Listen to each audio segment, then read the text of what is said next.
The road to VCT Ascension 2025 is long and savage. Across 3 stages, Challengers NA teams have battled for their shot at promotion. Each stage features a Swiss group stage and a top 8 double elimination playoffs. Teams earn circuit points based on their playoff finish. The deeper you go, the more you earn. First place qualifies for the Ascension tournament. Then 80 points for second place, down to 30 points for 8th. Consistency is key. Every point matters. At the end of Stage 3, 2 teams will move on. The Stage 3 champion qualifies directly. The top team in circuit points takes the second spot. If one team claims both, the next best in points ascends. Consistency, dominance, clutch factor. That's what it takes to rise. Welcome to the fight for VCT Ascension.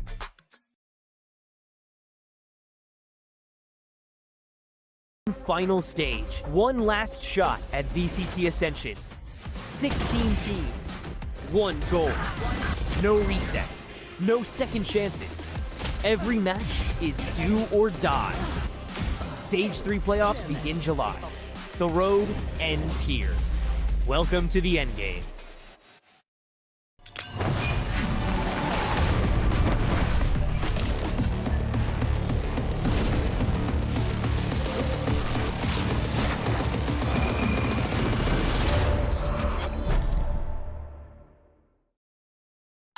And welcome back to Valorant Challengers North America. Week 3 ahead of us, a crazy split so far, and of course teams vying up to try and make it all the way into the playoffs and even try to make it to Ascension. My name's Sierra Dawn. I'll be your host, joined here by the ever so lovely Dan Dryad. We might have one more joining us in a little bit for now, but just for now, we had so much to talk about that we kicked him off. Dan, how are you doing today? I have so many things to say that I told Roy, please let me talk and only me. So I got rid of him.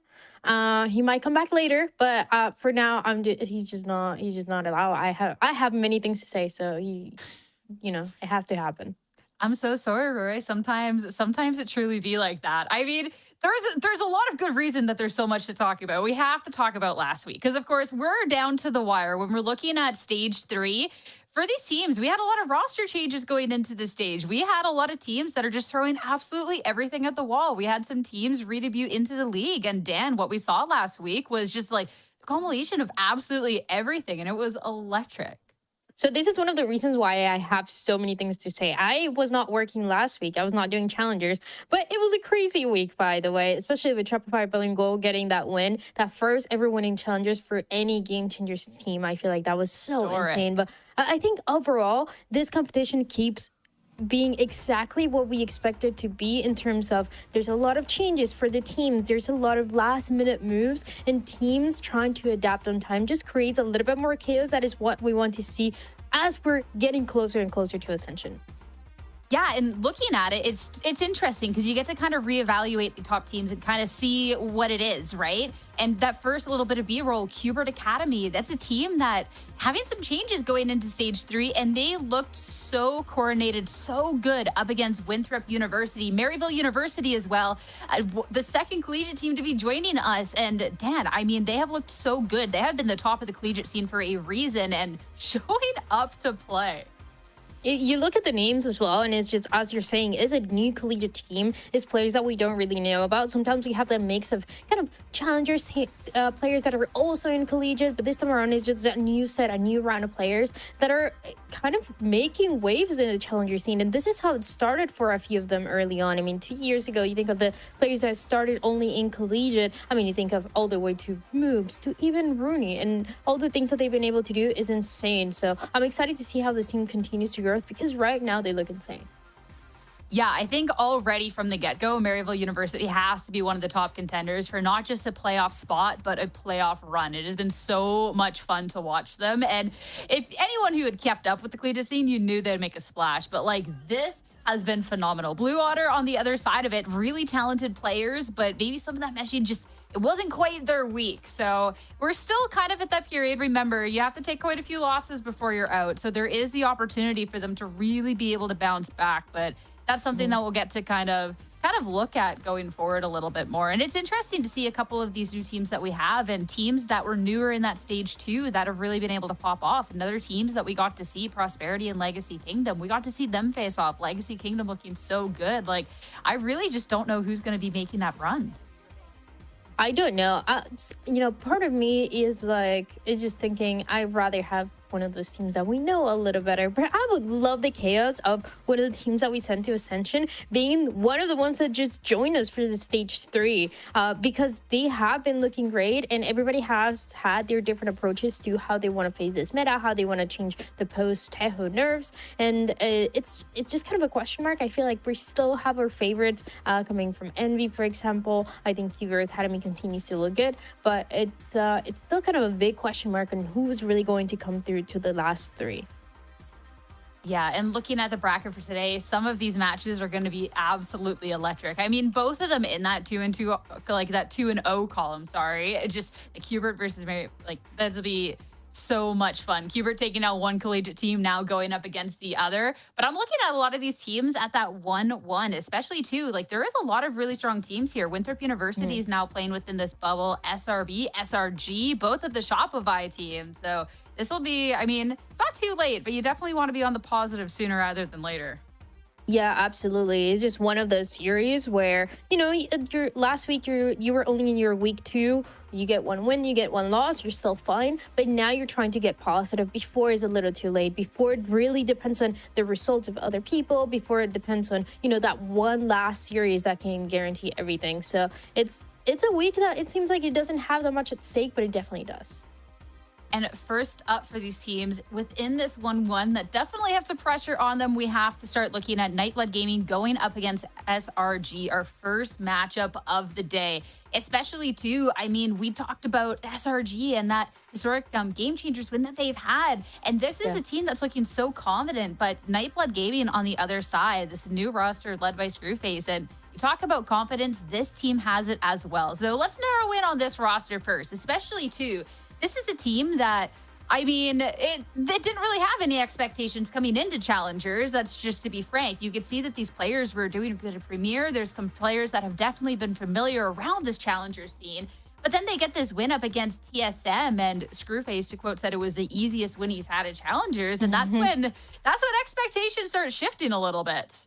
Screwface, I remember still that first interview they did with him, and he was just so happy, so confident. I feel like he's just one of those players that is waiting for his chance to prove himself and prove what he's able to do when it comes to being a leader for a team. And then this team might be the one that is going to enable him to do that. I feel like you're saying that they didn't have a lot of expectations, but that also came from last-minute announcements for the team. They look very different to what this Nightblood squad looked towards the beginning of the year. I mean, if we think about it, that stage 1, they were still playing with Kess. And yes, that is that Kess that we saw this weekend during VCT Americas playing for 100 Thieves. So a lot of things have changed. A lot of changes have come through for this team. And now they have a really strong potential to be one of those underdogs.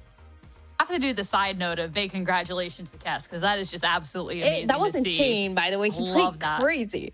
What a debut. There's so much stacked talent here in Challengers, guys. This is what we're talking about. Kess was here, Nightblood Gaming, and now look at him absolutely crushing it. Absolutely love that. But let's get back to this era of Nightblood Gaming, especially the couple of the players that are crushing it here, and talk about Kumi first. I mean, we're looking at the Sentinel, and this was, you know, kind of looking at this new era of Nightblood and what they're capable of. And this is somebody already that's been able to really stand up and make an impact in the server.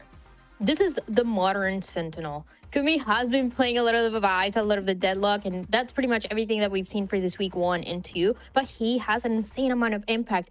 That is kind of the reason why the team feels so comfortable going into a map like Lotus, because both on the defense, he's able to stronghold with this Vice and have so much impact in the way that I feel like he gave or like allowed the team to take so many rounds when they were playing against TSM in that week 1, and then going into that week 2 was a little bit of the same. But on the attacking side, he's also willing to get a little bit more aggressive, able to take that risk a little bit more, especially with Son of Car. So you see both Duelist and the Sentinel have an insane impact on this map, and it's what's making them look so good recently. Yeah, when you're looking at the team and you're looking at even that loss up against Landor, Kumi's still able to kind of step up. And I love it when a Sentinel's not afraid to, you know, just get into the fray, be a little bit more aggressive. And Kumi's really been able to back that up with some really, really sharp shooting. So I think when you're looking at this Nightblood Gaming squad, you're looking at that confidence from Screwface within this roster and talking about how talented his teammates are. I mean, you love to have somebody like Kumi on the team. So that's been really, really exciting to see. But there was someone else you talked about at the same time. You're talking about that duo, you're talking about Kumi, and there is Son of Kar as well. Talk about the duelists of this team, because you want to talk about where some of this firepower is coming from. A lot of it is coming from this guy right here.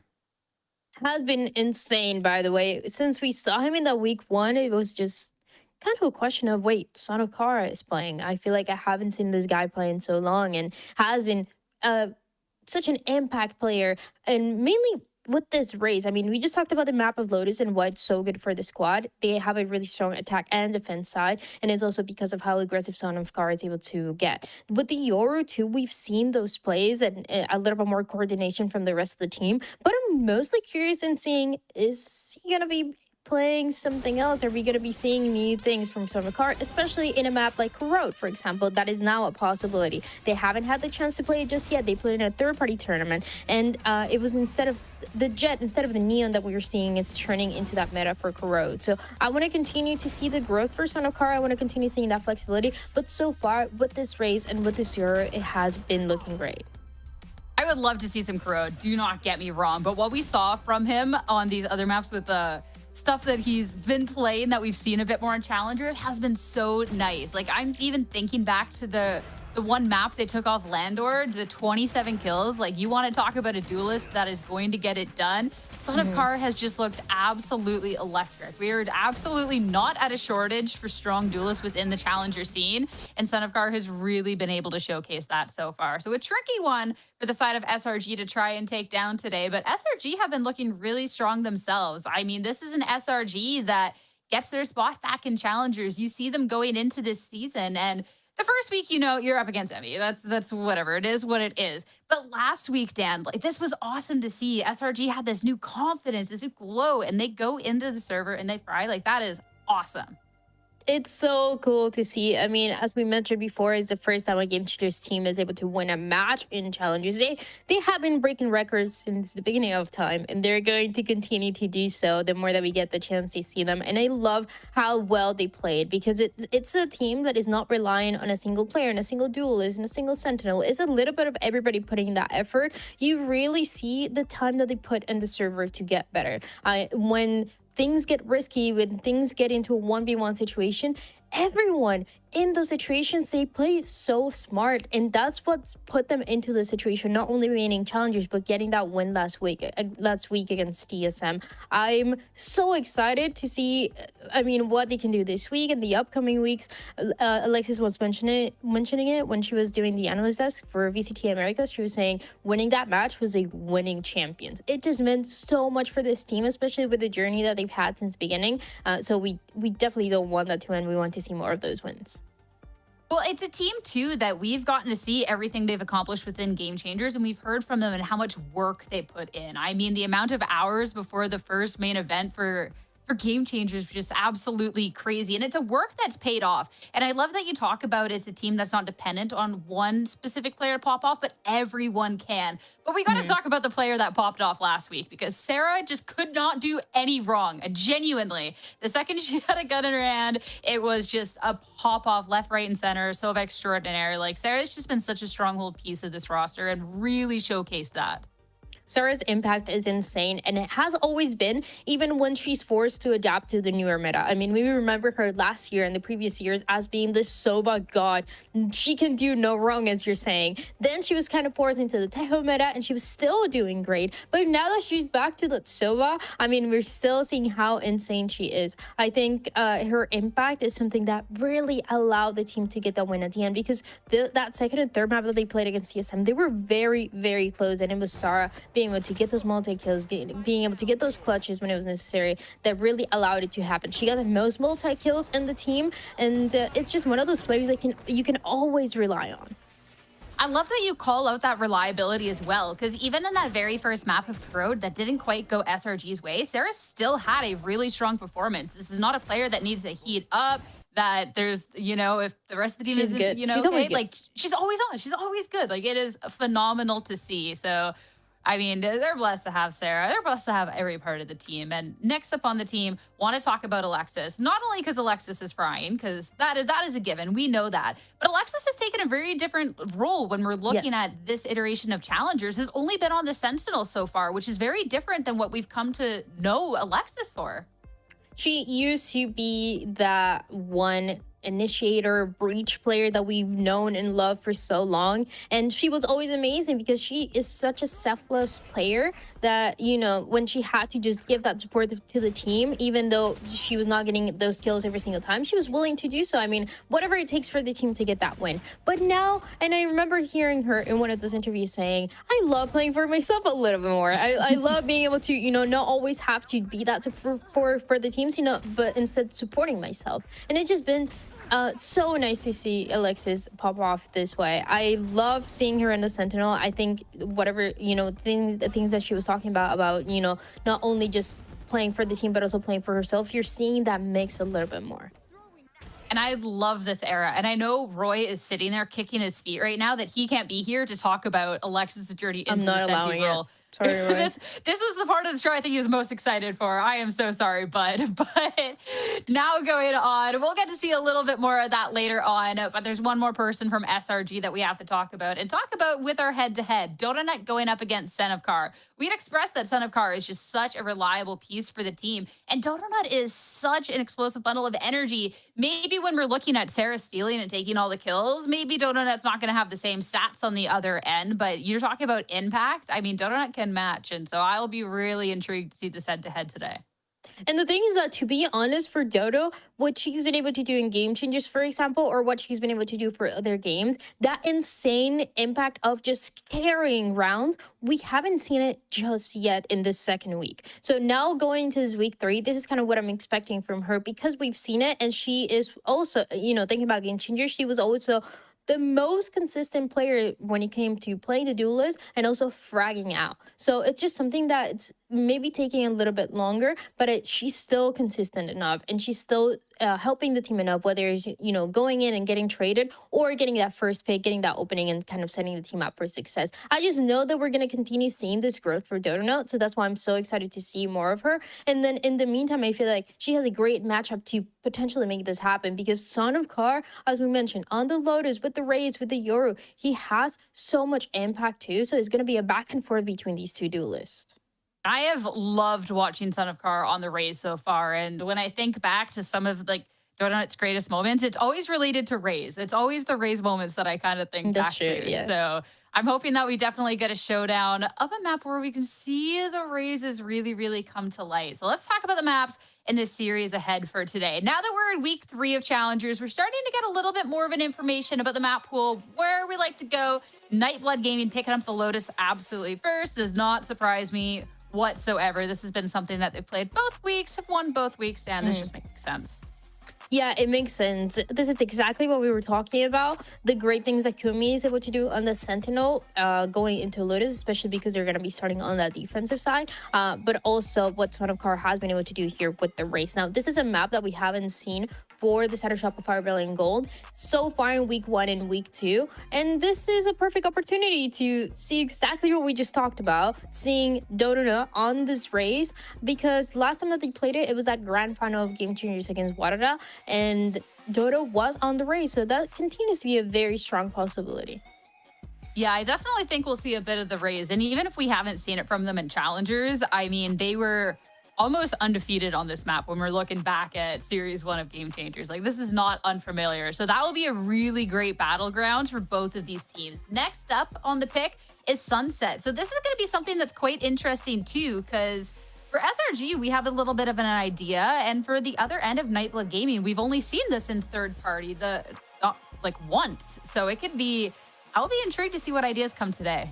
The good thing about Challengers is that when you see teams going into these third-party tournaments that they play in between Challengers, they're not trying to bait the enemy. They're oftentimes playing what they're playing the third-party tournament you're going to be seeing in Challengers. But yeah, like you said, for Shop of Fire Villain, we haven't also seen this map in some time. And I feel like this is a great map for Mel to call. So I'm excited to see what they're able to do here, especially because that is their pick. It'll be interesting to looking exactly how Nightblood, like, I mean, we've seen this from Game Changers for SRG. They had a strong Sunset. They had a very, very strong Lotus. But in more of recent times, even if we are expecting a couple of the same things like the Rays, it's gonna be different ideas. We've been switching things up a little bit. And that all-inclusive decider of Icebox, that'll be the best decider of the series. So I am really intrigued going into this one, how exactly it's going to shake up against two teams that have proved very, very worthy so far within Challengers. But going into the predictions today, this was a tough one. What did you do? This was a tough one. I sat there. I had to get pinged and reminded to go back and answer because I just spent so long thinking about this. I don't know. Betting against either felt wrong. I'm not going to lie. I'd feel bad no matter which way I predicted here. Mm-hmm. It is, you know, and it's valid. This one is one of those matches that is a bit hard to predict. Especially now, right? Because now we know what the maps are, and because these are two, at least map 1 and map 2 are new for Shop of Purple and Gold, we're kind of wondering, you know, going into Sunset, what are they going to be playing? Or even Lotus going, what are they going to be playing? Is it the role change that we saw for Alexis going to be remaining the same, or is she going to go back to Initiator for those? I think there's a lot of questions here, but I think Shop Rebellion, once they got that first win against TSM, I feel like they unlocked more potential, and that's why I'm going with them. And honestly, I feel like it should be close. I feel like both of these teams have really been able to step up, and that's why this was so difficult. Because to see that difference from week 1 to week 2, and like that level of confidence and everything else, I think was just amazing coming out from SRG. And I think that is going to be such a big bout of momentum for them going on forward. That is amazing. We'd love to see that. Nightblood Gaming as well. I don't know, like in the interview, like Screwface looked me dead in the eye and was like, yeah, like we're winning. Like I got the 3-step plan. Like I got the confidence. I don't know. Take him at his word. So it is a tough one. As for us, this is going to be a great series ahead, which means we need to get some snacks. And I have a cat in the background that is trying at any point to ruin this couch. So we're going to take a quick break. On the other end, it's going to be SRG going up against Nightblood Gaming. Stay tuned.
Welcome back, everyone, to the first map of the first series, Nightblood going up against SRG. First look at recent times at SRG. We still get the Rays, Alexis, Vise, Sarah, Fade. Dan, thoughts?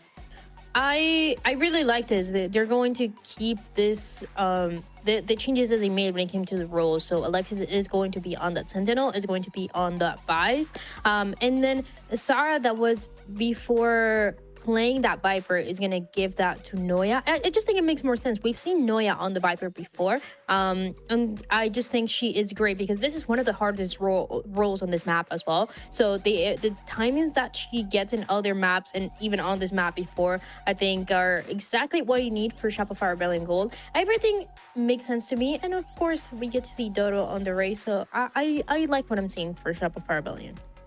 And for Nightblood Gaming, I mean, we've seen Lotus both weeks. This has just looked so strong. Kumi has just been an electric out in the server, and Son of Car back on the Rays. That last week up against Landor, dropping almost 30.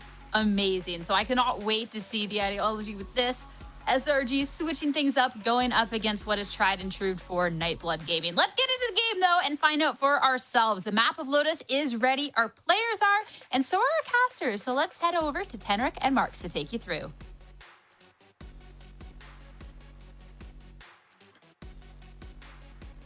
TSM in the Swiss stage, they are now facing off against each other in the 1-1 bracket. And Marks, both these teams, I gotta say, they kind of got mad motion. Nightblood Gaming, these new pickups, they look crazy exciting. Some insane fraggers that have showed some wild potential as a unit together, and they have some really solid game plans. And then meanwhile, Shopify Rebellion Gold switching things up on the rolls and getting their first win for a Game Changers team in Challengers. This Lotus comp post Game Changers finals looks really solid.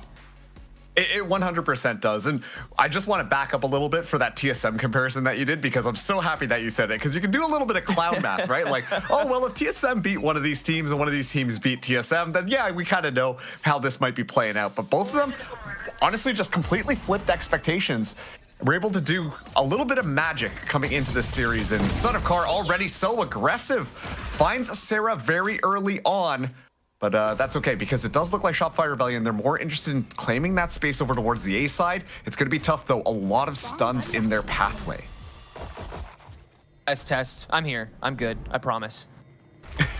Sorry, guys. I promise I know this technology. Shopify pushing onto the A side here. With this extra damage, they're able to just punch a little bit harder in that opening fight, but they've got to double back up. Smiley's actually just going to hop back out, try and trade away, but nobody can get the pinch in time. Kumi setting up, but the toxic screen is back, so the window of time gone, but Noya can't press back out. And now Shopify have to play the waiting game. Dodo Nut having to hold on for Alexis to come, and NBG, they sense that they're on a timer, getting that one before Alexis can come through. Now it's on her in the 1v3, and she's able to line up against Son of Car, but her position given away.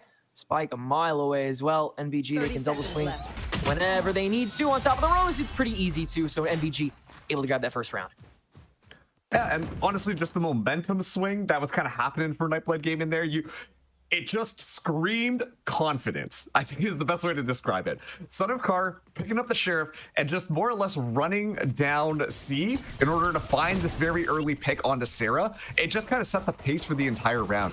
Shopify Rebellion were trying to make their way back into it, but it's kind of these aggro plays that we see from Nightblood Gaming that really just set the rest of it there. So excellent first pistol round coming in from them. Let's see how they're going to adapt this time around. Shopify Rebellion this time a little bit more interested into that B site, while Nightblood Gaming looks like they're taking themselves, just waiting for a little bit of engagement, and that's going to leave that B wide open for Shopify to almost guarantee a plant. Smiley does manage to cut in pretty early, and Screwface is going to choose to breach this toxic screen. So will the breach. So they'll be able to push Shopify a little farther out. But a lot committed to make sure that that happens, so they'll just watch as Shopify runs on over to C, and Noya implanted to grab Screwface. This has been a nice little kite to let Shopify passively reset. Yeah, plenty of time to still work with. Just under a minute left on the clock. Finally, the regroup is going to be happening around here. Noted just on the other side, does have a stinger. Could be deadly on the entranceway in with Kubi. Sentinel, everyone's been hyping up here, but Noted strikes first. Strike down, C. First pot, able to grab one. Kumi holding the line, If you can't do something and has right, already don't do it at all. made a statement here on Nightblood as continuously one of the better fraggers of the stage. Did the same last time, and the desk did a great job of highlighting him and Son of Car specifically, who have been really lighting up the kill feed lately. They have definitely been the biggest threats when it comes to poking holes in these normally very set in their ways compositions. It's able to topple these structured game plans so well, which is what makes this such a fun benchmark for Shopify Rebellion Gold, because if anything, they are like the best power of friendship team in North America I could possibly think of. Their teamwork is second to none. Yeah, and that was another point that I really agree with the desk on. You know, Shopify, they're the guys who've done the reps. They've gone through, they've practiced so many different strategies. They've practiced how they want to play off of one another. Meanwhile, Nightblood Gaming, their style is a lot more like free-flowing. They're just kind of sending things out, looking for those aggressive micro plays and finding their timing opportunities to strike the players when they're not really expecting it. I mean, even if you look at that last round, Screwface just kind of popping out and going in, just trying to find those kills. It's just things you're not really expecting. And so, especially having Kumi and Son of Car, two very key players being able to frag, really makes this a lot easier for Nightblood Gaming as, you know, they don't just find a trade, they actually find another kill. Now they have the person advantage. Yeah, able to watch Alexis on that post. They're aware that these attackers are still going to have somebody holding out for those loners that have to cross through such an expansive map. But Shopify still have the numbers on the site now that they've taken it, and they're able to turn that into a man advantage here in the bonus. Pinch coming through long term, though. How long will Kumi choose to wait with this Vandal? Son of Car having to set up with the Outlaw, but going ahead and procking the door, giving away the noise. Shopify have to be turned to it. It's all a timing game for Nightblood, and they're willing to play it. They have the util to fight it out. Paint Shell's traded away with the C's. That does catch Car, but Kumi's going to choose to press anyway, and Mel is ready for it. That should be it fully diffused, but can Car get a gun on the way down? That's the big question here. Mel is down to a shred of health, so could be huge to get rid of at least one more rifle. Car's gonna get rid of two. That's major. And while Shopify do take the round, they lose 4 guns on the way down. Huge for Nightblood's bottom line.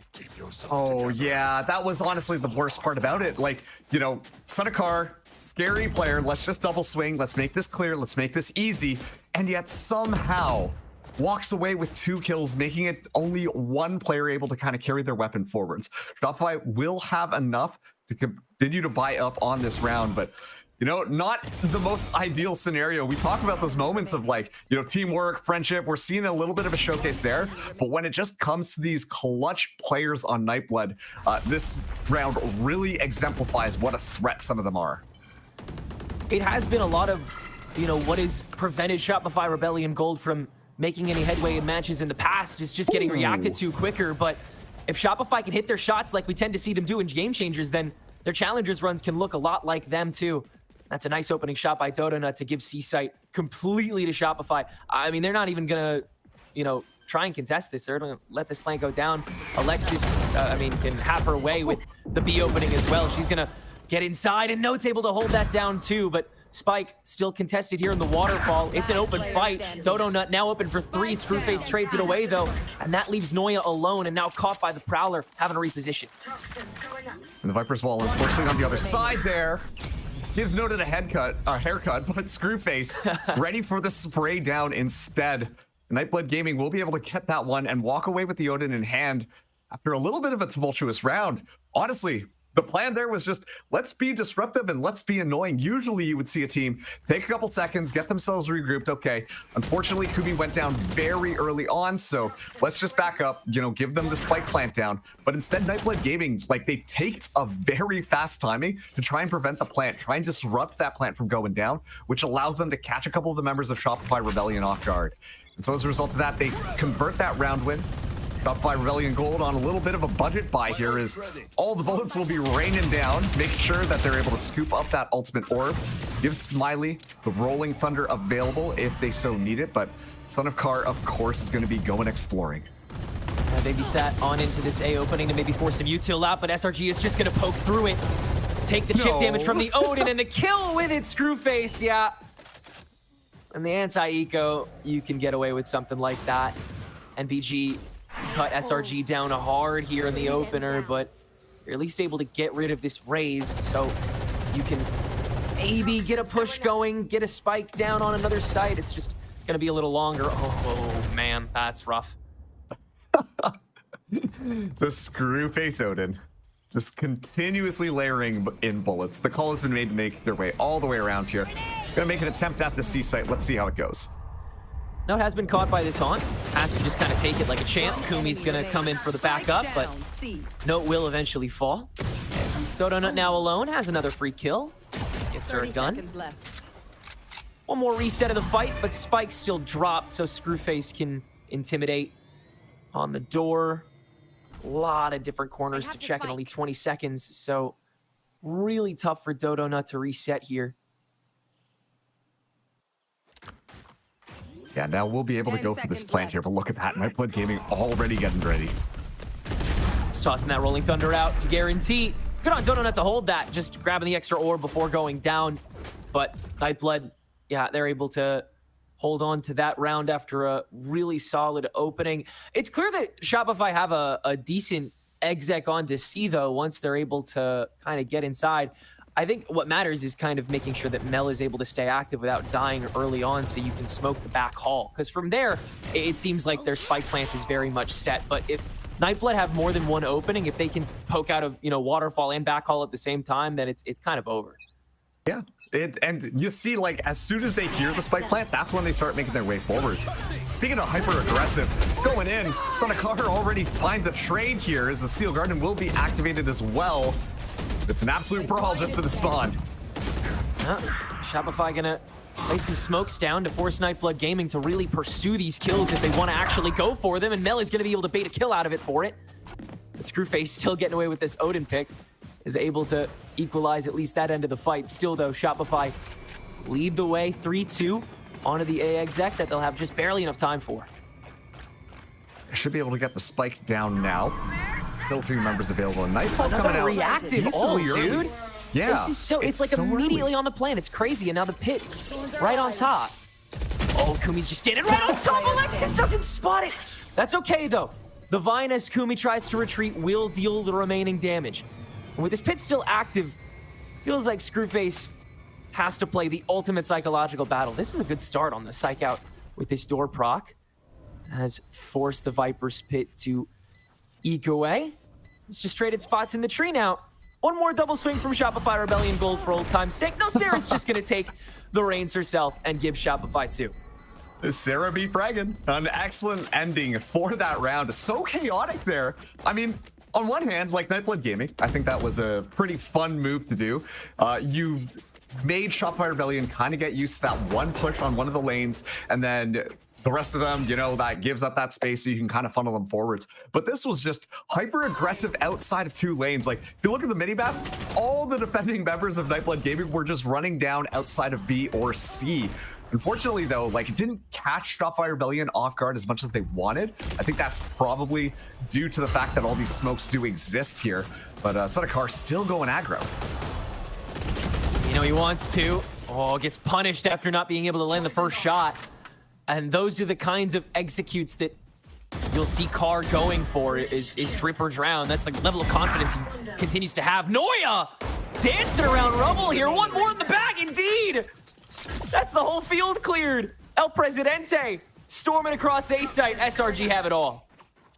Yeah, that's just kind of all said and done. Of course, we were talking a big game about Kumi here. Like, wow, Kumi, what an excellent player on Nightblood Gaming. But I think this is just a little bit too tall of an order.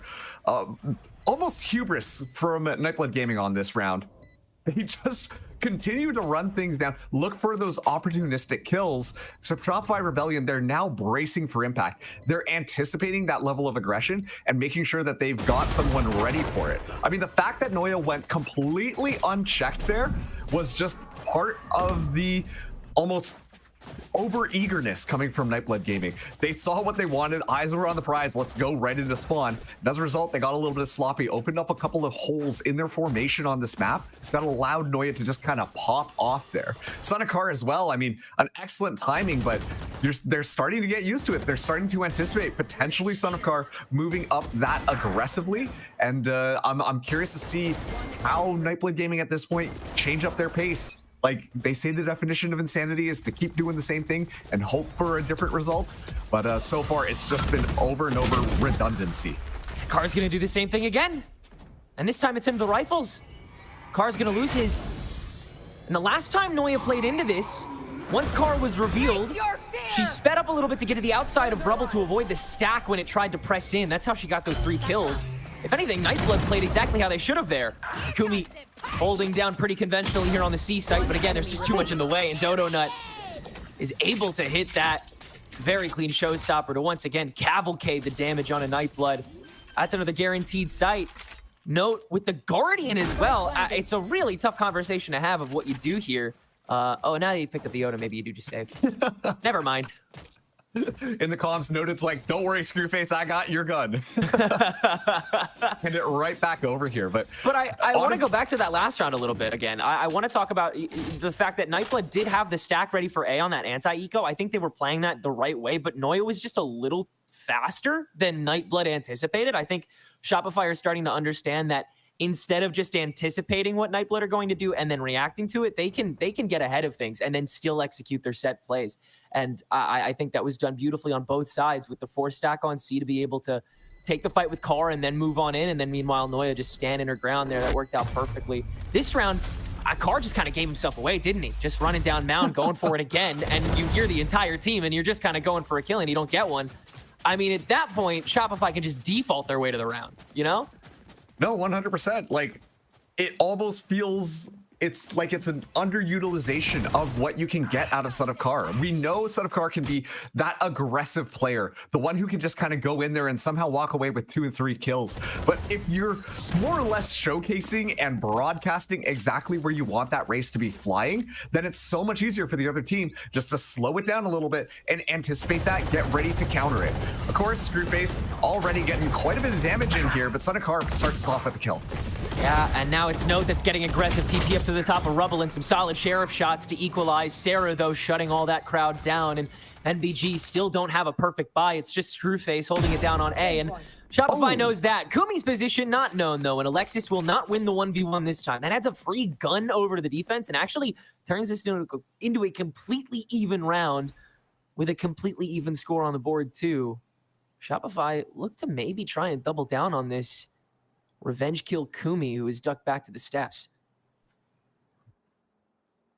And now that the Haunt is back online for Sarah, another tool to utilize here. Snakebite still available as well for Noya. At this point, I'm wondering whether or not Shopify just go for one of these really large wraparounds and try to catch one of the players looking the wrong way. Looks like that's going to be the case. Shopify, they're going right into the spawn while Nightblood Gaming are just curiously walking around, trying to see potentially where Shopify might end up. But with this, they're not going to get any information from any of the utility placed down from Kumi. Yeah. Let's see how this goes. At least Kumi does have the Steel Garden available. So Nightblood Gaming do have a pretty powerful retake tool ready to go if they need it. I mean, this is just terrific timing, isn't it? Gonna get rid of all that Vice Util before it can be used. And you take the fight early so you don't allow the Steel Garden to even get used. Luckily, Nightblood are able to hold steadfast and don't even lose one. 2v2 goes their way. Have more than enough time to defuse, reset. Screwface still has his Odin. It's a perfect world here as they'll take the lead back. These rounds are like a 3-act Shakespearean play, Tenrek, because it starts out where it's like, oh my goodness, everything is popping off. What the heck is going on? Like, it's just Nightblood Gaming running right at Shopify Rebellion. And then once the dust finally settles, the teams are basically evened out across the board. And then it's just an interesting kind of cat and mouse game coming out from Shopify and Nightblood Gaming, leading up to a dramatic conclusion at the very end. After that spike goes down and Nightblood Gaming are trying to interrupt it. So many rounds have followed that kind of exact order, and looking at the positioning where Nightblood is currently, I'm expecting that this one is going to be pretty similar. Yep, let's get this exposition dump started here on Rubble. Let all that util go. Nightblood not afraid to overutilize to guarantee that space early on. Shopify, the same with C-Mount. No car, no problem. Alexis given away by the Prowler again. Go figure she's over here. But she's got help this time. Noya holding out way in the spawn. She's actually going to hold on top of this shear too. Interesting decision, but Shopify are able to play keep away on the C site to keep it safe. And now Noya, ooh, great reposition so the Rose doesn't catch her. And now she steps back into the fight. Wow. Easy 1, 29 HP, but Kara now has to extend, elongate, and that gives SRG even more agency on this C site. Kara will kill though. And all SRG has is this C site, and Screwface doesn't even want him to have that. Like, is able to go down and look Oh, at Mel. positioning. Oh, you that's dog. going to be the flank of all flanks. If Nightblood Gaming doesn't turn around after Mel just ulted, they haven't been watching any Shopify Rebellion Gold game in their life. Or they just have no time and they want to get this fight done now while the Steel Garden is down. That might be bad. Screwface first crunch, everyone else is in mound, but here comes Mel. Unaffected by that Steel Garden. Car able to get the half defuse, but they don't feel safe enough to continue. Car now does. You don't know! Because Mel is still here and is taking this down to a 1v1. A Mel flank if there ever was one, and it will get the job fully done! We're tied back up at 5, baby! Oh, geez, what a round. What a pleasure to see that actually work out the way that Shopify Rebellion Gold wanted it to. Mel just completely TPing into the back line of Nightblood Gaming. And once again, I wonder how much of that aggression, that eagerness that we see from Nightblood, where the call was just made, let's just ignore it, everything should be fine. And you can tell that Nightblood Gaming were really kind of crossing their T's, dotting their I's, making sure they dealt with the Viper so early on, but they thought they could get ahead of the problem. And Mel says simply, not today. Walks in there, walks away with a 4K, as all the members of Nightblood Gaming were just stalled out just long enough to let that Omen flank really showcase itself. At this point, all Noya needs to do is poke her head out of the A door, and that'll siphon all this util dumping. What a shot by Kumi to get Sarah down to a crisp. Razorvine has to get attention paid to it, as Kumi, one of the players who does not have a rifle active this round, and Shopify feel comfortable and capable twisting the knife onto the C again. Still this mountain presence though, and everyone is in the B opening. Car tries to let the showstopper fly onto the top of sight, but Shopify aren't as pressed in as they think yet again. SRG manipulates the timing so perfectly. Insane macro read. Sarah's last 5 HP is chipped down by Screwface's Odin though, so it is a 3v3 post plant. Still the gun's going the way of Shopify though. Yeah, and keep in mind too, Alexis, very low HP. Only 2 left, it's gonna be Nightfall online. Right on top of it is Shopify. They're just willing to peek into it, and it might lead to their downfall. Everybody swept down. And it's yet again Shopify that try to play smarter, but Nightblood that are trying to play harder, and they are still 1 step and 1 round ahead.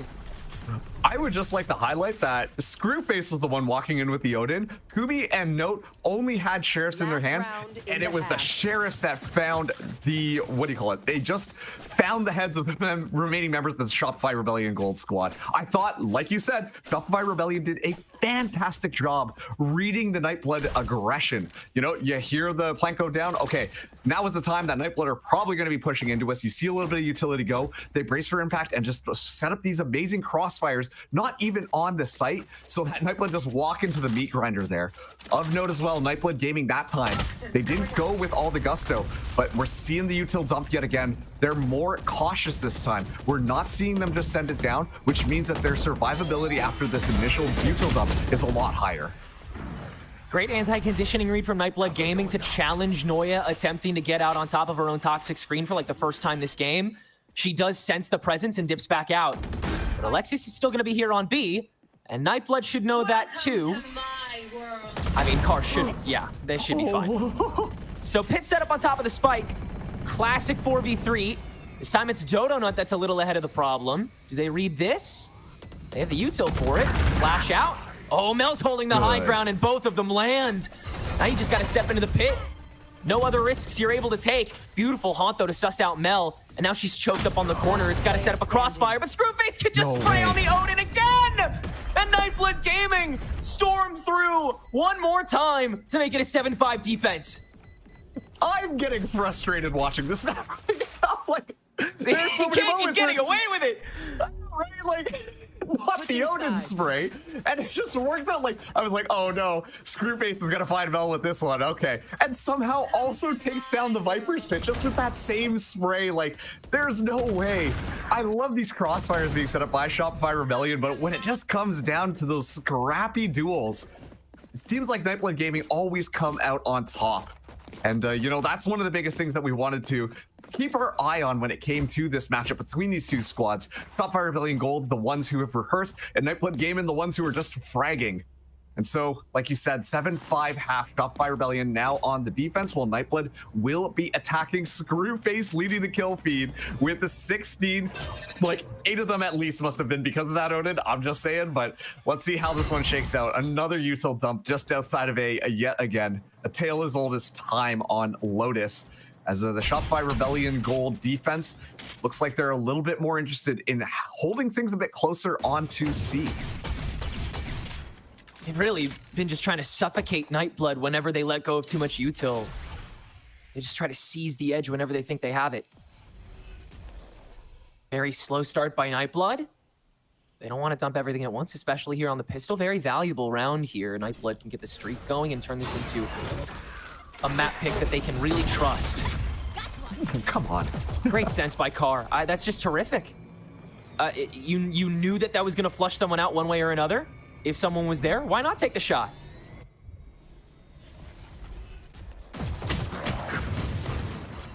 Another step out. I mean, nothing's really getting done here to Nightblood, but they're not exactly moving in.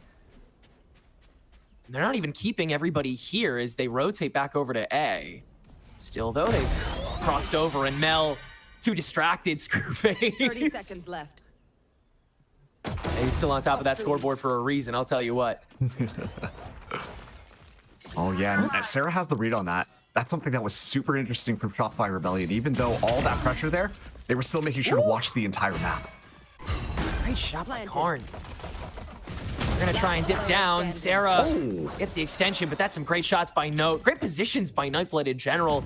They just set up shop on site so fast, dude. That was crazy with the pistols as well. I can't imagine what they're gonna be able to do with all of this util in their faces. Setting up the vines on top of the fade, it's so dangerous on this map.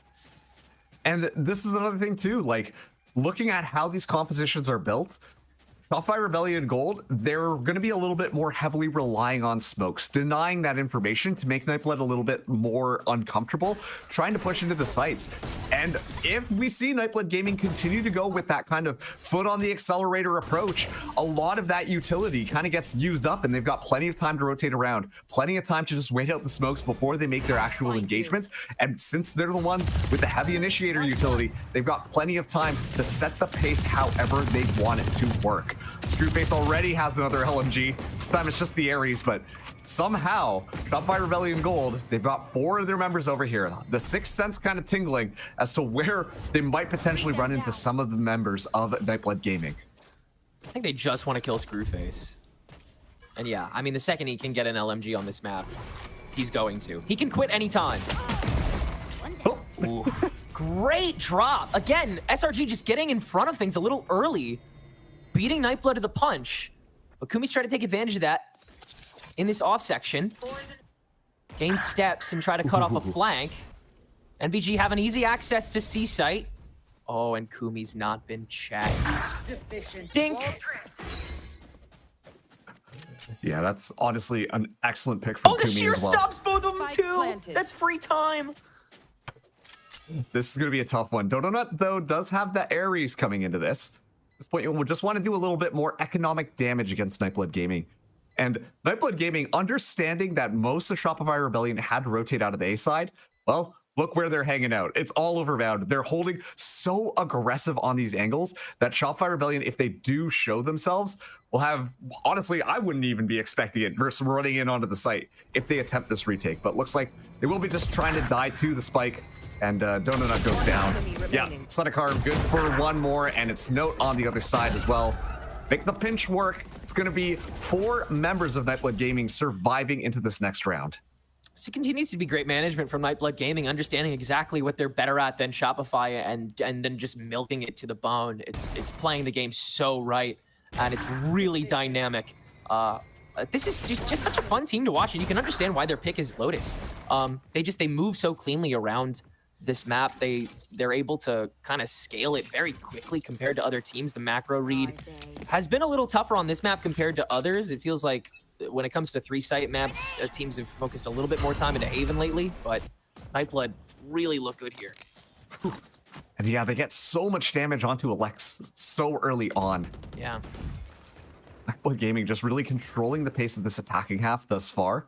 They're already moving things so far forward. Smiley able to get the ultimate orb, while Shopify Rebellion, they do have that forward hold onto the A site. They're leaving Dodonut to watch B, just in case they get that fast rotation, because Nightblood Gaming, like you said, dynamic.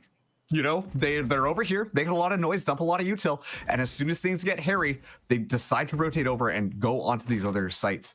And I think that kind of forces Shopify Rebellion to really be conscious of their map control, which usually they're a really good team for that.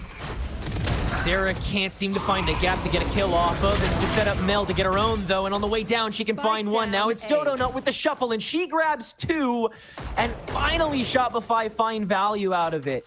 Still, though, it sacrifices this space, and again, a lot of rifles, so Nightblood can still put a big dent, if not steal away this round, if they play their cards right, and they have a lot of time to set up shop again. Rose to clear out the drop. Shopify are very, once again, clear about where they're stacked. They're just going to execute as well as any team can. It's up to Nightblood to shut down this tank, and with Dodo and Alexis at such low health, it's very possible. There's one. And Alexis has to play off the back. Her head's already been spotted, but Noya has the backup. Note in the 1v1, and Noya saves the day for Shopify. Yet again, one player stands on the squad for the bonus that they're able to take.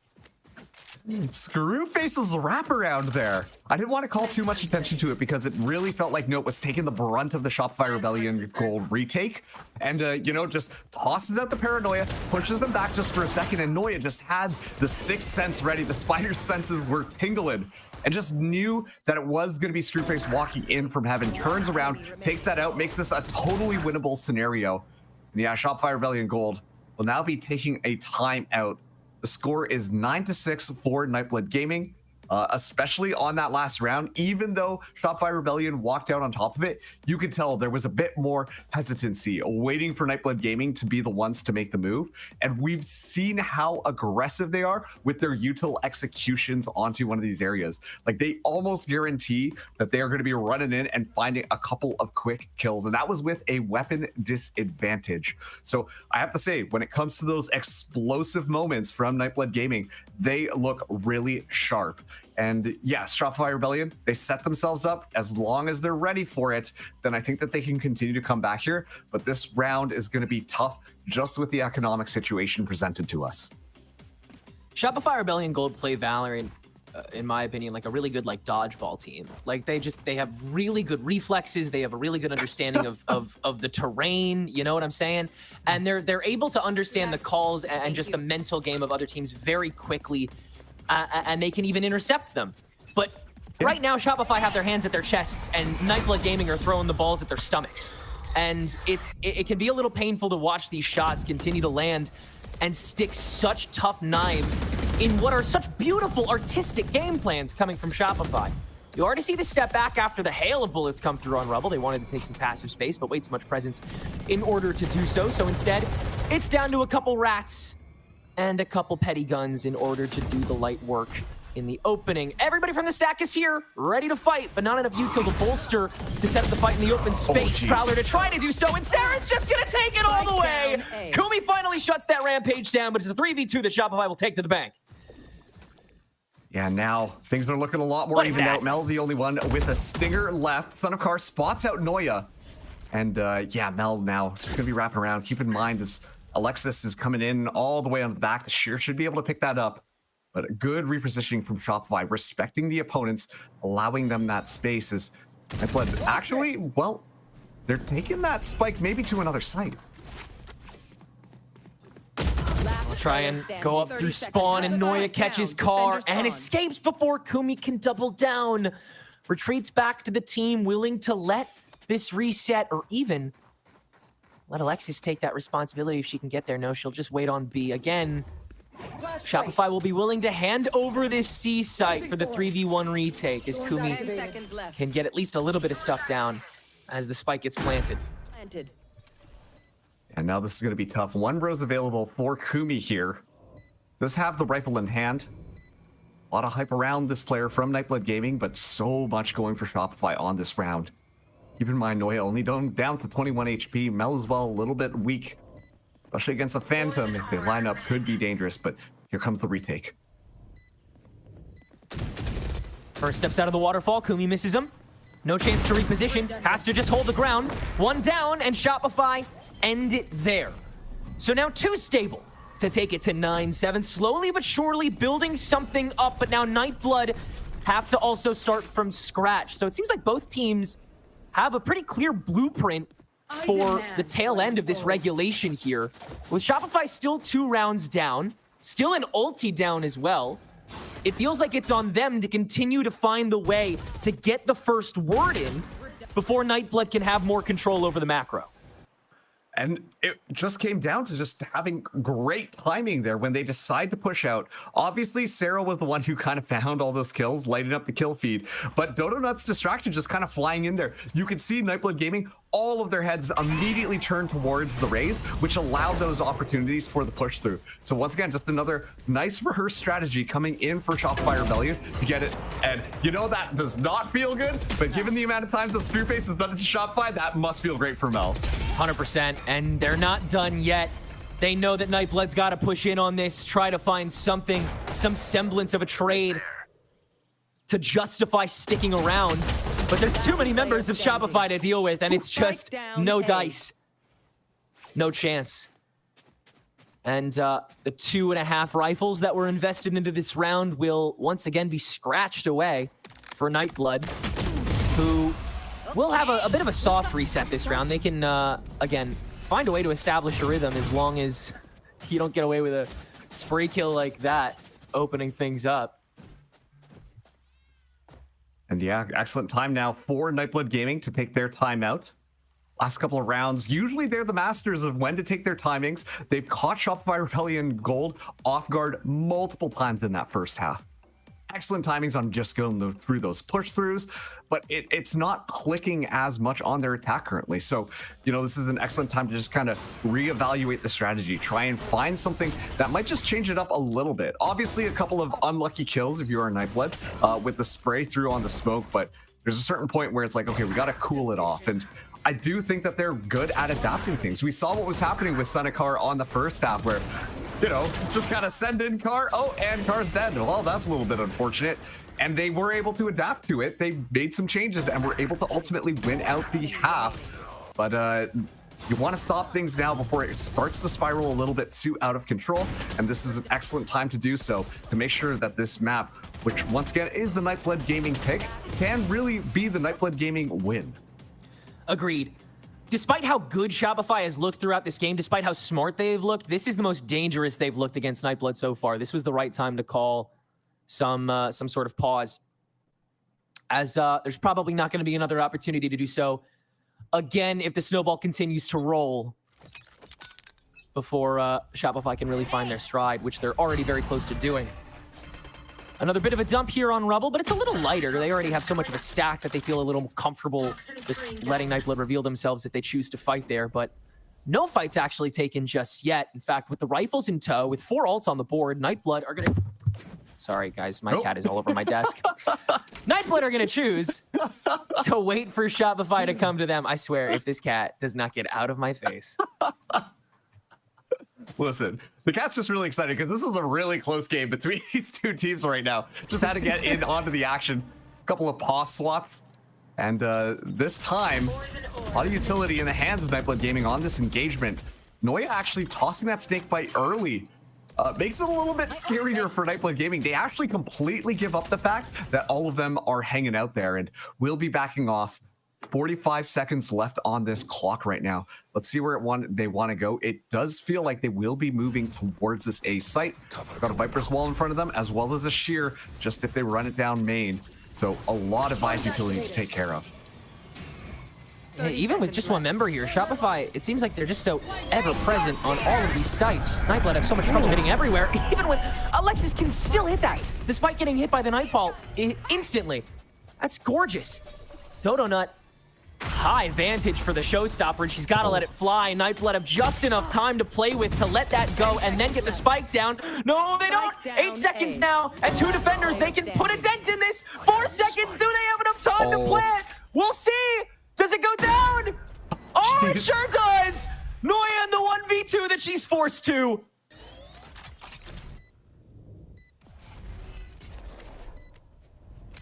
Inside the smoke. Gets on top. Ready for the swing. First tap. Heads out. Re-up. Kumi falls for it this time. Note early. And Nightblood hit double digits. What a round.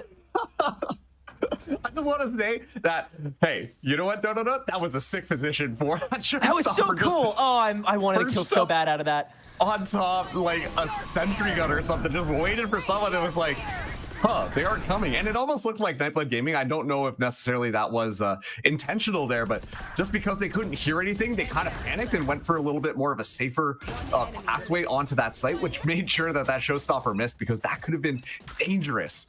And just by the skin of their teeth, Nightblood Gaming are able to walk out of it. They had to use 2 ultimates in the midst of all of that, but they still got 3 more moving into this next one. Son of Kar as well with the showstopper could be deadly, especially if you're just coming in with a stinger. To me, that broadcasts they might just be trying to set up Kar to have one of those explosive plays. And look at this, Shopify Rebellion Gold. They rotate themselves over to this A site. A Prowler gets expended over towards B, but Nightblood Gaming make their way over to A.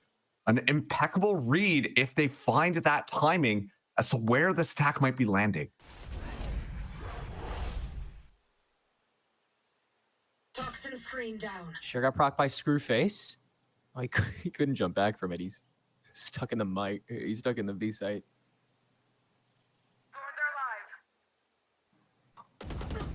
Small press. Get kill from Kumi. Kara uses it for the showstopper, and he's good for it. Shopify once again planted close. This is a great read from Nightblood. Just slowly waning up, and then toss in everything when they know that Shopify have no more room to corner themselves in. Very beautifully done. Alexis can't really do anything. Wow. And in fact, Note's gonna track her down.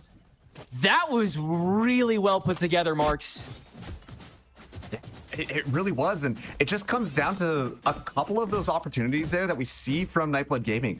Finding a pick so early on, Kumi making sure that Noya went down was instrumental, because if they panicked, they could hit the Viper Spit right off the bat, make it extremely annoying for Nightblood to try and flood in onto that A site.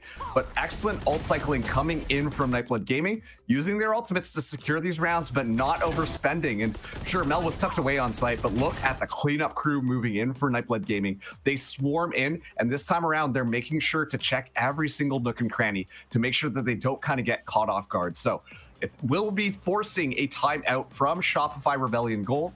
They were on a little bit of a roll, but after the last timeout from Nightblood, suddenly things are starting to slow down. And sure, their economy not looking fantastic for Shopify, but they now have the ultimate advantage coming into this one. Noya still holding on to that Viper's Pit, and a Steel Garden as well for Alexis. That does leave a couple of options. Maybe not spend in this round, because they are only on pistols here. But there is something that they can do if they want to try and push that advantage forwards onto Nightblood Gaming and convert some of these rounds. Meanwhile, I'm expecting we're going to be seeing a pretty lightning quick round here. Son of Kar as well has that outlaw in hand. I wouldn't say necessarily has been fragging with sniper rifles this entire time, but we've seen some disgusting plays come out from Son of Kar, and so that outlaw could be huge. And Alexis actually starts us off here. It's going to be the pit activated very early on. And so Nightblood Gaming, they just bide their time, take things slow, get the feet up onto the couch a little bit, and wait to kind of see when an opening will present itself. The Screwface is exploring on A. I mean, as long as Nightblood are inactive until they execute, then there should be a very nice, quick 1-2, 13-8 for Nightblood. Because Shopify ultimately need to win this off a read. And especially if they're going to choose to use a pit here, they need to play in these ultimates really well. Baby door, Dodo Nut can't land a shot. That's so unfortunate. She had a window of time to as well. Kara dry peek on the Outlaw is also good to kill Mel. And Shopify cannot hold it down. Nightblood can just poke through. And Car, yeah, once he has a sniper in his hands, it's kind of over, not gonna lie. Oh, Noya. One enemy remaining. Yeah, might as well. Oh, that's nasty. So from here, I mean, genuinely, Nightblood, if they just cut noise for the first 35 seconds of the round, it seems like they put themselves in a really solid position. Shopify don't really know if they want to choke themselves up on a site at that point. They don't know how heavily Nightblood's committed themselves to anything because they haven't heard any committal to anything at all. Yeah, like it's tough because we've seen the moments where Shopify Rebellion Gold are able to find those kills is when they're in unpredictable locations, right?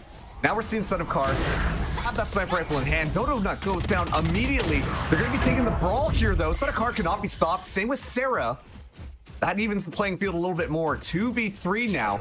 We see Nightblood Gaming go for a bit more of a faster move, but all intensive purposes right now could be ending on to B. A shear might give that information, but otherwise Kumi can just kind of hang outside. They can go through that little link right there and find an Alexa spotting some information. Yeah, already spotted, and now Nightblood can pinch. Noya in the 1v3, the first round of many that Shopify need to save in order to have a chance on this first map, and two-step right into her sight line. All of a sudden, we're on the spike. We have a screen set up. We have Kumi pressured. Does he choose to beckon on top of the rose as the snake bite falls away? Noya still no time on the spike. Kumi gives himself in and ends the game. The first time we saw SRG on Lotus in a while, and they looked pretty good, but Nightblood picked this for a reason. They look really good. They'll take map 1. Yeah, like, once again, Nightblood Gaming obviously want to complement their playstyle, the aggression, the timings that they kind of force against Shopify Rebellion Gold. We're looking fantastic, but I think one of the bigger things that I'm really appreciating about this Nightblood Gaming squad is taking that pause when things are not working. Instead of just continuing to beat your head against the wall, continue to run down Son of Car outside of C, they take the time to slow it down. They take a time to take a breather and change up their strategy so that they can start countering Shopify Rebellion Gold. Genuinely speaking, it felt like once Shopify got the read onto Nightblood Gaming, they started running away with rounds. But once Nightblood Gaming slowed it down, tried something different, added a little bit more variety into their strategy with a spear as sharp as theirs, it looked really good coming in from them.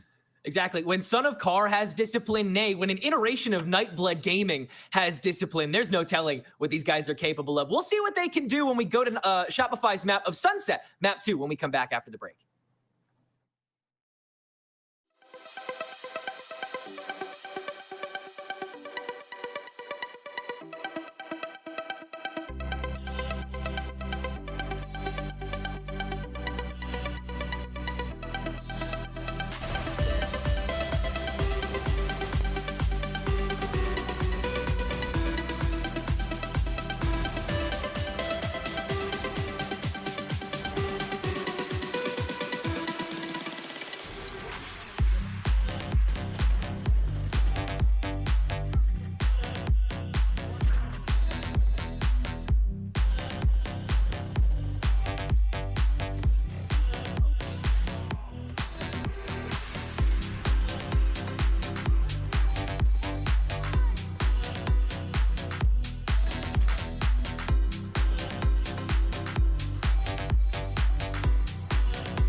final stage. One last shot at VCT Ascension. 16 teams, one goal. No resets, no second chances. Every match is do or die. Stage 3 playoffs begin July. The road ends here. Welcome to the endgame. A face-off between Nightblood Gaming and Shopify Rebellion Gold. Lotus is going to be the first battleground in the series, picked up by Nightblood, not just as their map pick, but in the win as well. Looking back at it, though, what a great map, and a map that Roy got to join us for. Roy, we missed you on the deck. We got to talk, we got to talk a lot while you weren't here. But how are we feeling about that first match? I'm feeling, first of all, it's happy to be here. Thank you for welcoming me back. Yes, I think this first map was actually insane. It was really close. I think we can all agree on that. The double pistols for Nightblood Gaming has definitely made things a little bit smoother for them on that close towards the end of the match. But ultimately, there was just so many good takeaways from both of these teams. There's such like distinct styles, but they're both playing their own styles to like kind of their advantage. And I really like the way their identities were different, yet they were accomplishing similar things around the map. And ultimately, they were very dynamic. It was a very dynamic showing by both of these teams. I really like that you mentioned that, how they were playing in different ways, but they were both kind of making it work. So, for example, you see how Nightblood Gaming on the defense side was more willing to take those fights towards Rubble, get a little bit more aggressive early on, and that's kind of the way that they were getting that first opening pick. But on the other side, you see that defense for Shopify Rebellion Gold and the way that they want to play it towards A. For a lot of those rounds very heavily stocked towards that A side. They have a lot of crossfires going on, and also on top of that, they have a really good understanding on how they want to play these late rounds, whether it was the first half or that second half. They are so methodical when it comes down to how and who's going to swing first, how they're going to make it work. So that's why this series was so close. And as you mentioned, it could have been a different story if the Pistols at least won their way of Shopify Rebellion Gold. Yeah, you very well said. Honestly, I was a really big fan of how Nightblood Gaming was like kind of slowing things down on their attack side. Like, I feel like a lot of teams, they end up into this sort of mindset where they're trying to brute force really hard with the breach, but Nightblood Gaming was slowing things down. They're kind of allowing SR to take the space. They're allowing them to kind of get comfortable, and they were saving the breach utility to just like use it in places where it was predictable, right? Like stunning Rubble, making sure that if there's an Omen up top or anyone's trying to play the crossfires, that they were countering it really well. And I really like the fact that they were, playing the contacty game, kind of not giving away their positions early, not really letting SRG kind of get a grip on the macro. And I think ultimately that really was the turning point for Nightblood Gaming when they kind of got on that second side and they're on the attack side. That to me was the finishing touch. And I mean, looking over the performance as well, on the side of Nightblood Gaming, there was a couple of really key pieces to the team that we had highlighted. And I mean, not to say that I'm surprised, but to see Son of Car MVP of the match is just, yeah, that checks out. We had talked, Stan, about how good his raise was, especially being able to see how strong he was on specifically Lotus. And Kumi had a really big step up as well. So yeah, that about checks out for how Nightblood was able to get a couple of these rounds. It's great because oftentimes we highlight players before we go into the match and it doesn't really turn the way that we expect it to. But this time around, it actually pays off. We mentioned Son of Car, how insane he is on the rise, and we also mentioned Kumi and the impact that he has in the late rounds and the way that he's holding into the sides. And that is exactly what happened for this series. Son of Car is so fearless when it comes to going for those openings, and I mentioned it earlier on, is Nightblood that is willing to take those risky fights at the beginning, kind of switch it up once in a while, and Son of Car is a big reason why they're able to make this happen. Yeah, that's a really good shout. I feel like Son of Car has this sort of grasp on the game where he can kind of like he can play it slow. He kind of knows the fights that he really wants to take, and I think Nightblood Gaming is really in tune with that. So they let him take those first engagements. They kind of know what fights he prefers, what fights he likes, and it's really this sort of like this comfortability and kind of like, I guess, foreshadowing. Like, they kind of know what fights they want him to take, and he's always there with the perfect guns, whether he's sniping, whether he's contacting people, jiggling with utility. We saw a catch on that towards the later half of the second half, and ultimately it's just this sort of playstyle that enables this team. You want to talk about someone who's able to enable the team. We have to talk about the minds on not just Nightblood Gaming, but on the side of SRG as well. When you highlight that there's different ideas that both teams are bringing into this map, both good, and to see how they played around each other, and specifically looking at the very beginning of that map, Dan, to where it was a Nightblood going for one idea to then SRG picking on. Like, I love to see these battles of these great minds and two people that had such insane, like, killing department. Like, that was just, I can't even speak. Like, that was so good. These two ideals were top fragging until the last, what, 3 rounds? The whole game, it was a back and forth between the two. And you kind of see the differences in their compositions and the way that they're calling to make this be successful. I mean, Mel, for example, had an insane round. I think it was round number 10 when they get the spike planted towards that C side. She uses that Omen ult. She TPs all the way back to that defender spawn and gets 4 kills. And it seems like there was some like miscommunication when it comes to Nightblood of where was Mel, how did she get that first pick, and she ends up getting forcing in that round. And once again, as we mentioned, keeping it back and forth between these two. Yeah, it wasn't even just the openers for the side of Mel, right? Like, she was doing a great job at calling. Overall, the calling was fantastic on both defense and attack side. But ultimately, she was also the closer for the team. She was trading out very well. She was securing very important rounds for the team. And also, Screwface was kind of doing the same. Like, he was an absolute terror on the A side of the map, right? With the Odin getting so much spam kills, getting so much of that pressure, kind of forcing SR away. And I think it's the calling combined with the performance here that is so impressive. And it's very obvious that both of these leaders for these teams want this win. They're doing everything they can to kind of get their team over the line. And I am excited to see how that's going to fare into the second map of the series. Now looking at SRG's pick of Sunset, because that was something that was called out too. And you have teams that could have these different ideas, different play styles, how they're going to clash here. And Sunset's also an interesting one because this isn't something we've really seen from the teams in recent times. We look at the side of Nightblood and they've played it in an unofficial, but for SRG, Roy, it's been a little bit. So I'm curious with what identity each of these teams is going to have and how it faces off. Yeah, that's a really good shout, honestly. I have no idea what to expect from the SRG side. They could either lean into the double controller that we've been seeing. They could lean into the double sentinel that we've also been seeing. Obviously, there's still the good old breach on that map. Me personally, I think the breach is starting to look a little bit counterable. The flaws are really starting to show with that pick. And if Nightblood Gaming is going to pull out the breach, I'm hoping that SRG has a very good read. They kind of understand the win conditions and how to play around and minimize a lot of that breach utility and the breach value. And I think they did a really good job on that on the first map. But I mean, Nightblood Gaming, they showed us that they still know how to like pull as much value from that pick as much as possible, even in the first map.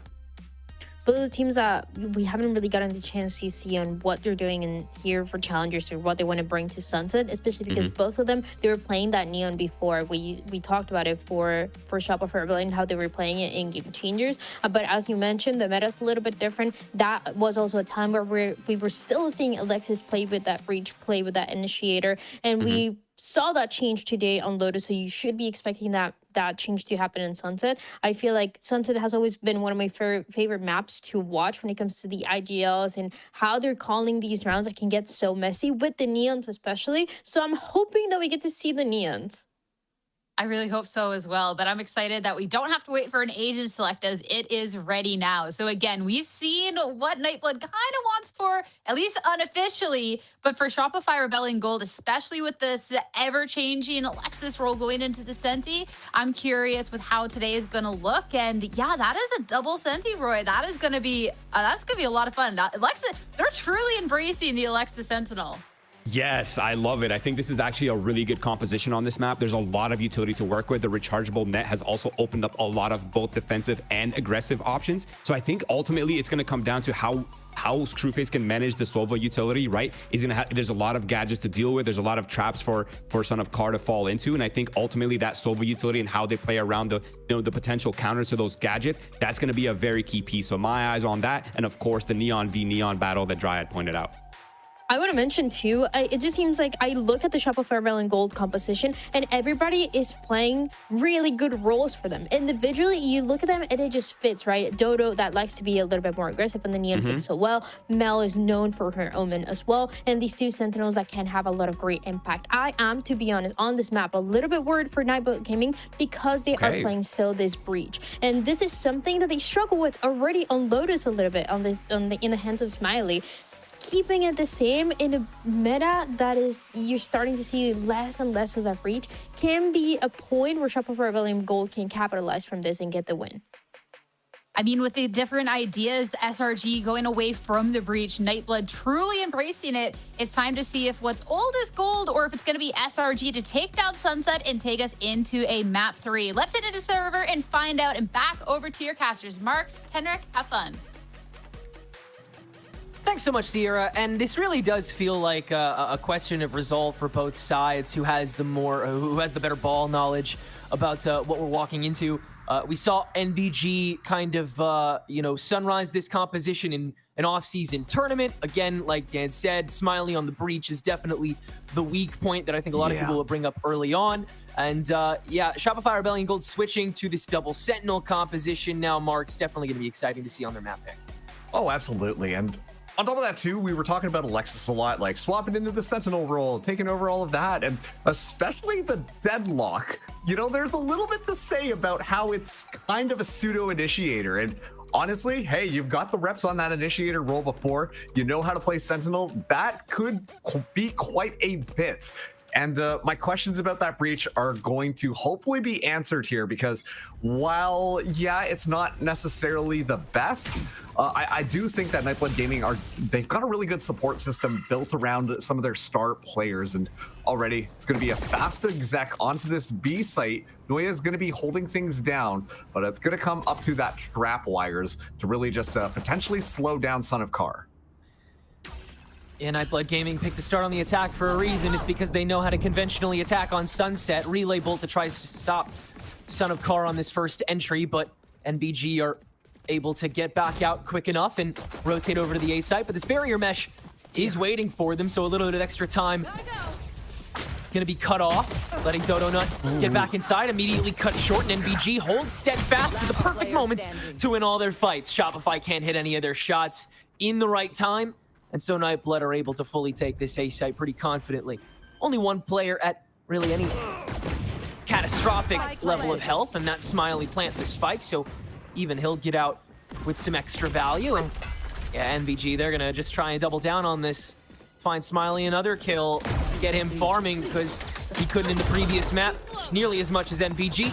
He'll be the body to trade out for Son of Kar, who will start farming his own ultimate, as he's known to continue to really try to light things up on this Neon, even here on Sunset, where, like the desk said, she's been a bit of a touchy subject lately. just a smidge there, but honestly, that round was kind of interesting because it felt like a lot of that stall utility worked out in Nightblood Gaming's favor, because they were like, okay, we got to slow things down here. A lot of utility in front of us. Let's make sure to wait this one out. And it's in those moments that the Shopify Rebellion Gold team decided to walk out. And so Nightblood Gaming, their crosshairs were just pointed forward, and there were many of them. So it really worked out in Nightblood Gaming's favor. It's already very fast. Scoop up that ultimate orb yet again. Seems like Smiley's ultimate is going to be their target in order to get the Rolling Thunder online early. As a Shopify Rebellion Gold, it's a full committal towards that A site. Only really leaving Noya to kind of play that middle ground, get that sound information, but Nightblood will be able to get a more or less free plant here. And should be a pretty quick and easy round coming out from Nightblood. And this is a lot of what you're gonna see from Nightblood if they have a perfect world here. The previous time we've seen them play on Sunset, again in this offseason tournament, they really got the snowball going on their attack half, and they want to be able to continue doing that despite the fact that they're playing against this double Sentinel comp. Even outside of the economy diff this round, I expect to see a lot of the same thing we just saw, treating all of these chokes and pieces of Sentinel util like mere pit stops in the face of what is still a careening forward race car that is this execution. And Nightblood, they'll treat it as such. Surge through on the stack and grab all their ult orbs. I mean, Smiley's already only 2 away. Yeah, I mean, they've been farming, and once again, it's those small execs that I just love watching from Nightblood Gaming. It's so clean. Like, okay, we've got an idea on where this is going.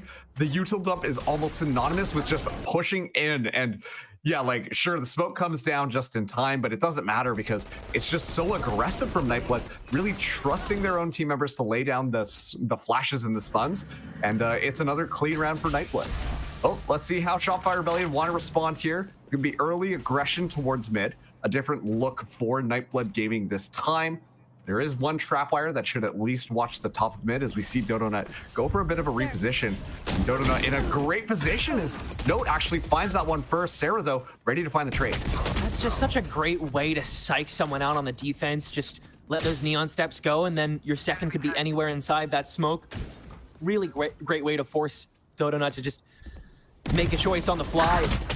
Still, though, rest of the field sorted out. Shopify can hold their own, and Noya, yeah, somehow able to win that fight against Kumi despite the peak. Smiley in the 1v3, and Shopify can pile drive it in time. 2 rifles stable for the bonus. Yeah, great job just kind of like understanding what the situation was going to be, you know? Uh-oh, they might be going into the flank. Okay, let's make sure that we're watching that angle. Make sure to shut down those individual Nightblood players who are looking for deep flank pressure. So just a good read from Shopify Rebellion, adapting themselves to make sure they've got the person advantage.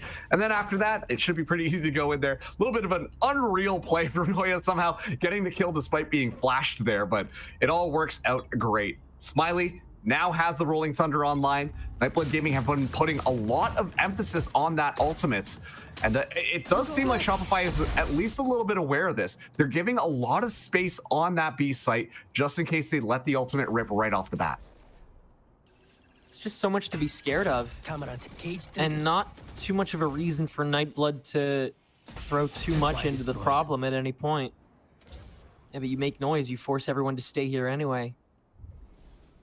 A terrific understanding of not just the attack of Sunset, but how their composition specifically attacks Sunset, and really forcing Shopify to play to all of those different contingencies that might be set up because of, again, they're slowing down and then speeding right back up again.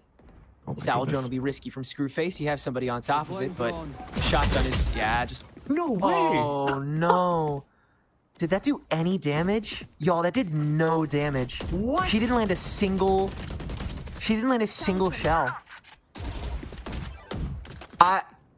That's just unlucky. There's no other way around that. I really, like, that's genuinely the unluckiest thing I've ever seen in this game.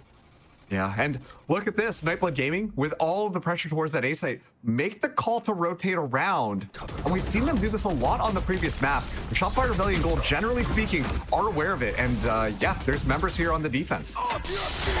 Everyone's ready for it, but Smiley's got this Rolling Thunder to fully toss the round out. 9 seconds to go, though. You have enough members to make your way through. Sarah's still on this site. Spike is held down, though, and you have enough of an army to make this work. So Nightblood, they make it close this time around, but it still looked like they had really control over that map the whole time.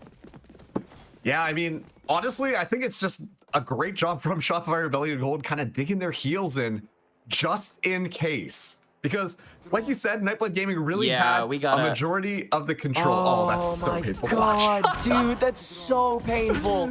Oh, we're doing Donut dirty like that. Oh, that's okay. Dude. Yeah, but Nightblood Gaming, they had so much of the map control, right? And you think that it should be a nice, clean, easy round, but Shopify Rebellion, just based on positioning alone, make it down to the wire for Nightblood to get that spike down. Thankfully, it works out in Nightblood's favor, as they're now up 3-1 here. And this time it's going to be Shopify making some money moves as they're looking for potentially this Cypher. Kumi, aware of that, though, really just holding that down as Nightblood Gaming, it's very timid this time from the attack. And again, seeing if Shopify are willing to buckle first, get in front of any, clearing piece of util too early. They have a lot of ways to just kind of sequentially deal with this, but a double stun actually lets Dodonut take that duel. So she's clearly not shaken, as Nightblood will now be forced to go for this full rotate, take the B site. That is, all things considered, fully open. And just an excellent response coming out from Donut there. Toss out that relay bolt, make it bounce off the wall, completely stun up Son of Kara, and suddenly your Sheriff is shooting as fast as a Vandal. It's crazy, but the play works out fantastically. Smiley, though, holding down mid. Mel seems to have a little bit of an inclination as to where that player might be. Is at least suspicious about it. It's all going to come down to timing as Smiley wins that one out. Yeah, purely timing, and Shopify want to be able to weaponize that rather than be the ones that are victim to it. This time, that will not be possible. They'll just get one more poke out and hightail it, no doubt. So it'll be 4-1 for Nightblood here. And this attack, once again, looks squeaky clean from head to toe. Not many notes so far. It really seems like Nightblood have been able to kind of squeeze every drop out of how this map operates. Yeah, and it feels like it's too easy. You know, like when you look at the overall macro strategy that Nightblood Gaming are doing, oh, we put a little bit of pressure here, and then we regroup, and then we rotate, take a bunch of space on middle, and then end up on one of the sites wherever we've got room. And yet it's working out so well just because they're able to find those opening kills. They're able to apply pressure early on. They've got an ultimate in their pocket. They're playing it so well, and I think it's just the Nightblood. Once again, the executes tend to be pretty dang phenomenal and usually allow it so that they in that numbers advantage in the post-plant scenarios. It got close a couple of times there. Shopify Rebellion Gold are really giving them a bit of the run for their money, but ultimately, Nightblood Gaming are still winning these rounds. And as this continues on, no matter how close those rounds are, Nightblood Gaming are really setting the pace right now.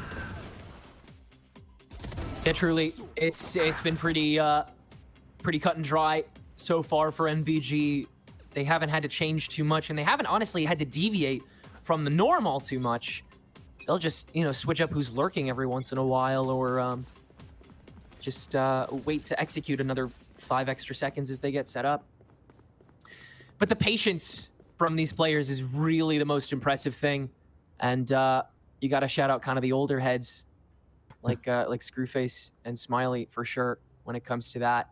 Just an understanding of how much time you really have in this game and how much you're able to play with, especially against a team that has so much up their sleeve. To just choke them dry is optimal. And again, you poke your head out so early, Shopify's going to take advantage. Mel opening frag and Screwface clawing at air, trying to get a kill back for NBG on this opening so that they can execute onto A quickly. But instead, they'll just inch up, try to double down on this.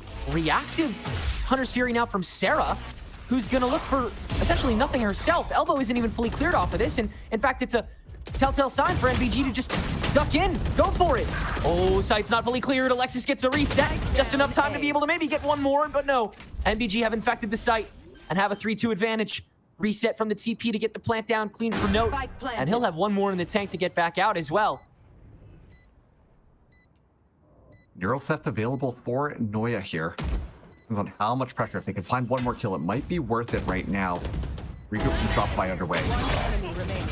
Oh, but with Noya gone, the operator in Dodonut's hands, she's gonna let this overdrive fly. Now or never, all or nothing, trying to get this second round in the halfway point. But with elbow uncleared, she has to use the ultimate in order to do that. Grabs a Phantom, nice shot on a Note. 1v1 against Kumi, and she can't hold it. Too much asked of her. And Nightblood Gaming yet again have enough to get through. Despite getting revealed, despite getting traded away, they still make it happen. It's just down to the execute, down to the gun duels that it feels like Nightblood are winning out. We see so early on the fault line, the paranoia, the Hunter's Fury, all of it getting tossed into the kitchen sink, losing Son of Car as well, and it just comes down to the dirty exec onto the site, just taking the gun duels, and yet Nightblood Gaming come out on top of it. If you threw away all of that utility at the start of the round, it wouldn't have made a difference as to how that would have went there. So honestly, it just comes down to Nightblood Gaming being absolute fraggers so far in this series. Forcing out the relay bolts. It's tossed by Karn, but Notes TP's up. Understands Dodo is nice and close. A free meal in this anti-eco. And Nightblood again on top of that first kill. Instead of resetting, now that they've gotten that early first blood, they'll just choose to twist the knife. Speed run this, not give Shopify a chance to like restack or kite or get, you know, util set up for a retake. No, especially not in the eco. And now Alexis just left alone. Look at this, Nightblood Gaming, they're already going hunting as well. Really just trying to find and maximize how much they can kind of slap the economy out of Shopify Rebellion Gold's hands. Could be a fault line coming in. Reflexive net here. Alexis still alive. And stay down. Still kicking. Screwface eventually cuts in. Takes care of that problem. So now a full reset for Shopify on the rifles that they can actually try and run with. Dodo also with the operator. So But the question is just really, I mean, what do you do? Because Nightblood, again, they've played quite conventionally on the attack so far. If I'm being honest, they've done what most teams know how to do on this. What I'm sure Shopify knows how to do on the attack. How do you stop it?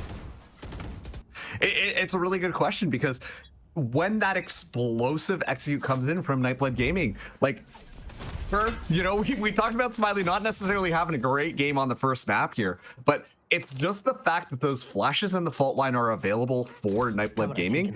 You don't really have to be that star player who's fragging out of your mind or really connecting anything. As long as you find one person, generally speaking, Nightblood Gaming do an excellent job at following up. Shopify Rebellion Gold have to be a little bit more tricky about their positioning and brace really for very unconventional plays like what's going on here. The Neural Theft tossed in, and this will reveal the full stack. But again, what can Shopify really do about it? They have to just play this waiting game.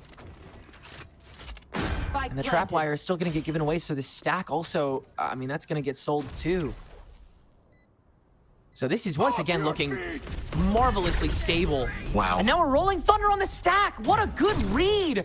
Annihilation forced in just to keep the stack from moving onto the fight. But again, I mean, there's no time really. Shopify are up a creek without a paddle. There's so much in their way. At least they're able to kill the one in hall so they can make some headway. But yeah, there's no time, and you still have 3 rifles, but you're already so close to this. They have to just commit. They'll storm on, try to make this happen ASAP. 1 kill for 1, but Collar just puppy guarding this spike. And he'll have to clear the whole crowd. No time to defuse, but time to maybe grab one more fun neon kill. Oh no, it's Alexis to grab it. But again, a crazy reset for SRG yet again here on the defense. Nightblood Gaming, I mean, this is very similar to the off-season game that they most recently played on Sunset. They haven't played on this map often in on the books games. And the one that they did against a team that has not done nearly as much as Shopify has. It was also like this. It was a complete snowballing attack. Yeah. So. I was gonna say, like, you know, I saw that map statistic too, and I'm like, oh, we can just kind of write that one off, because I think they won 13-2, 13-3. But it really just kind of comes down to, you know, the little group ups that we're seeing from Nightblood Gaming. The fact that the wraparound happened so quickly, they're able to pinch the 2 players, Donut as well as Noya, just outside of that B site, and drop so many of those rifles. Like, all of the executes from Nightblood Gaming have just been so clean here. Kumi as well finding Sarah. A bit of timing for Alexis to step out and shut down the Cypher, but it's okay. The Neural Theft is already activated here, so they're going hunting. One of the only times where Shopify is actually able to get ahead of things very early on into the round. And honestly, part of that was just forced upon them. But can they still win the fights out? It's been tough. Screwface, quick on his feet too. And he's been able to make his way back over to mid, cut Alexis short. Down to a 1v2, and Noya running into the fight. No time to waste, and Spike once again planted in the back. 1 wire available, but yeah, 2 corners to check, and you take the easier one every time.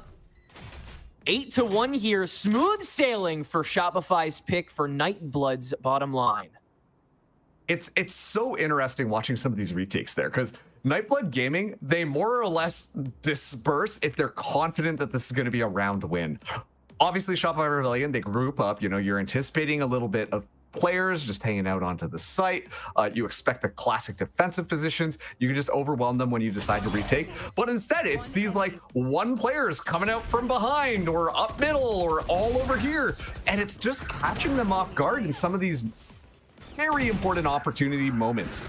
And as a result of that, like, you know, the fact that Nightblood Gaming, they're like 3 or 4 flanking players that are going hunting, even if the retake hasn't even happened, they're able to find 1 kill or 2 kills. It's so key for them just having more than enough numbers to be able to walk in and win things out. Like, why was Screwface all the way over there flanking on mid? It's just unbelievable map control coming in from Nightblood Gaming, especially in those scenarios, and it's really slowing Shopify Rebellion Gold down. And that's why things tend to go down to the wire as much as they do. They're forced to make plays. They're forced to try something different, because Nightblood Gaming are just stopping them right at the beginning of the ladder. Like, they haven't even put that first step on, and already somebody from Nightblood Gaming are shooting at them, trying to take out a player. Yeah, the foot's just down so fast, and Shopify, again, the proactivity is normally so admirable, but if Nightblood Gaming can continue taking advantage of the tempo like this, then it's sort of impossible for Shopify to do anything other than play back into things. And on Sunset, that is just so difficult. Continuing to play this gorgeous, though, Nightblood. Yeah. Storm onto this B site. A Hunter's Fury to fully back up the push. Onto, again, rifles. Shopify already losing personnel on the way through. Note on a rampage, 3 kills deep. Dodonut finally shuts that down with the relay bolt, but now with no util in the tank, she got to press forward with just one more member to help out, and Mel is swiftly dealt with by Carr. I mean, Nightblood look undeniable on this attack half, man. This is unbelievable stuff. Just so by the book, but so clear-cut and clean. Like at this point, like Nightblood Gaming, you know, they've drawn their sail and they're riding on pure vibes. Like they're just so comfortable with it. The spike wasn't even down and they're already so aggressively just pushing in. The level of confidence, the level of just belief that, yeah, this is going to work out for us. We're going to be just smooth sailing from here. It's unbelievable. And what's going to Shopify Rebellion Gold, they're just not anticipating that level of aggression. I complimented Nightblood Gaming at reining it in, doing a great job at making sure to counter it, but that only applies if Shopify Rebellion Gold are able to shut down this level of aggression. Thus far, Shopify Rebellion Gold on this defense have not been successful at doing that, and we see Mel go for a little bit of a more aggressive hold forwards here, and Note just is able to find two. Sarah, who was the backup as well, gets taken out in the midst of all of it. And so Nightblood Gaming once again have a man advantage, and Noya only has a pistol as Note still going hunting. Just so desperate to find a way to dip into the positive at any given moment right now. Shopify Rebellion Gold searching desperately for ways back in. The fast lane from the back site, this time the one. Dodo immediately cut short by Smiley. And again, every possible contingency is prepared for by Nightblood. They have the finger on the pulse. And at the end of the day, there's only so much that Shopify Rebellion Gold can do for this retake. Given the fact that this deadlock has to sort of get active from whatever choke they want to enable from, rather than Smiley attempting to still play that universal breach. You know, I'm not saying that breach is still good or still the best option for this, but the adaptation from Shopify, we've definitely had to see on this defensive side. And the Sentinel utility has unfortunately not really been able to put much of a hold on Nightblood's ability to just go. Oh, that's really bad. Yeah, don't go disrespecting my boy breaching the server right now. It's so aggressive. Dodonut, though, able to find Note. Dodonut as well. The Overdrive is able to find Son of Carr. Making this a little bit of an overcooked round from Nightblood Gaming. They still have the numbers advantage. Immediately slow things down, but look at Mel's positioning. On another nice backstab. Big potential for Shopify to take this round. Overdrive drained away, but Mel has stepped out, and it's Screwface versus the world, and he's already been found out by the Hunter's Fury. Yeah. Sarah can deal with him, and this, the one round that Shopify are actually able to get ahead of things, it's because Nightblood Gaming get a little bit ahead of themselves, if I'm being honest. So the question is, can Shopify kind of take that torch and sprint with it their own way on the attack half of, again, the map that they chose? Yeah, it's tough, and you know, like when we look at how that half went, I think a lot of the points were just really due to the fact that the deadlock wasn't getting as much value as they would have hoped. When you look at the executes coming in from Nightblood Gaming, in theory, the deadlock should be able to introduce just enough incohesion, a little bit of discombobulation to make it so that the executes couldn't be as clean. And yet it always felt like Alexis was not in the right place to use some of that utility to slow it down. And as a result of that, Shopify Rebellion Gold were just getting run over by the combination of just execute utility. Already aggressive from Son of Carr. Who else? Already on this pistol round as Shopify Rebellion Gold, they're not out of it just quite yet. 8 rounds to make up here, but if they can get this pistol, that's going to be an excellent start for the team. Shopify, I mean, with this composition, with the stack that they have, they're really able to focus one pressure point and give their all to it. But they have to be so clean on the way in. They have pretty minimal util on the drive through. So they can't flash a lot of, chokes. They can't press a lot of fights. They kind of just have to stand their ground and win the swings. And Nightblood are going to have some pretty wonky swings with this Neon active. Of course, Carr being the first to die this round spells a pretty good pistol in the cards for Shopify, and my, that looks good. Sarah from the back, that's 3, and Smiley can't make a dent. Nightblood are banging their head against their own brick wall, at least to start this half. Yeah, once again, like, that essentially is what you wanted to see from Shopify Rebellion on the defense. Using the utility to break up Nightblood Gaming. Use it to just introduce a bit more chaos. Catch them off guard a little bit more, and then take your opportunities to go in for those kills. An excellent demonstration of that post-plant pistol round. Shopify Rebellion Gold, they do get that pistol. And now we're going to be seeing them buy up. We see 3 Bulldogs in hands. They can't really spare any expense with how much they have to kind of get back. Nightblood Gaming, on the other hand, let's see if they can kind of pull it in a bit more. I mean, that was hyper aggressive, and the confidence sure was booming, but it's a new round. You can't let these ones slip away this easily. Certainly not. Got to go down with something. Here. Very quick start onto the site again. And no notes for that 5v2. Everything looks pretty good. And you already see how Shopify really want to hone this attack half. They really want to play into the bit. The mesh on top of the wire in Link, making that an impossibility. So then that open clearing is your only possible option, but it's really tough to get rid of the sonic sensor that Alexis has placed up in the back. So as long as Shopify just really bottlenose both of those, all you have to watch is wherever this Sentinel util gets cleared. And this round, NBG will keep their mouths shut, wait for the spike to go boom, get nothing on the way out. Yeah, so all 5 members will be able to survive this one. Another clean round coming in from Shopify Rebellion Gold. And once again, like, you were talking about how they set up their utility, making it nigh impossible for the re-entry to happen. You should see how quick they are on setting things up. It's like, once again, when we talk about Shopify Rebellion Gold, this team has done their homework, right? Like, you know that they've got the reps in, you know that they've got the practice in, and now we're starting to see them be able to showcase it a little bit more. It's in these inopportune moments when Nightblood Gaming, riding off the high from the last half, might leave a couple of holes, a little bit more opportunities for Shopify to really exploit some of their mistakes. Now we're going to be able to see the cleanness that we expect from the Shopify Rebellion Gold squad. This is the round where they really need to show how elevated they are with this new spin. How much can they get rid of on the way down? Every other bonus that Nightblood have had to play into, they have managed to get rid of at least 3 rifles from Shopify. And they do the same despite the fact that they are running with 3 Bulldogs. Another B exec. Same old, same old. This is the way that we do things around here. Nightblood Gaming know it. They can't really play against it. Sensors are set up for the re-entry from the Boba site and market. Once again, Shopify have so much in the way on the only openings that Nightblood can really realistically approach. And so they will play that waiting game until most of it goes down. That mesh gonna fade away soon, no doubt, but these sensors still causing trouble. You gotta at least sack somebody, and it's gotta be Son of Carr. Everybody else has to frag up because of it, but Screwface can't cut through. And neither can the rest of Nightblood, really. It's gotta be the market execution that makes any headway. And they can't really do much. Note is out and doesn't make anything more happen. And so a big bonus went out by Shopify Rebellion that actually nets them a couple extra rifles rather than getting rid of some.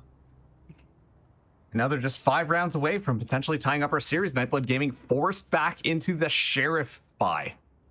And it's so interesting to see because Nightblood Gaming, when they were on the defense previously, we saw them just inject a little bit of pace, inject a little bit of momentum into forcing that retake earlier on. And that's why a lot of those executes were a lot cleaner in the last map. We see them take their timings perfectly, dump everything in the bucket onto the site, isolate a couple of the members of Shopify Rebellion, and immediately punish them. This time around, though, they waited, they hesitated, which allowed Shopify Rebellion more than enough time to get themselves set up. And there's more than enough time to just zoom down onto Note. Donut is on a spree right now. Yeah, this is one of those playground rounds, but Screwface is going to be able to at least get away with one little shenanigan before Nightblood Gaming call it a day. Shopify still have the majority of mid, majority of B because of that, but Son of Car is going to try and meet this before any sensors can get put down. Spike will get planted. Oh, and Sarah able to catch him.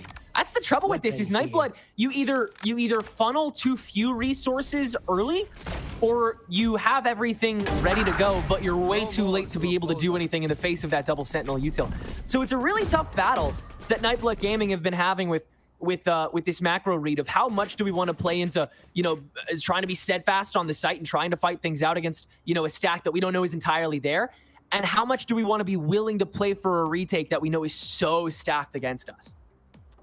It's honestly tough, and honestly, Nightblood Gaming, they're probably asking themselves the same questions right now. We're seeing them now take a timeout. A very dominant half coming in from Nightblood Gaming at 10-2, but Shopify, they're completely back onto the other foot. Look, this is one of those patented Nightblood Gaming run it down and hope for the best. Usually they come out on top of the other end, but Shopify Rebellion, like, they've been slapping the rounds out of Nightblood Gaming's hands. And no real ultimates really to, you know, help Nightblood gain any of these rounds. And so unless they really just stop things for now, Shopify Rebellion Gold, like, they are on the path of recovery in what was a very one-sided map at first. This is both teams just really understanding how to weaponize what big advantages they have. Shopify trying to profit even heavier and make this a massive reversal that is more of a show of sunset than Shopify Rebellion Gold's inconsistency. Because, mark my words, they are done bottoming out in Challengers. They are so tired of not bringing the show, bringing their aim, bringing their A game to this stage. And after besting TSM, the same team that Nightblood upset too, they're ready to keep that train going. Man, we just can't not bring up TSM today, huh? Hey, you know... They're not even here, and we've already talked about them like 3-4 times. A lot of information gained. What's he saying TSM's trash for? Crazy.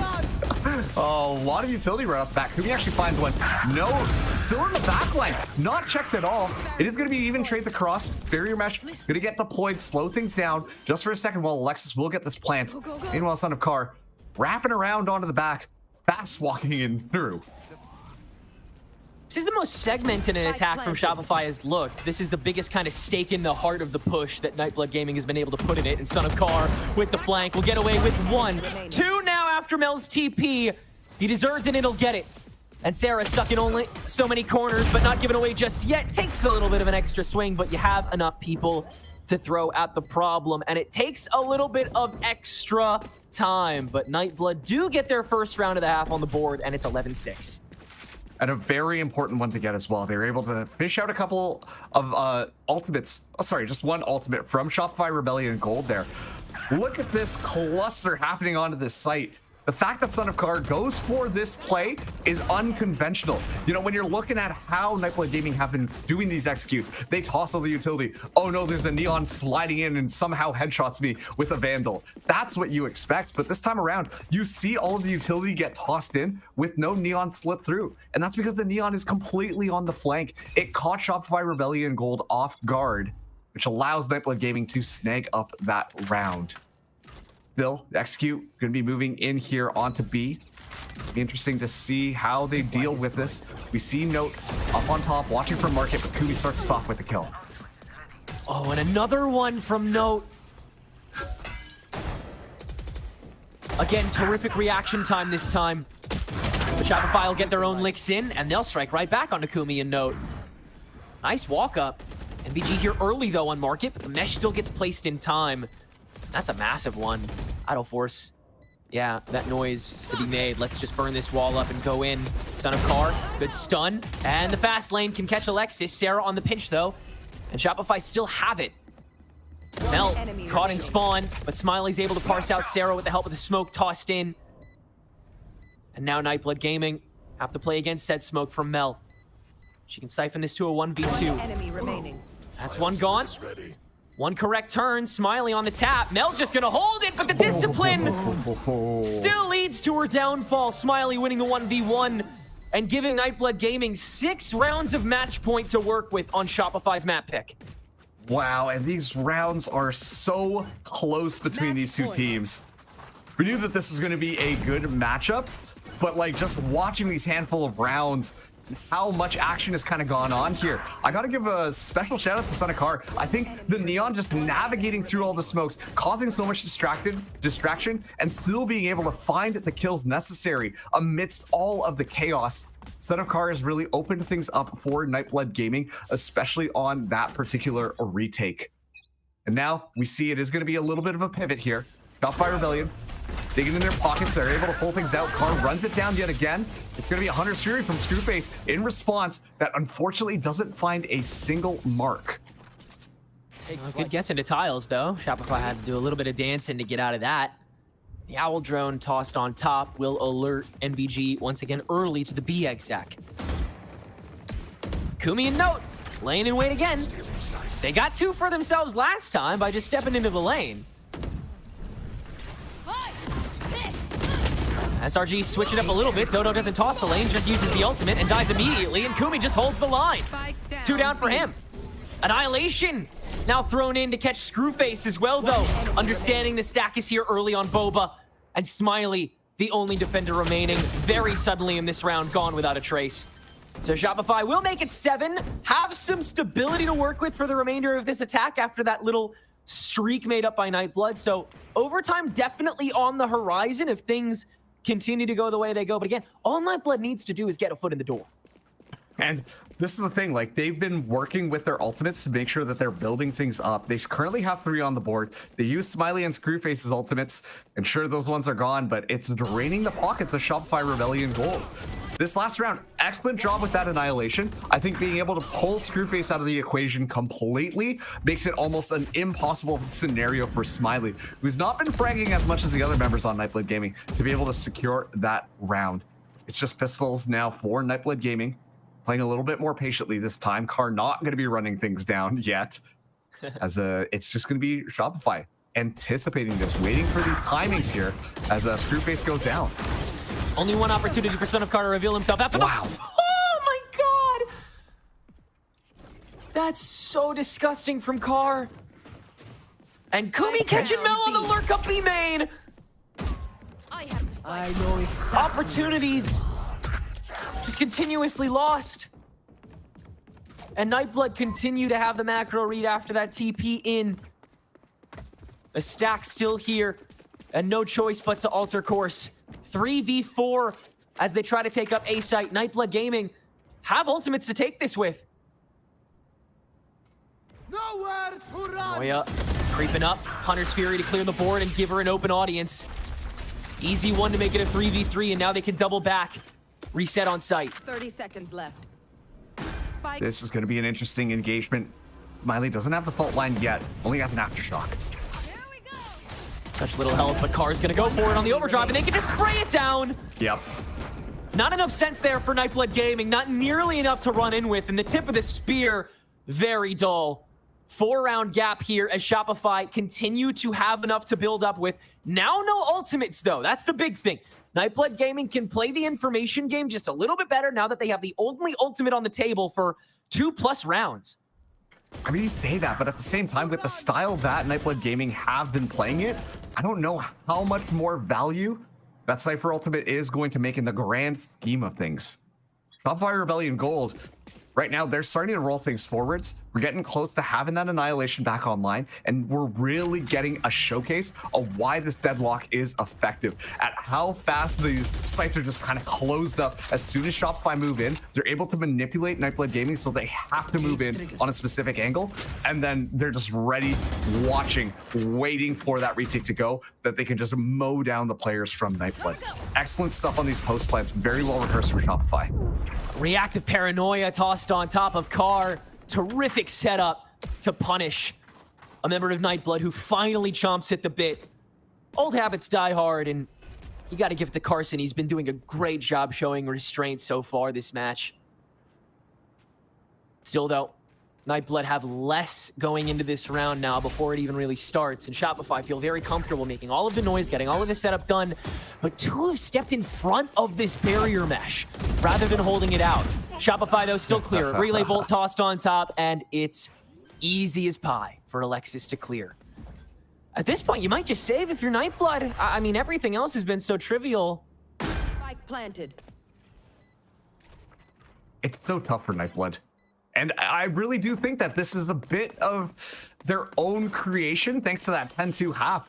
In some of the earlier rounds in this half, we were seeing them just kind of try some wild things, anticipating that they're going to be able to just frag out of their minds. Oh, utility, that's okay. We've got so much cushioning that we can kind of do whatever, and things are going to be working out. And it's that level of just letting things go enough that has resulted in this close map that we're seeing in front of us. It's going to be 9-12. The half was 10-2. Nightblood Gaming, I complimented them at, slowing things down, playing a little bit more cautiously, and changing things up. I need to see that timeout happen soon. I need to see them go for one of those resets and really bring their mental back down, because they were flying on cloud 9 and now they're brought back to the ground against their own will. And I think that the pressure might be getting that to them a little bit. We've got to see them start to clean it up and close out this map. Just one more round is all they need. But Shopify, Rebellion, Gold are hot on their heels right now. What a comeback in the second half. And Nightblood Gaming will finally buckle with the one rifle they were able to save the previous round. They'll go for the eco. Fully reset. Potentially take this to 12-10 as long as Shopify don't make any game-shattering mistakes. Kumi has been the staunchest holder of B-site this entire game, but it's been really hard to take him down without him getting a kill, even with the pistol in hand. This time it's Screwface babysitting instead of Note. And so a little more intel tossed in to get a handle on opening frag potentially, but another annihilation thrown in from Alexis. She's been starting to farm those quite a bit, hasn't she? And Dodo Nut far up. Another perfect way to deal with the potentially ratty formula that Nightblood will be rocking with on a map like this. The stack, a little more likely here too. Just a little bit of a heavier push in the beginning without still utilizing so much of that kit that you have to hold on to if you want a steady sunset post plant. So again, terrific understanding of how to really play this map to your strengths at all times. And losing any sort of rifle doesn't really matter at this point, does it? We're 2 rounds out from regulation ending, and Shopify Rebellion Gold taking us to overtime. Yeah, I mean, they've really put the cage on top of Nightblood Gaming at this point. Note as well getting spotted out. Sarah looking for that final frag here as the spike goes off. We'll catch both of them. But yeah, like when we saw Nightblood Gaming just popping off, it's because they're in the right place at the right time. They're being dynamic. They're flowing like water all over the map. They can go wherever they want because they've got the confidence to do so. We're seeing a completely different Nightblood Gaming currently, where it's a lot more timid, a lot more scared, and that's what I'm talking about when that pressure really starts to mount. We're not seeing those hero plays go anymore, or those ridiculous, kind of send it down with a util dump to try and catch Shopify on your own terms. We're not seeing that level of aggression because it really feels like Nightblood Gaming right now are just playing not to lose, and as a result of that, it's extremely easy for Shopify Rebellion to catch those timings, to catch those opportunities at shutting down these players before they get active. And this has just been, again, so by the book for Shopify. Don't really need to change too much, but such a heavy understanding of where these people are planted. They know that a stack is definitely potentially here. Kumi the opening frag though, and Shopify are a little scatter shot. This gets a little dangerous, especially with Cypher ult. You know how many people are here, and Kumi willing to take that next fight. That's 3 now for the Cypher. Finally cut short by Melo, has to TP up, and Dodo Nut with the refrag. But in a 1v2, where Note is who knows where, and Screwface has the backstab. It's down to Dodo Nut, and a perfect paranoia timing is all NBG needs. They just needed to meet the problem with enough. Create a new brick wall for Shopify Rebellion Gaming to hit, and they do. It's a 2-0 loss to give them a 1-2 record here in the Swiss and put Nightblood Gaming back on top of the standings. And I don't want that second half to really take away from Nightblood Gaming in this matchup, because once again, we are seeing amazing little set plays coming out from these players. We talk about Shopify Rebellion being kind of that textbook rehearsed team coming through here, but a lot of these micro plays, a lot of these explosive executions that we got to see from Nightblood Gaming just looked phenomenal. Sure, things were starting to fall apart a little bit towards the end there, but even in that final round, you see that they kind of stick to their guns in the execution. And obviously, you know, it's really, whoa, we get to see the flashy plays, we get to see the flanks and all that type of stuff, but I really can't compliment that double initiator utility to really set up their players to go in and clear the enemy team out. Shopify Rebellion Gold still looked really good on paper, but it was just those opportunities that Nightblood Gaming squeak out that made sure that this was going to be their series. Yeah, able to squeeze water from a stone by the end of that game. And again, Shopify Rebellion Gold, they come into this as such a smart team, such a team that has such even footing between its players. All of them really put in the effort today. But Nightblood Gaming, they have too much to offer. They had the better aim for the majority of that day, and they will come out with the victory here. We'll see how both of those teams are feeling after the fact and introduce our next match after the break.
Final stage. One last shot at VCT Ascension.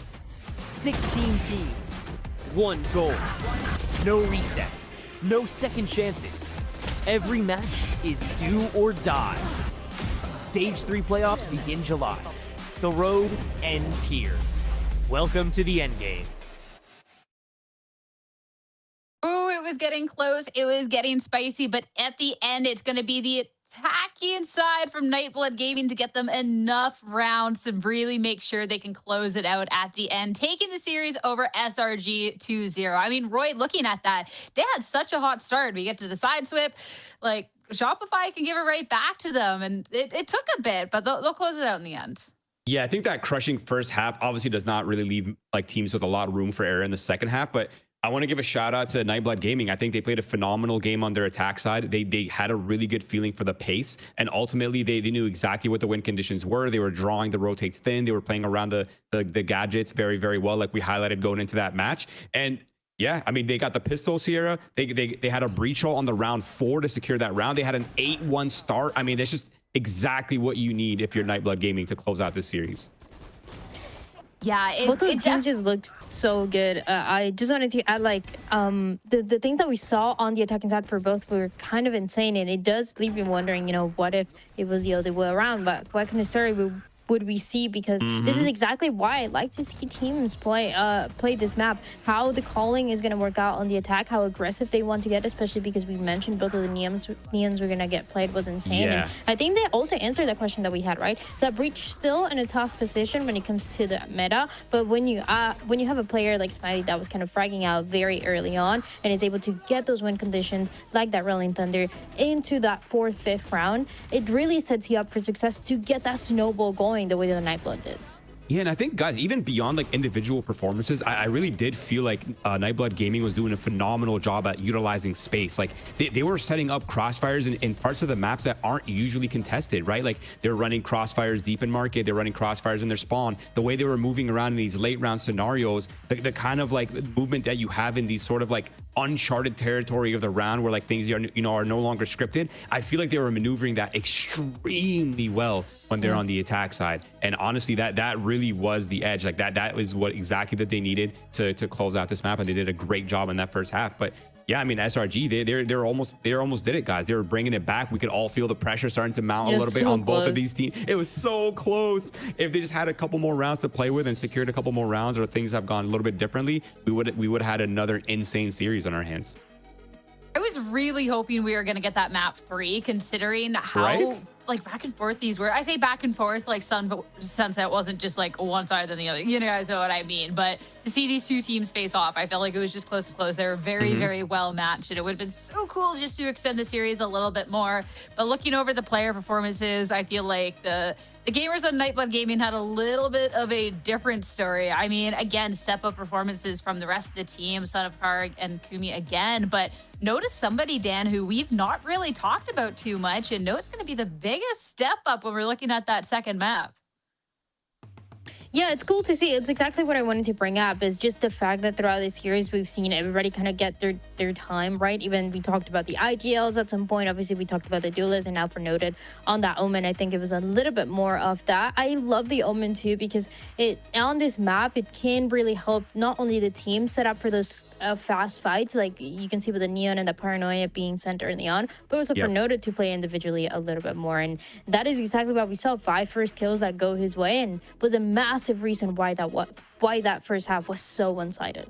Yeah, I completely agree. I feel like Note also just gets so like overshadowed sometimes by Son of Kar and Kumi, who've been having phenomenal performances. I mean, even Screwface has been performing extremely well as of recent as well. So I feel like he kind of goes under the radar. But I think Note's consistency and the fact that he's like always putting up a good, solid, honest stats, and the fact that his kill to death ratios are great, his first kills first death ratios are fantastic, and then you add in the utility, you add in how much spam kills he get, and just how much is like almost like a harassing playstyle, right? Where he's just like constantly spamming, great utility, ultimately just always having some sort of impact in the game, whether he's on the top of the scoreboard or in the middle of the scoreboard. You don't often see him at the bottom. And I think that level of consistency, when you combine it with pop-off potential, is really what makes Note such a strong player, in my opinion.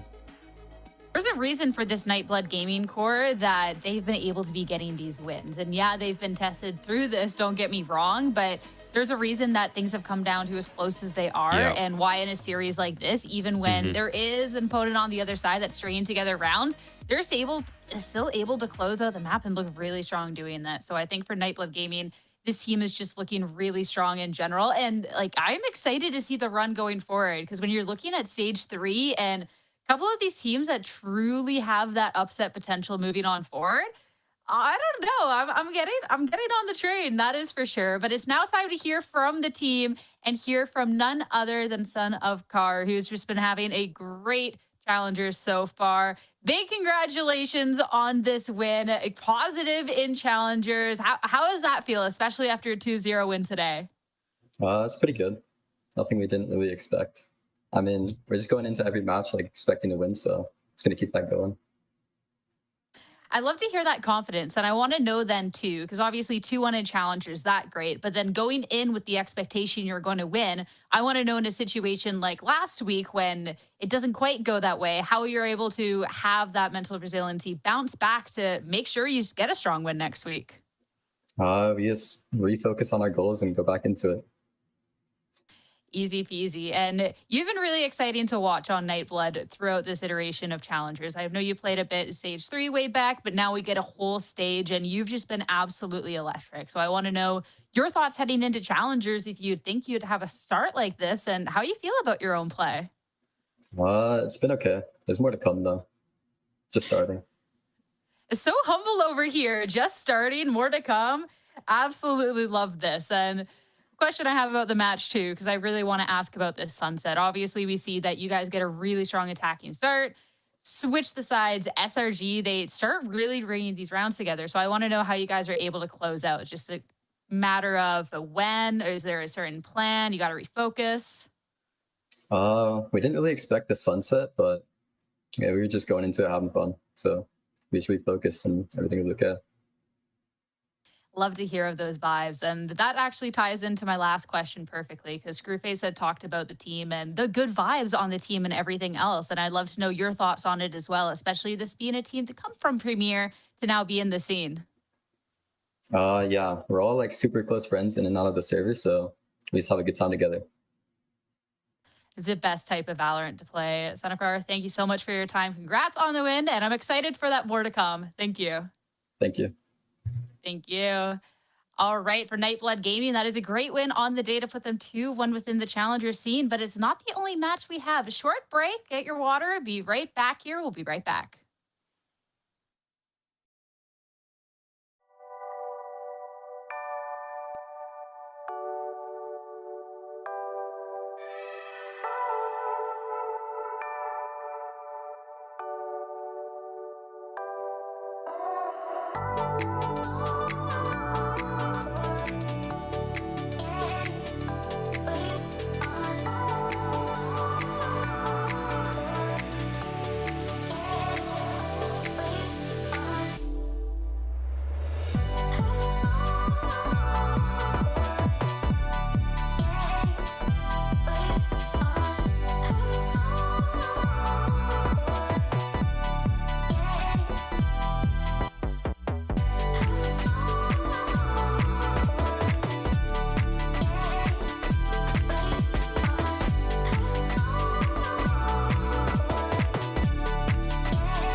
Hello, everyone, and welcome back to Valorant Challengers North America. Nightblood Gaming to take a 2-0 victory over SRG. Now for our next matchup of the day, we have none other than Burger Boys going up against SAD Esports.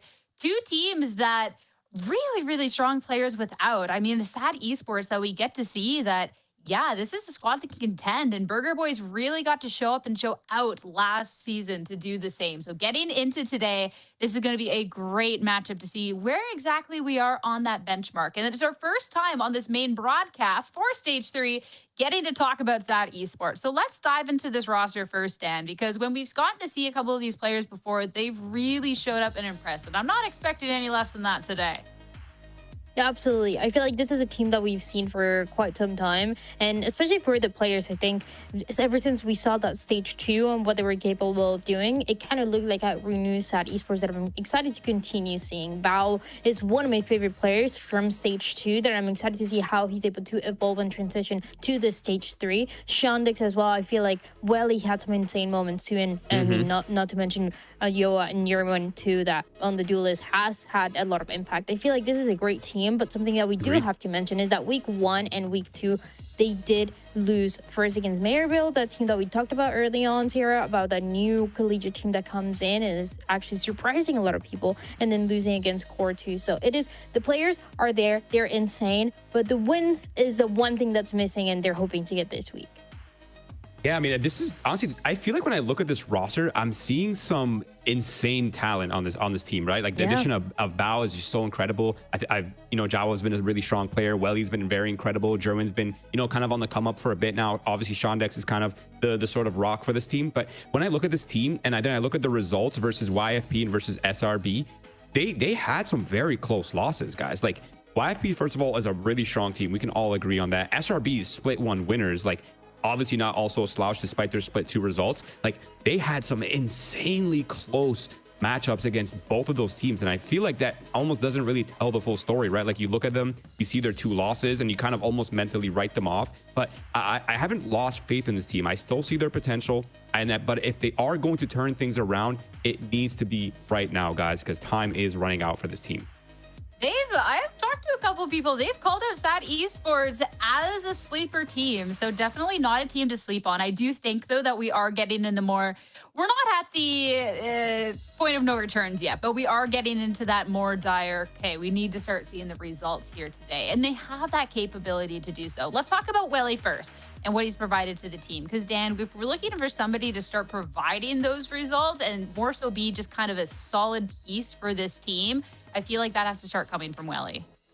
And he is a great player. Again, this is a player that I started paying a little bit more attention to since stage 2, because the first time that I saw him week 1 of stage 2, I definitely had my doubts. I felt like there were a couple of rounds that he was playing a little bit more for himself, especially on that initiator role. They want to kind of set your team up a little bit more. But then after that, he's been so impressive. He's one of my favorite players to watch on that Sova with that impact that he has with the Hunter's Fury. He always is getting 1 or 2, and I love that he's always willing to use it early into the round. I mean, the barriers go down and he's immediately trying to get that info with the Hunter's Fury, and it can be risky, but most of the times you see Welly get value from this. I want to continue seeing him on this Sova, and again, he was the best performing player last time when they lost against one of our favorite teams. Was again when they lost against Shopify Rebellion Black. This was the player that was fighting demons trying to make that win possible. Yeah, when I see this player's name, guys, I'm thinking value. Like almost in every one of the matches, he's always getting value, whether it's Odin spamming, whether it's perfect darts, perfect timing, good shocks, the Hunter's Fury, like Dan was saying, or just being a nuisance with the Odin, just constantly harassing teams, putting in a ton of pressure on them. This is that player for this team. He puts in a ton of pressure in the supportive role. And whenever you have players like Welly who can, they have the X factor, they can pop off, as well as the kind of like it's sort of like the Trent position, right? Where like he is on a supportive role, but Bro's putting up insane stats and his value is so consistent from match to match, is a really good player to have on your team. Oh, if we want to talk about value, then I just have the perfect person to bring up next. We got to talk about Jerwin. I feel like this is someone that if you just watched last week, you might write off. And I'm just here to tell you, you should not at any point. What Jerwin as a duelist, some of these pop-off potentials are just go crazy, Roy. Yeah, last week does not paint the full picture whatsoever. Bad week can happen to everyone. It wasn't even that bad. We know that there's potential for so much more. Like, he's electric. Listen, Sierra, if last week was a bad painted picture and Bro still has 150 ADR, then he actually just might be the magnum opus of paintings. I don't know. But yeah, his stats look great. I think in terms of eye test, he's also passing it. He's able to fill multiple duelist roles. He's able to kind of play the slow game as well as the fast game. And he's very flashy, very electric, and very confident. And that's exactly what you want from your duelist player. And I'm really, really looking for that step up today. I mean, we've gotten to see in third parties, like he will go out there and just drop numbers. So there is definitely that potential going up against Burger Boys today. We get blessed by a cat on the screen. Oh, hello. The cats are just out in full force today. We got to see Tenric's cat earlier. Mine was causing havoc, and Dan's is just this is how I'm going to do this. Needing attention. I mean, I'll see. I'd have it no other way. What a baby. We just need to... Oh, which one's this again? Aura? This is Aura, yeah. Got it right. Let's go. Okay. Perfect little cat break. Now back to business. We got SAT Esports going up against none other than the Burger Boys. And let's talk about this team because... Wow, I just got chills. Chills, right? I mean, for Burger Boys, like we've gotten to see the potential this team has. We saw it in playoffs. This was... Dan, they've had a little bit of a rough start to stage 3. They also went up against 2 really good teams back to back. That's nothing to be ashamed of. So this is a team that I'm definitely expecting to be able to turn it around today. Yeah, this is the team that I was talking about that lost against Mayorville, lost against Core, and now it's a Burger Boys that does kind of leave us wondering what happened since stage 2 to now, because they were that team that was actually the underdog story, and it was not just a story, but it turned into a reality towards the end, getting that 3rd place on that stage 2, and also being that team that forced us to look at them and see the kind of things that they were doing. I think Nanners was a big part of it, and I feel like this is the time to turn it around. We mentioned, last series, it was the teams that were 1-1. You want to end positive. Here's, you just want to get your first win, get something started before it's too late. Yeah, this team has had a series of very unfortunate events right after their deep run in the last split.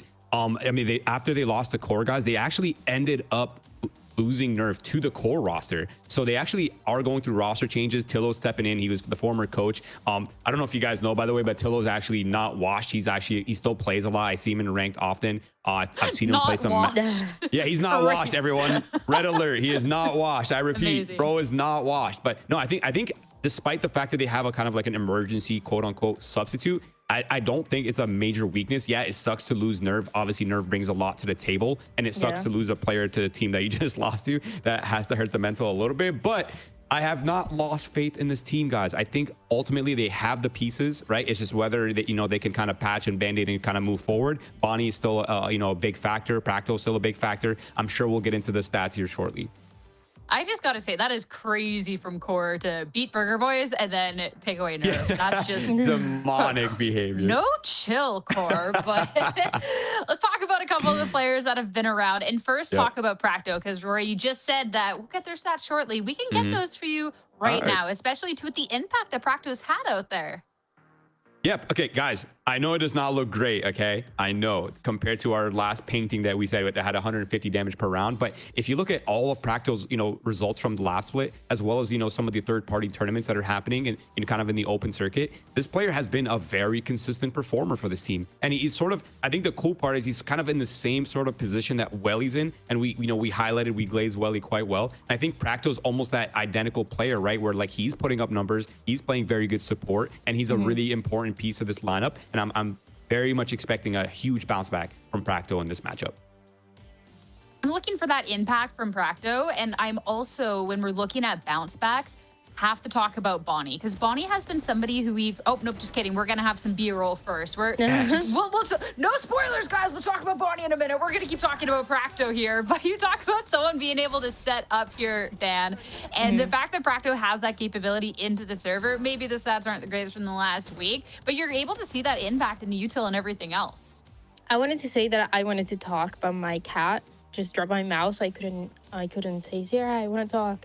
But my bad. What I wanted to add there was that I found really interesting that the image that we had next to Practo was the Cypher, because he is actually an initiator player, and it was just that one map that we saw him playing on that Cypher. To be honest, he is super flexible, and he has been throughout his career, but he is that initiator player that makes me excited to see how the duel between Welly and him is going to work out, because we already talked about Welly and everything that he's capable of doing, but it's the exact same story on the other side.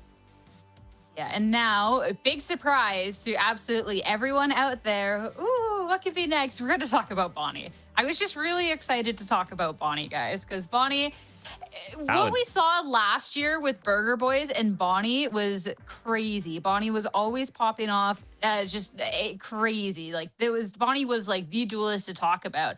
It's been a smidge more on the rough side for the start of stage 3 here, Roy, but even seeing in third parties, like there is that potential. Like, he's still there. It's just like, let's get it popping. Let's go, Bonnie. Yeah, I think recency bias is a very real thing in Valorant. Like, they have a bad start, they have a poor 2 matches, and everyone forgets the reason why, I don't want to say the reason, but a big reason to why Burger Boys made a deep run last split. This is one of those players, right? He's so flashy. He's consistent on every single duelist. His like kind of his ability to remain calm, his chaos control, if you will, during very high stress moments is on point of a veteran. He plays, he's very calm, he's solid, he's almost immovable when he's in power positions. He's constantly capitalizing off of them. There's really not much more you can want yet. He's had a poor start to this split, but I think to sleep on Bonnie is a huge mistake, guys. Yeah, when you're looking at Bonnie and like you reminded of what he was capable of doing during stage 2, it was crazy. And Dan, I know that you no longer have a mouse right now to be able to talk, but I'll toss to you while we talk more about Bonnie and this head-to-head with Bonnie going up against Jerwin. The cats are so cute, but man, they're such a nuisance, right? She's just trying to take a nap. It's okay. It's okay. We make it work. I wanted to talk about Bonnie as well, because what we saw when this team was an underdog into stage 2 was insane. Just the numbers that he was putting up, it was just not one of the duelists that we had in our top 3, top 5, to be honest, when it came to challenges, because we have so many teams, so much firepower, to be honest, that the more that he played, the more that we started realizing how good he is. But that just makes this duel so much more interesting, because it's a bunny that, as you said, has struggled a little bit and did struggle against Shopify Rebellion Black, but is looking to bounce back in the same way that Jerwin is doing. Jerwin was also a player that struggled a little bit in his last series when he was playing against Core. So trying to turn things around is the biggest test for me, to see if the teams once again have the potential to be that underdog story coming through and trying to make it to playoffs that way. And to make that happen, I feel like we're gonna have to see a little bit more flexibility when it comes to a meta that involves a bunch of different agents, right? You see the Raze, you see the Jet Plate, sometimes you see the Neon as well, the Yoru. That flexibility is something that I want to see more of for these two players, and that might give us a better indication of who has the biggest potential for the future matches. Yeah, maybe just a case right now of still just getting fully warmed up in the server, being able to adapt with some of that flexibility. But I'm excited to hopefully start getting a little bit more answers today. Now that we're in week 3, we're having all that dust off that shoulders, guys. We're going to be in the server. We're going to be ready. So I'm excited to see these two, and hopefully we can really get to see the full step up today. As for today, where we're going to see them play, let's pull out the map picks and bans. I was really hopeful after we first introduced Corrode that we'd get to see it a lot more often, because we didn't hesitate the first series to pick it up. But every series since we've banned it out, we're going to get some good old classic Lotus to start us off. Roy, it's a Lotus, but I'm excited to see that buy and second pick. When I look at the duelist head-to-head, that one's really sticking out to me there. Yeah, I think the cool thing is there's pretty much known quantities on the first 2 maps, guys. There's really no more guessing games. We kind of know what to expect on the Lotus. We kind of know what to expect on the Bind. But Lotus, it makes sense for SAT to pick, right? They've had some very close games on that map. It makes sense. They look fluid on it, but it's also not really been a horrible map for Burger Boys either. So this suggests to me that they're not really too concerned about anti-stratting or anti-map picking. They're kind of just playing their own game. They're not really concerned about what the other team wants. Usually when we see, teams kind of revert to this sort of philosophy or kind of enforce this philosophy, they're just prioritizing their own comfort. And I think we could see a really strong bounce back from either of these teams. I'm kind of expecting it to be a really strong showing from both of them as they look to kind of turn things around in the split. Especially these early weeks, right, when you are seeing teams started to get a hang of not only Corrode, but the way that they want to deal with this new meta, right? Everybody in some specific maps always playing that breach, kind of adapting on how are we going to move forward? How are we going to change the roles? Are we going to switch to a double sentinel a little bit more? Are we going to switch to a double duelist, which is also a very, very strong possibility for a lot of these teams. And I do like to see this map. I feel like it is one of those years that I kind of expect to go all the way to go to the map of Haven. And that is where I have my biggest questions around these two teams. Seeing that Jet being played recently, seeing that Breach being played recently in a meta that we're not really seeing that much anymore. It's the one thing that makes me want to see this back and forth on that map 1, map 2, to see if they've have better understanding recently of what they want to do. I think that's a really good point, but it's also kind of rare for us to see in challenges a veto has all 3 maps that are sort of comfort picks for these teams, right? Usually we see one weakness for one team, kind of another weakness for the other team, and then the third map's sort of the kind of the 50-50 battle, right? But in this specific veto, we're seeing strong maps across the board, strong first map, strong second map, and a strong third map for both teams. So I think we're going to see at minimum a really high energy, high intensity game between these two teams, guys. I like to hear your prediction on how you think the game is going to end up there. See how I tried to... that was just all levels of bad. But in terms of how we officially thought this was going to go, here we are, locked in. I mean, I'm just looking at what Jerwin's been able to do lately and just everything else. I just I don't know. I believe in the SAT Esports team, guys. Roy, I think you believed in them because you were asking before this if you could maybe switch your prediction.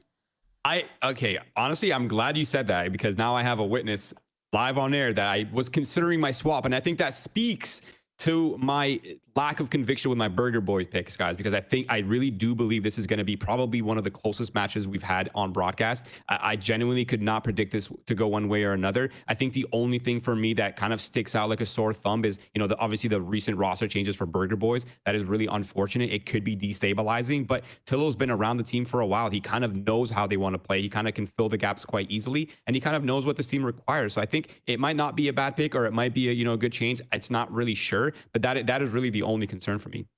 Hey, we've seen coaches step in before. We've gotten to see that there is a little bit of a coach buff. I don't think we've really seen anyone before. So you never know. I think you just made the case for Burger Boys stronger there. But let's start getting into the agent select and see how the very first map of Lotus is going to be picking up. I mean, this was talked about. These are a little bit more known quantity teams for the known quantities for the teams, Dan. So I'm not expecting surprises. Yeah, absolutely. I think, well, for the side of Burger Boys, you mentioned no longer having Nerf, which was one of the stronger players that we had. That does change things around just a little bit. But I think it's what we're mainly seeing is how you're going to be playing these roles, right? So Practo used to be that. It continues to be, sorry, for the side of Burger Boys, continues to be that Vice player. And with Retro, it's the Clove is something that we've seen for Evil Geniuses, for example, most recently. It does bring a lot of value. It's something that is one of those riskier picks, but I feel like it's a great adaptation to what we're seeing for this modern composition.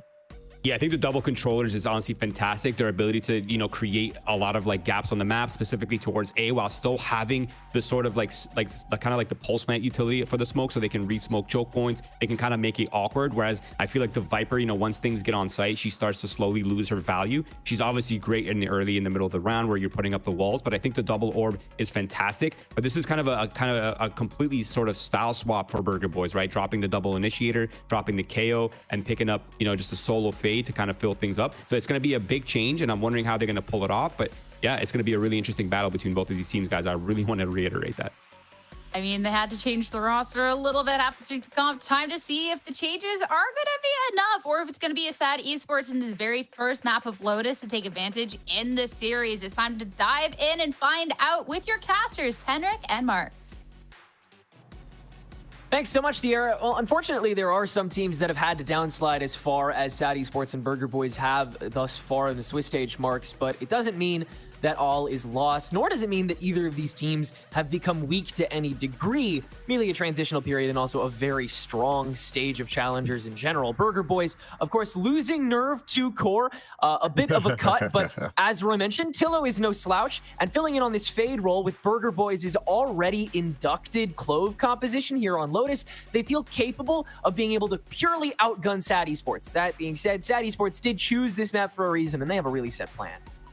Yeah, you know, like we've been talking a lot about Tillo kind of filling in here on Burger Boys, and well, I've met him a couple of times, and he's just a super nice guy. And so I'm sure that that's going to make some sort of buff happen and activate here 100%. But no, Tillo has been a part of so many different teams.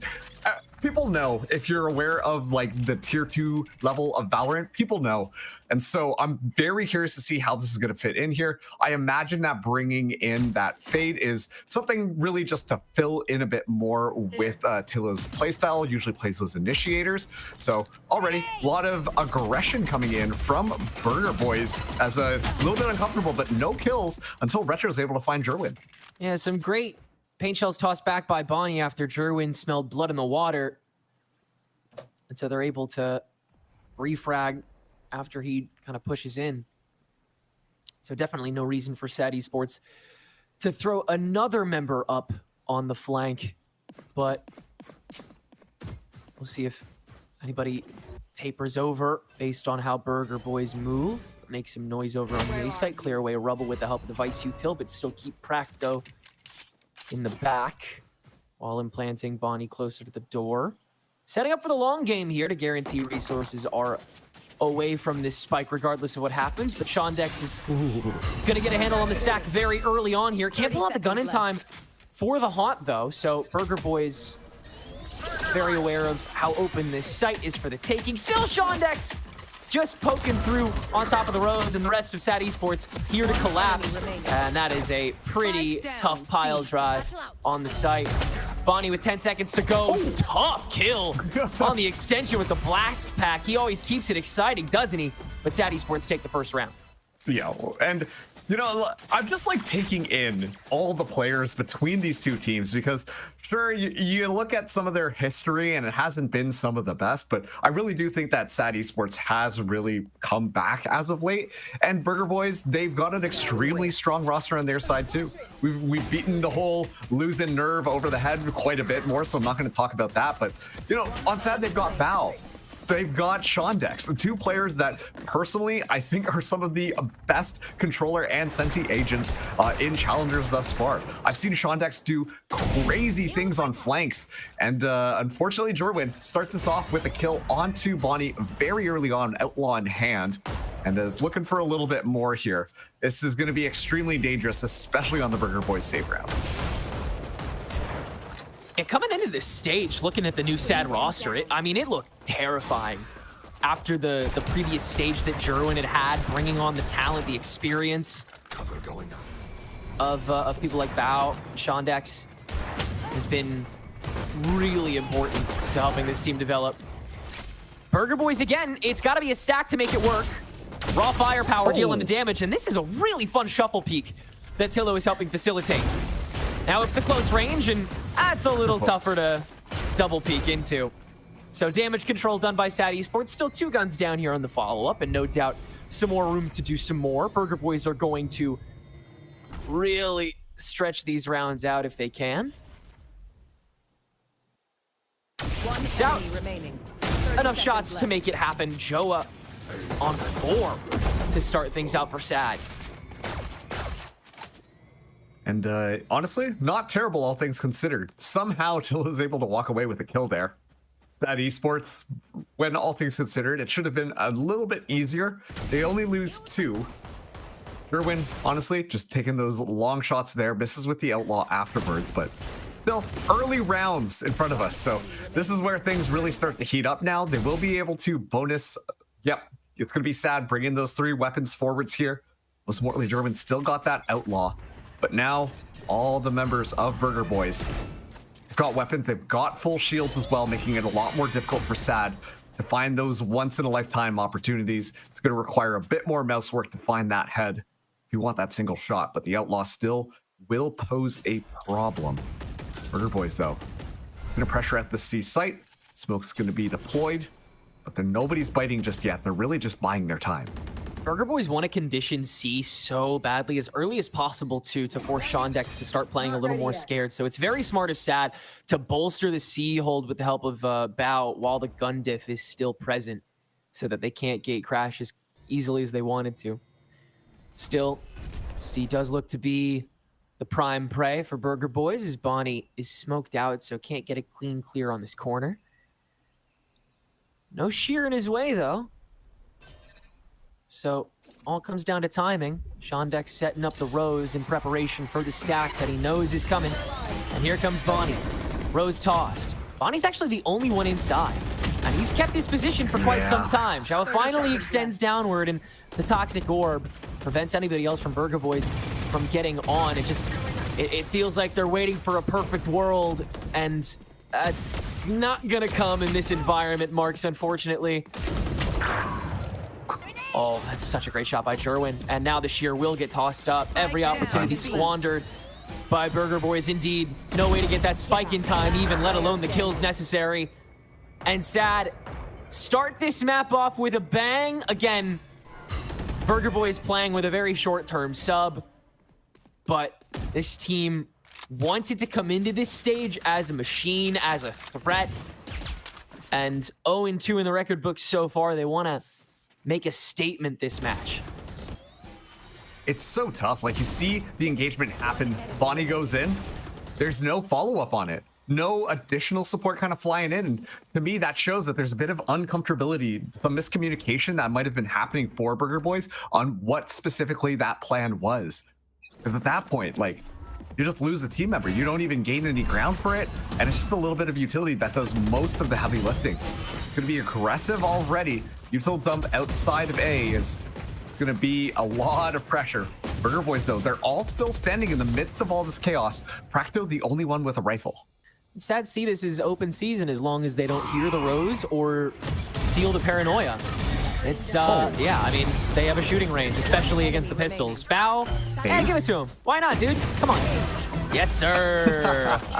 Great start for SAD Esports, man. This is looking like a really squeaky clean defense so far. I'm very impressed. Right now, everyone on the desk doing a little clap for themselves, like, yes, we told you that was going to be insane. We knew that this Bao was going to be insane, and now Bao is showing that they're insane. Yeah, very clean right off the bat. You expect that early scrimmage just outside of Rubble so early on, but you know, Bao just great understanding of it all. There seems to be a little bit more hesitation coming in from the Burger Boys. They're not necessarily pushing through or trying to take that additional space. They all kind of just brace for impact instead, but aren't really playing off of one another. It almost looks like it's solo fragging, trying to look for their individual peaks, which is not going to kind of work out because you're all watching these weird angles and not really working together. That's going to open up those moments. That's going to let players like Bao just kind of run crazy. I say that. Fracto running crazy as well. Sheer now up in the back line, as this should be Burger Boys moving in on site. Yeah, Fracto demolished that whole stack that was creeping through B main. As SAD went for a bit of an unconventional play this time around. Perhaps attempting to read that Burger Boys would maybe slow it down. Yeah, Burger Boys don't do that. Burger Boys gonna go to A. Burger Boys gonna go plant if A is open. Well, Jerwin's just gonna farm with this operator until Spike goes boom. And no one likes peeking Jerwin. So I think Burger Boys are gonna call it a night here and get their first round on the board. Yeah, something when the giant sniper rifle in your face, it go boom. Boom, very scary. Pretty traditional stuff there, so you might just want to back out of that one. And honestly, this round was just won by Fracto. Finding those 3 kills right off the bat in that SAD Esports push-up from that B site was massive. It puts the pressure on Jerwin to be so much more cautious moving into the spawn. Meanwhile, the rest of the Burger Boys can just run in onto a site, clean things out because they know that SAD Esports at most can have just one person watching that backline. So the fact that Fracto 1v3s there really just makes sure that this is going to be a round win, just simply based off of map control. It's a great job from them. We're seeing that operator get saved forwards though, so Jerwin still has that. SAD Esports, they got enough money lying in their pockets to continue to get another buy. And Burger Boys are gonna see if they can try and find their second on this map. Round. Welly's starting to get an idea of how much he's going to be allowed to just kind of spray and pray, because Burger Boys are going to be fighting for this A neutral practically every round. It's clear that Retro feels far more comfortable playing with the clove smokes on this choke than the mound choke.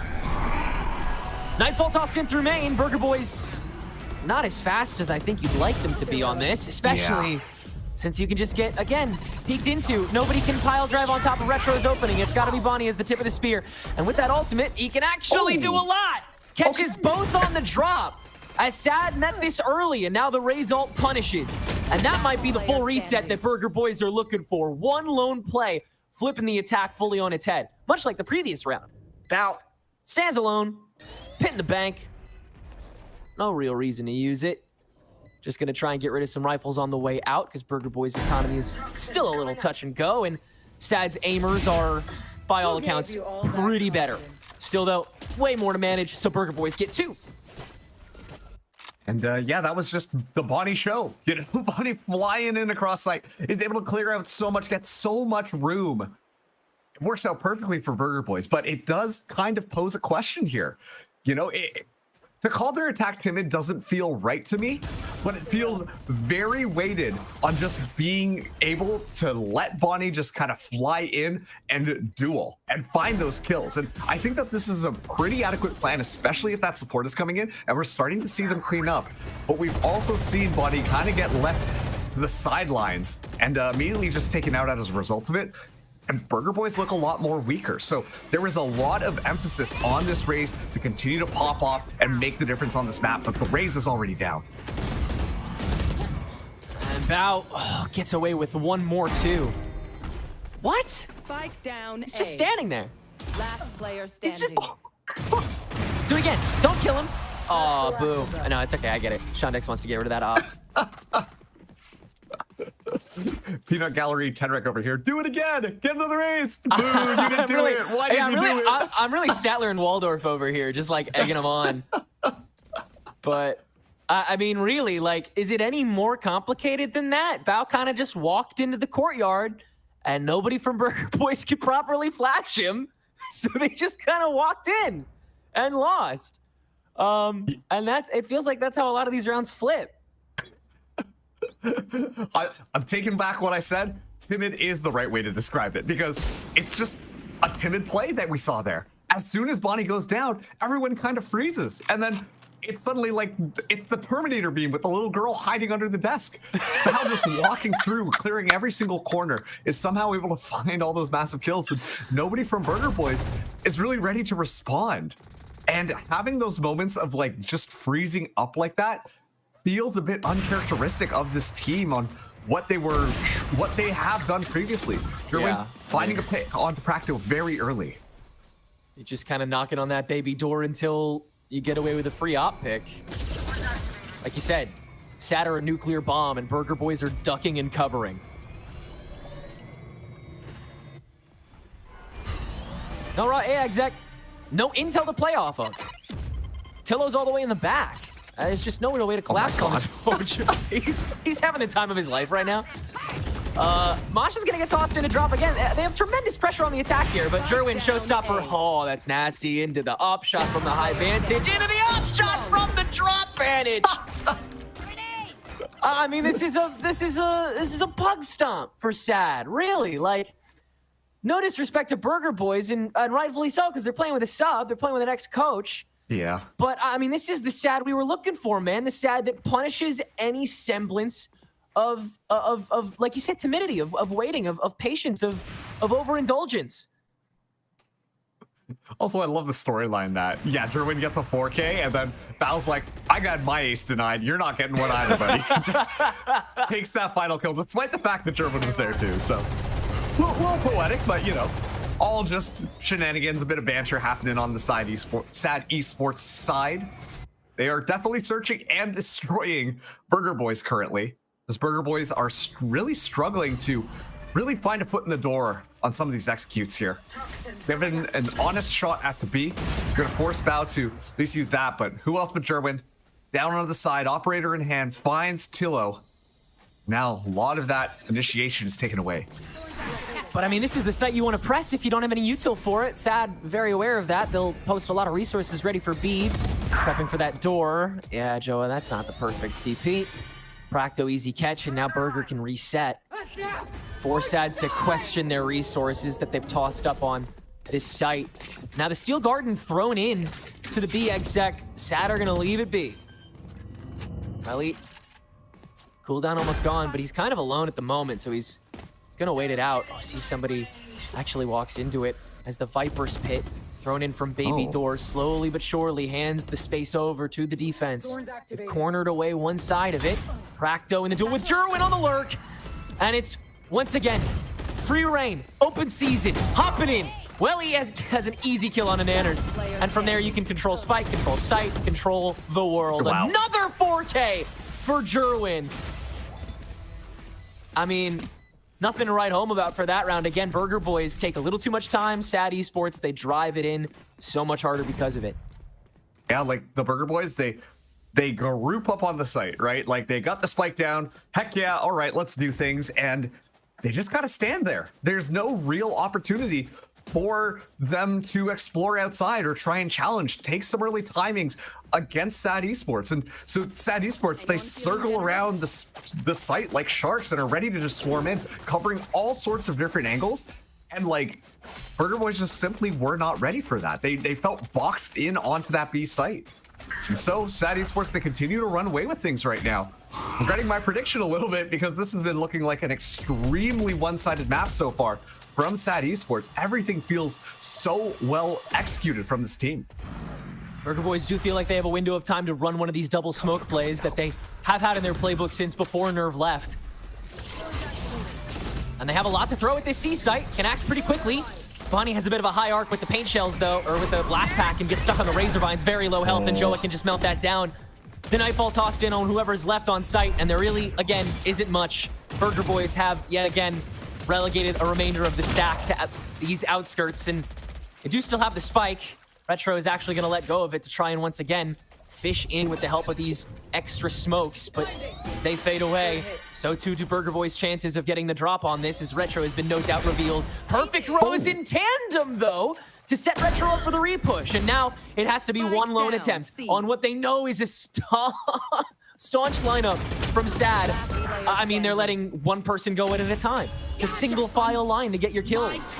Retro feeling the space to ulti now with no space there, and Sad feel that they can collapse now.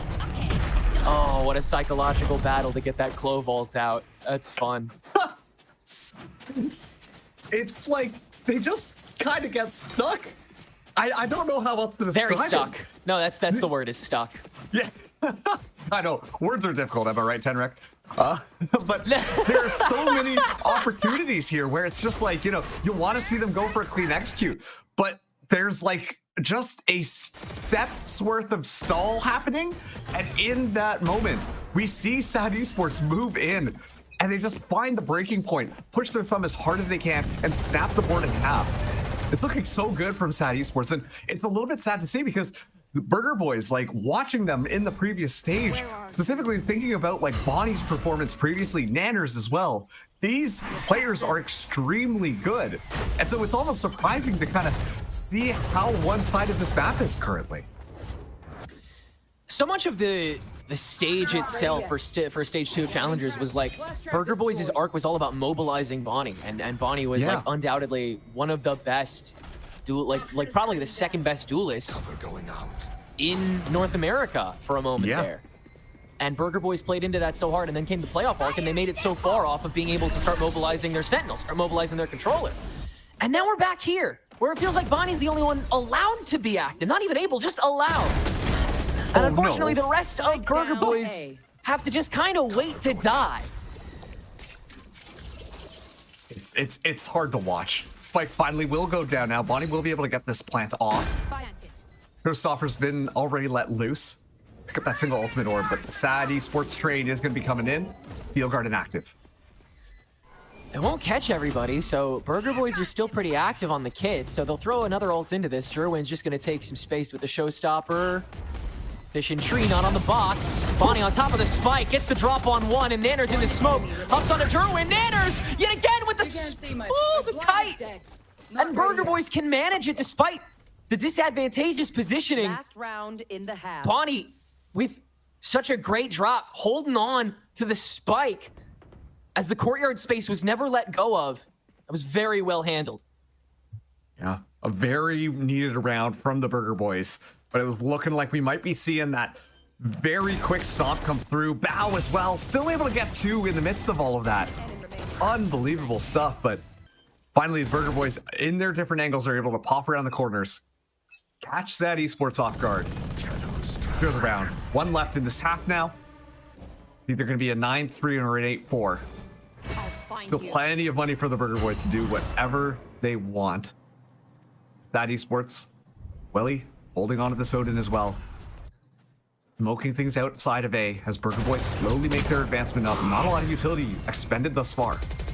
Seems like Burger Boys are really trying to punish the redundancy that Welly has been boasting on this A side. He's been recycling the same setup the past 4 or 5 rounds.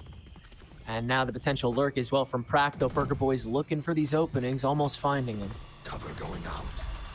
But Jerry wants to hold on to that operator and senses more trouble on the A side, so gonna hold up on the baby side instead.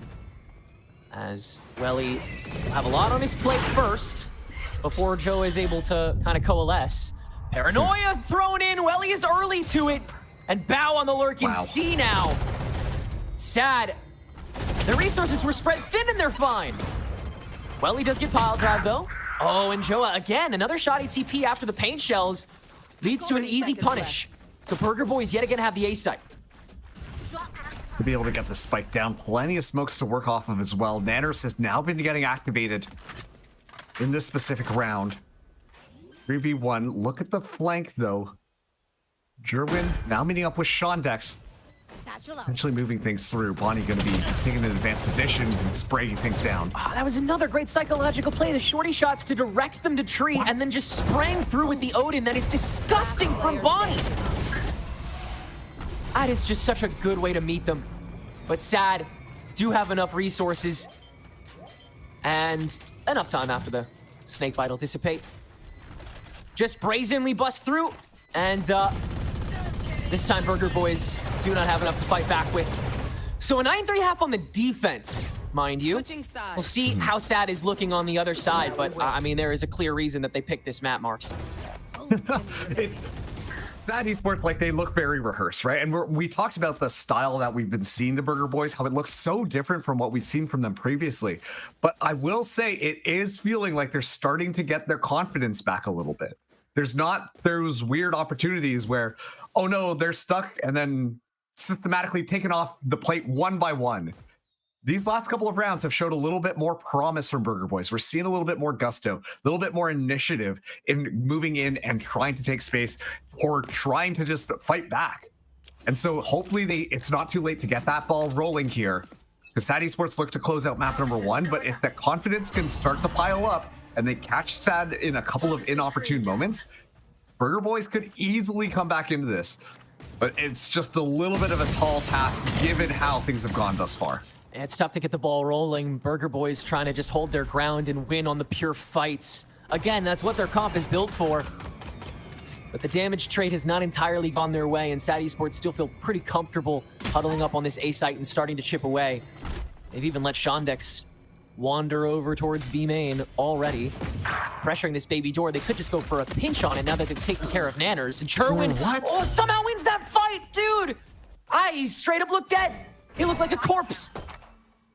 Well, he's gonna give himself away with the haunt, actually, rather than just go for the lurk from rubble on the double back. But I suppose that does force Burger Boys to multitask just a tad. Tillo can quickly deal with that, though. And Joa and Jerwin quite low as well, so still anybody's round. Joa just holding it down with the Sheriff, though, and Tillo can't entry. Ow, it's pretty decided, isn't it? Back to on the Frenzy. Again, decent health pool to deal with, but Shondex has a good shot. And that was one of the only balls that Burger Boys could really get rolling if they wanted a shot at this game. Mark, Sad Esports, they have a pretty clear path to 13 now. They really do. And I'm glad that we got to see Shondex have a little bit more of a pop-off moments. Felt like Shondex was usually on the wrong side of things when the battle would break out on the last half. But yeah, I mean, that's the second time today, actually. We've seen someone kind of like hop through the baby door and just somehow get away with a murder. An absolute robbery of life there. And yeah, Burger Boys, they're calling for that timeout. That pistol round was so important for them to win. And yet it just falls short, despite the fact that it was looking a little bit close between the two teams there. So Sad Esports, like, look at their weaponry. Jerwin's buying a Vandal into this next one. They feel nice and confident. They just need to get that ball rolling. They should be able to scoop up this next round. And then it's just 2 more to secure their map pick. Feels tough asking Burger Boys to change anything about their identity because it's so set in stone. They're so committed to just kind of standing down the army. I mean, you saw Bonnie. He was literally crouching in the middle of courtyard, just shooting at whatever he saw from root until he died. You can't exactly erase that in one timeout. You can't get rid of that personality in 30 seconds, you know? So it's really hard to ask Burger Boys to kind of shift course now that they've chosen this comp, now that they've committed so hard to who they are, especially this late in the year. But at the same time, their rhythm is just, we've seen Sad able to manipulate it over and over and over again, and it's one that can be so well read on this map and so easily fed into. As Bonnie will get very quickly pinched with that Prowler. Nice haunt and to drop to guarantee the space making for the rest of this A site. And Sad do not want to lose a soul here in this follow-up. Make it as easy peasy as possible to carry away this Lotus and move us quickly to bind. And that looks to be in the cards. Let's get Bao a pit this round, dude. Why not? Not quite going to be the case here. I mean, ever since Scuba's been taken out of Challengers, we've been looking for a new controller who really just can light people up, and I genuinely think that was potentially that candidate right now. We've seen Bao just be unbelievable. Sure, in this series, yeah, but if you followed this player's career, like Bao shoots extremely well and has been so instrumental on so many of the team's wins. So once again, just kind of farming there, getting more than halfway to getting the pit online. SAD Esports, they win the round that they expected to. Burger Boys, the buy is still a little bit shoddy here, but they're going to try and make that one work. They need to make something happen, and they need to make it happen now. They've got to shrug off the mental game and keep their heads in this if they want to be competitive. But hey, that's a very early pick on Drillin. Just pure utility. Yeah, and they've moved up to try to like really double down on this fight actually, but they've lost most of their players. Until has already been given away. Can still get away with 1 kill though on to Bao. And so it's 2v1. But honestly, again, very interesting decision for Burger Boys to, once they've gotten that free kill off the paint shells, play into the fight. Yeah. Rather than hold back and wait for SAD to, you know, make another mistake or throw another solo body at things. Instead, they set up sightlines and give SAD the easiest excuse ever to get kills with Bulldogs and Guardians. And now they have a high low that they've abandoned at the worst possible time, but Shondek still gets the kill.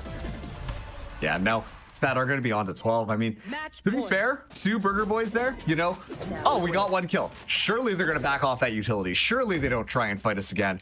We should have the space because, generally speaking, that's what most teams do. Unfortunately, SAD is not most teams. They hold their ground, and like you said, make it so that it's a close range advantage for them, especially given the weaponry. Even it out, because suddenly those Vandals, those Phantoms in the close range do not do as much. Sorry, they do not have as much of a gap against those SMGs. And so SAD utilize their weapons to the best of their ability and are able to walk away with it. It's going to be aggression outside of C this time. Fracto, I think, stayed hidden in the midst of all of that and decides to go out there. SAD already 2 members up.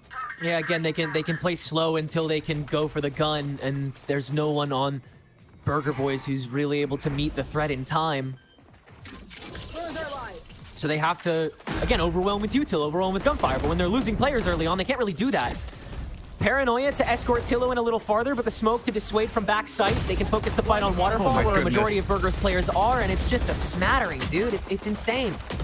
It feels so bloody easy, at least on this map, which is now over. 13-3, bloody hell, SAD Esports. You didn't have to do them like that. They'll have to again one more time in order to take away the series and their first victory here in stage 3. But so far, so good for SAD.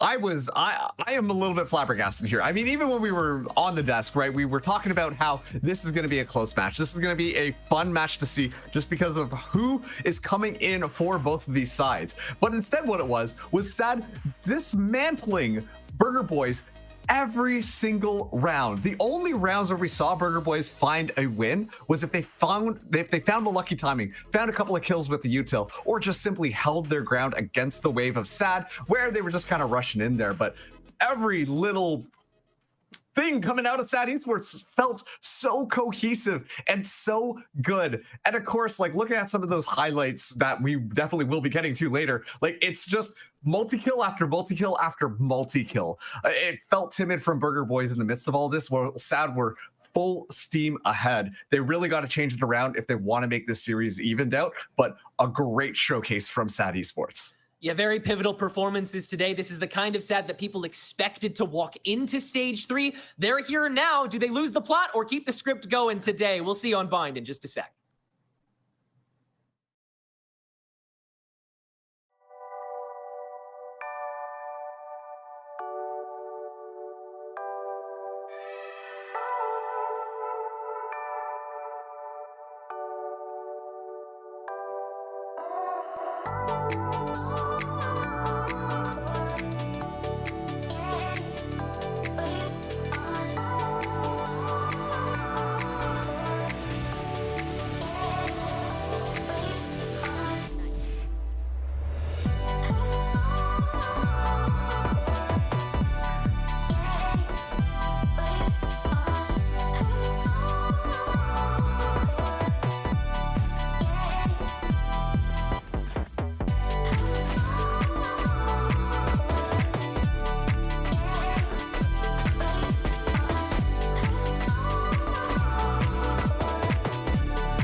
final stage.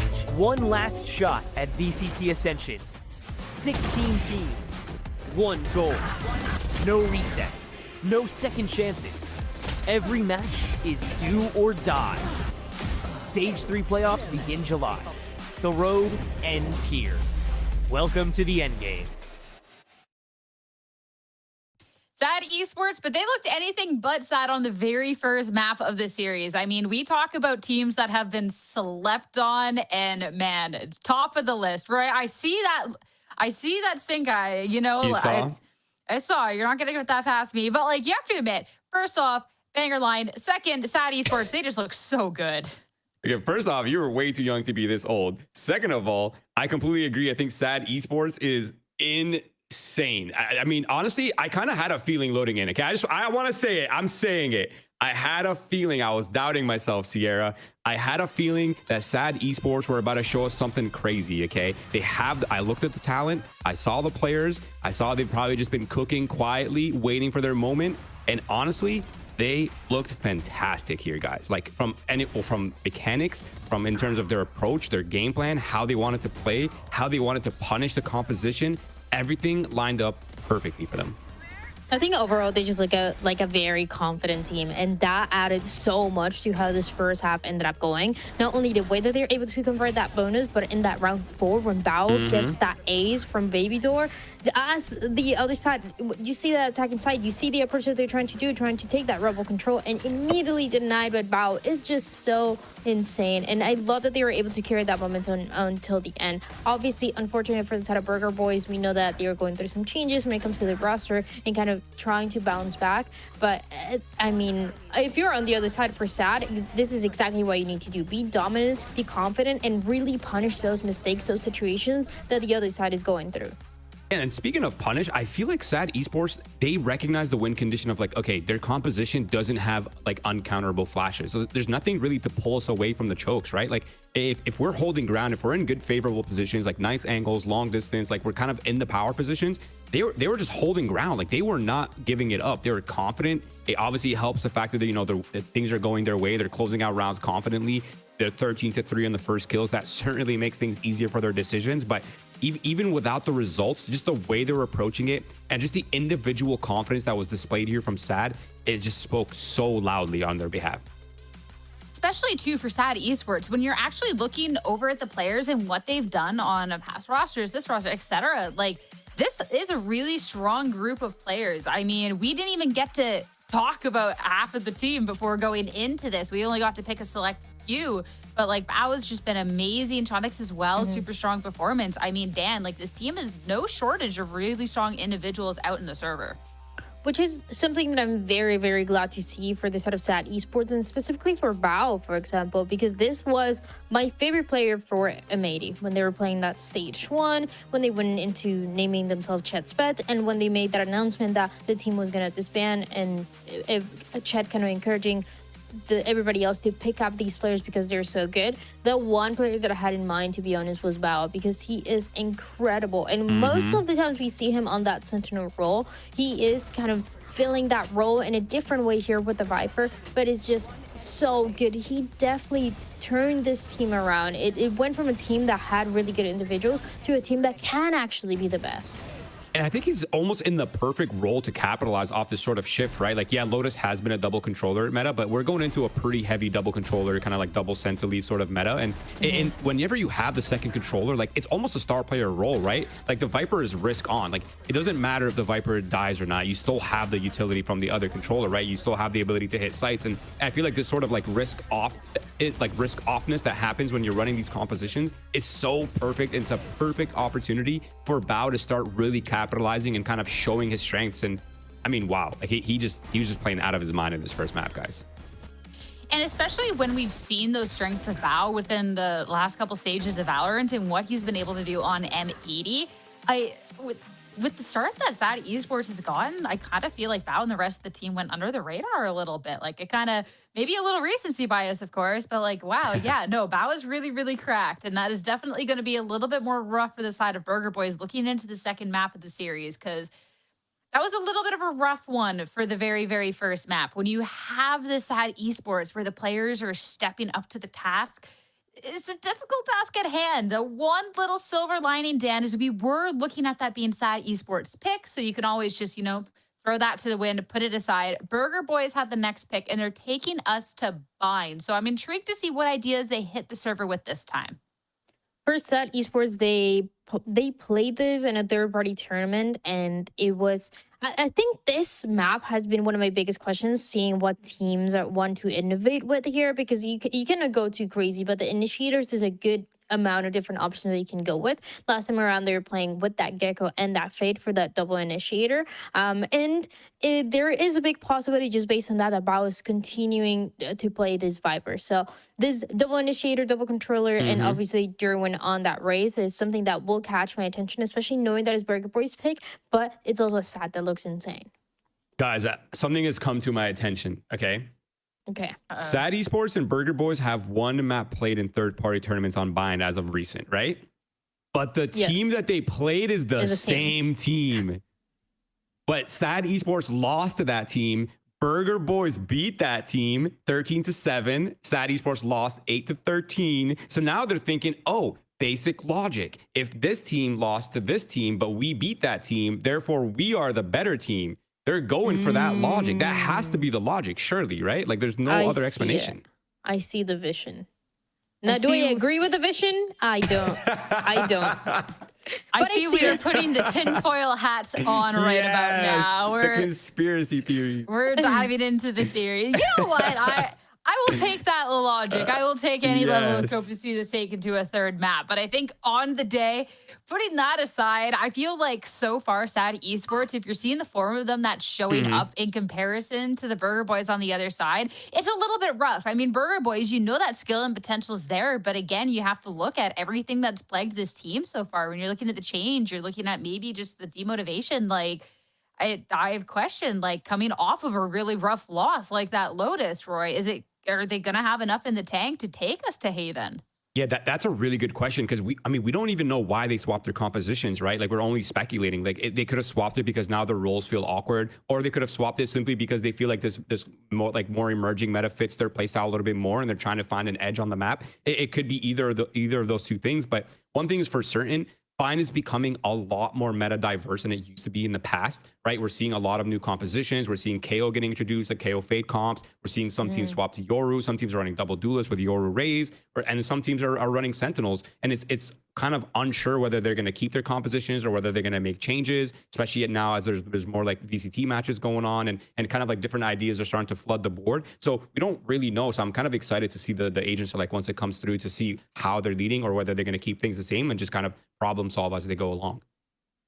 I'd be excited too to see for the side of SAD Esports following the for SAD Esports. I'm getting lost in the train of thought here. If Burger Boys beat that one team that then beat SAD Esports, if then SAD Esports wants to change on the day because they're just, it didn't really work. If we see those switches, Dan, like, I don't know. I feel like we're way too far down this rabbit hole now, but you are.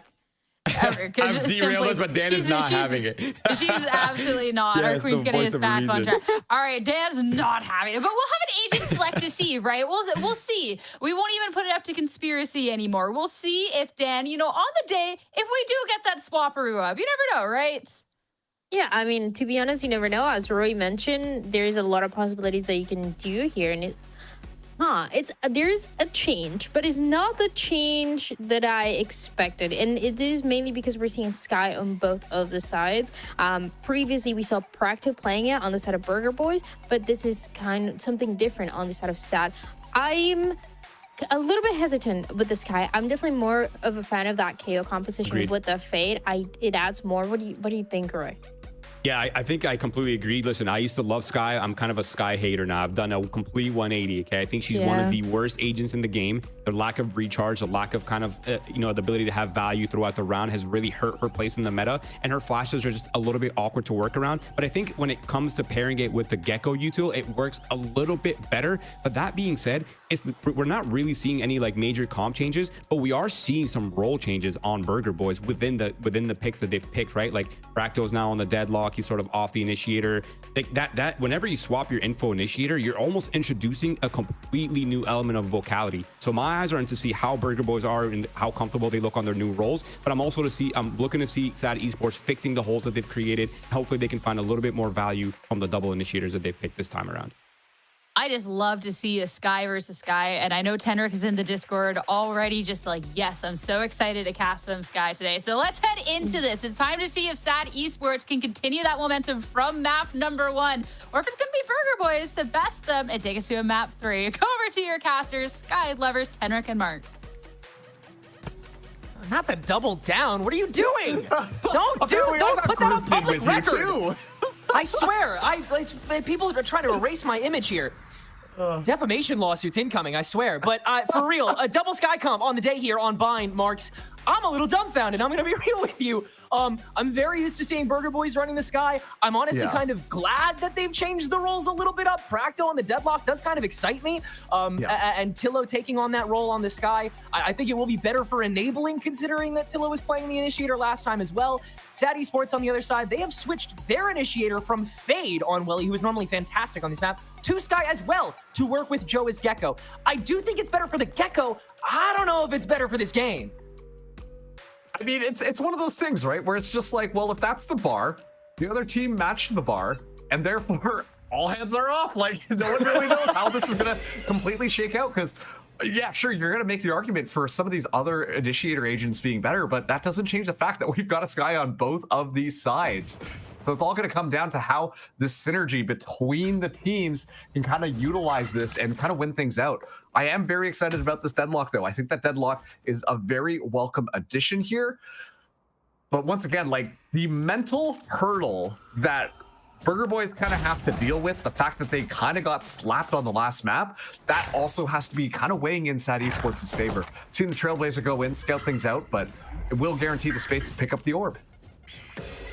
Burger Boys have done a great job of kind of making their own space so far. SAD siphoned into this B-side exec with the sonic sensor ready to go, but Elbow's been taken and Jerwin is very deep. Already taken away Tillo. It'll be really tough to get away with this so often, and Jerwin again opening up for the wingman, but Fracto striking back until Shondex able to shut that down. Retro, now the refrag of his own. It's down to Shondex to try to save face, and in the 1v1 for a couple crucial seconds, he can't. Burger Boys have enough resources, and after a really solid opening, they're able to wrap the round up. And a very important one for them to, once again, get their mental a little bit more stabilized as they kind of come into this map. Even then, it's still really fun to kind of see this Bind map come back into play and how these teams are going to be moving around it, because it was just a little bit of a cluster here. Jerwin somehow able to find Tillo in the midst of all of it, while Fracto running around on site completely unchecked, allowing for some kind of crazy clipped moments to kind of pop out of that last round. Still, just pistols. Going to be a buy up from Burger Boys, mostly.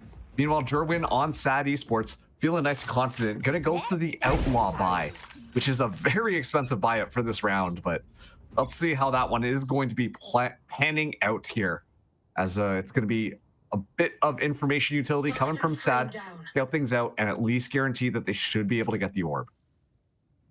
Look out. Tillo winning the duel. And now every reason to toss a burden. Start walking it down. And avoiding the dizzy as well. Really well spaced thus far. Doesn't end up landing another shot, but SAD can't really generate any more space, and they really would like to hold on to this gun. So Joa forced to hold this just a little bit longer, see if anybody else from Burger Boys tries to fight onto it. Instead, the dog's just tossed in, and that's kind of the dead end that Sky tends to hit in moments like these, is you have to fully reset. Now you don't have either of those pieces of util for the rest of the round. Honestly, the recharging birds nerf was pretty damning, to say the least. And at least they were able to scout out that the rifle has been recovered. Sniper rifle existed. Bonnie doing a little bit of aim labs there. He's having too much fun with that, bro. Hot on a bad timing as Joa is able to find it with the Outlaw. So now the engagement coming through. Hunter spotting the spike. Just has to spray it on top of another great bird tossed in by SAD this time. And Nerner's able to toss away a molly on the way down. Get a kill before the spike can get planted. But SAD Esports have already set up a good amount here. They're trying to excavate just a little farther down lamps. This U-turn gonna be tough to manage against Tillo, but no more birds available. He's got to just open himself up, and SAD is ready for it. Shondex gets the dink, and Welly is saved. Can now reposition, and Joa opened up on this Outlaw. A marvelous resurgence coming from SAD Esports, who slowed things down their way and managed to once again slip into the cracks and take away this anti-eco. I really have to say that's probably because of that Outlaw purchase there. Sure, it immediately gets spotted out by Tillo. Sure, immediately we see Derwin not be able to get any value on it, but that consistent pressure from the rest of SAD Esports with that sniper rifle in hand enabled a lot more caution being needed from the Burger Boys. Usually we'd see them kind of be more explosive, be a little bit more forwards thinking since they got that weapon advantage, but just knowing that the Outlaw's watching over, being low HP, it's going to be that one shot. It felt a little bit more scared, a little slower, which allowed more opportunities for SAD to somehow walk out on top. Jerwin now stepping out, and he'll win the duel this time. And that Outlaw is definitely going to pack a punch in this bonus. Burger Boys, yeah, they're just going to try and fight it now. Hey, why not? The Swarm is here. Let's give it a go. But the spacing is just not there. They're not even close to this TP, and so Bonnie's got to abandon ship, and I mean, SAD Esports is like manifest destiny. Bind is just filled with opportunity this round. Retro now deep onto the flank here. Only has a classic Shondex turn in the corner, and Retro is able to secure it. So now both members have rifles, but Joa ready to receive that one. Bonnie left alone in 1v4. Does have a rifle in hand here. It'll take Joa's head off.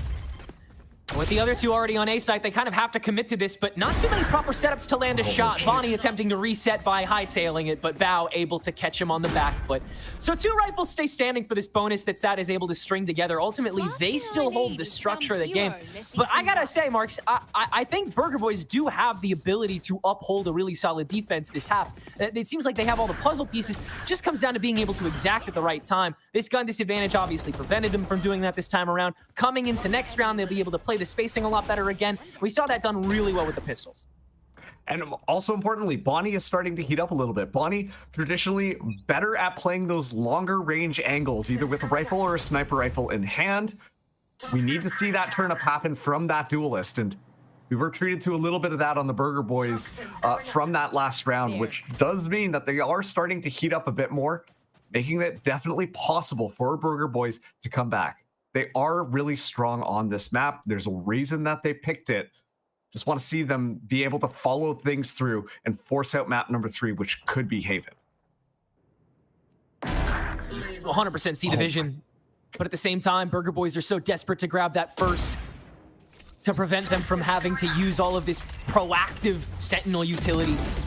Prevent somebody like Prakta from having to dive in like that. But it'll be a refrag on the bow that at least allows Burger Boys to reset on the B side a little bit early for this retake as Jerwin goes in with a showstopper. Tillo just waltzes in with the help of the blind, and that's the Raze ult and really the push dealt with. So you have to use another ultimate. It's Thrash to clear the remainder of the site. But still, who can out dealt with? And neither is this elbow. Well, he barely escapes alive. An annihilation and reaction from Prakto on the site. Now that the rest of Burger Boys are here, and it just took too damn long this time around, Marks. We're tied up. Yeah, there you go. Hey, you know what happened? We get to see a little flash come through until it just walks out, and suddenly, Jerwin gets no value from that showstopper. An incredible ult to just make completely neutralized. Great stuff for Burger Boys, and you see the flood in come through as well. They're ready to hold the angles, ready to take those fights, and even though they had a numbers disadvantage at the start of this round, Burger Boys come out on top.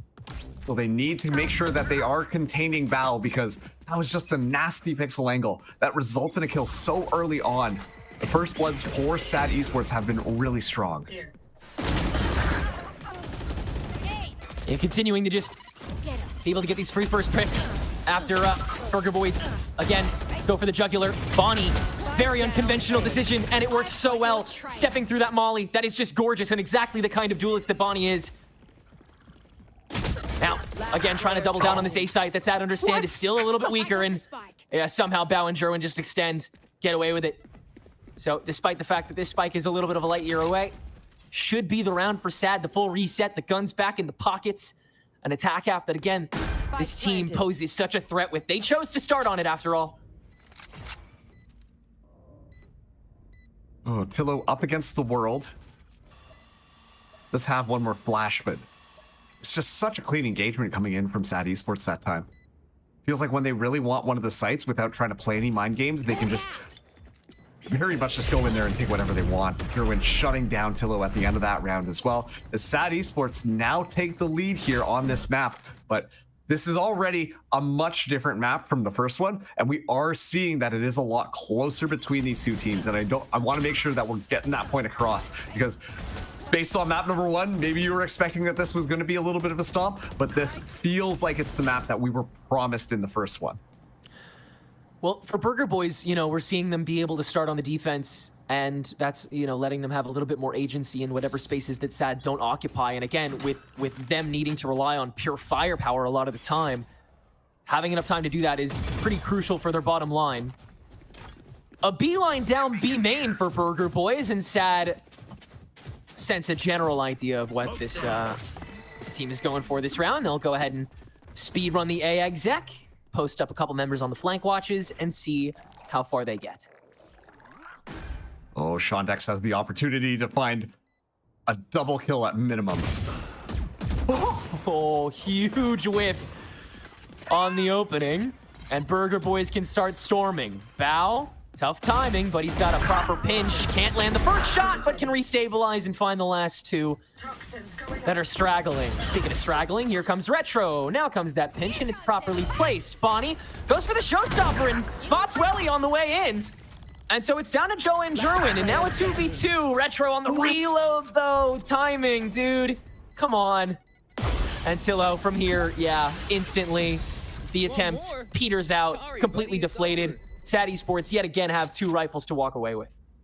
Yeah, and it just feels like SAD are so clean in where they want to be setting things up. Obviously, yeah, Shondex missing a couple of shots there, gets headshotted immediately, and look at this. Bow just cleans things up. A little bit whiffy, but makes up for it in the midst of all of it. Bonnie flying in, but that doesn't stop the post-plant positionings that SAD have got themselves set up on, and they're able to just, you know, catch the members of Burger Boys looking the wrong way.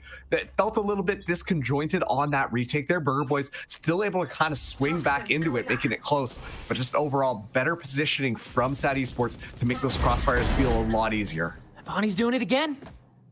And getting punished for it again by Bow, who's just farming this match, dude. And last game, the real issue was that SAD felt so comfortable on defense just standing things down because Burger Boys at the most could throw like an Arc Rose or a Paranoia. And that was kind of it.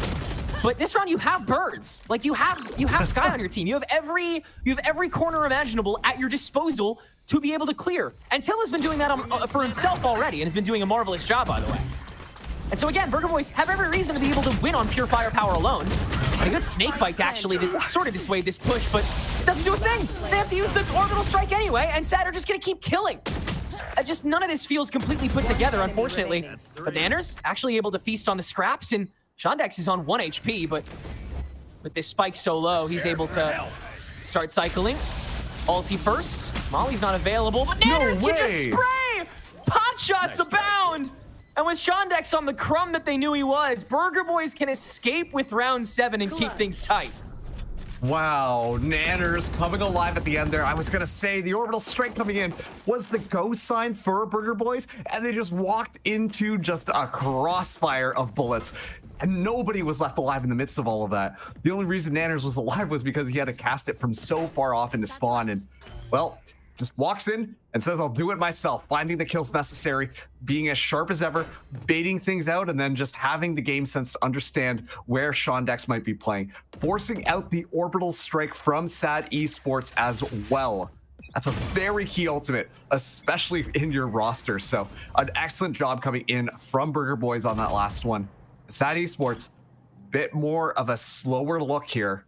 They're playing a little bit more informative, looking for these opportunities, looking for those members of Burger Boys pushing through, while Jerwin slowly makes his way into heaven alongside Joa with the spike. Retro only with the snake bite. Has been tossing it at perfect times so far for these executes, and SAD has just kind of walked past it most of the time. But Burger Boys have started to get the read a little heavier, and the sonic sensors on this site are so dangerous. SAD gonna take their sweet time, try and eke out a little more util from the bank. They'll fully abandon A site too. They're going to be very vocal about this B take, or at least the presence for it. Still 45 seconds to go. And I want you to take a look at that sonic sensor, because that could be really tough, especially if you hop out of hookah. It could activate it just with the sound alone, and that stuns things up immediately, which could make things a lot more difficult here. Doesn't matter, engagement underway. Onus is on Jerwin, and the showstopper finds it despite both sides being blind. Tillo now the next line of defense, and he's only good for 1 on the extension from elbow. Rest of the Burger Boys stack all stuck up at A, and Sad have found the timing to execute. Spike down, paint shells onto the site, doesn't do too much damage to the remainder of the crowd, and Nanners is already quite low as well. Burger Boys trying to inch out, trying to get to this podium outside of the barricade. And Right here. they're pretty locked out with this Viper's Pit active as well. Sad have a lot of different ways of being able to just fiddle with this fight. And Burger Boys, they sense that they won't have enough chances. They're already going to start tiptoeing away. Hand this round over. Not even try and gauge what else they can take from Sad. Just let Practo see if he can do his thing with this judge that he bought up. And hey, he got a couple with the grab now. Maybe he gets a free kill. Ah, okay. I'm convinced at that point it's just like, haha, got you in the grab. You can't run away from the spike now, suckers. Still though, like, honestly, I really, great for economy. I'm so impressed with Sad Esports on that execute. Like, it looked like it was going to be a very tough cookie to crack, and still they're able to walk through and mitigate a lot of it and immediately set up all the utility necessary. They buy themselves more than enough time, so Burger Boys don't even really have a chance to react and go in to try and cancel things out.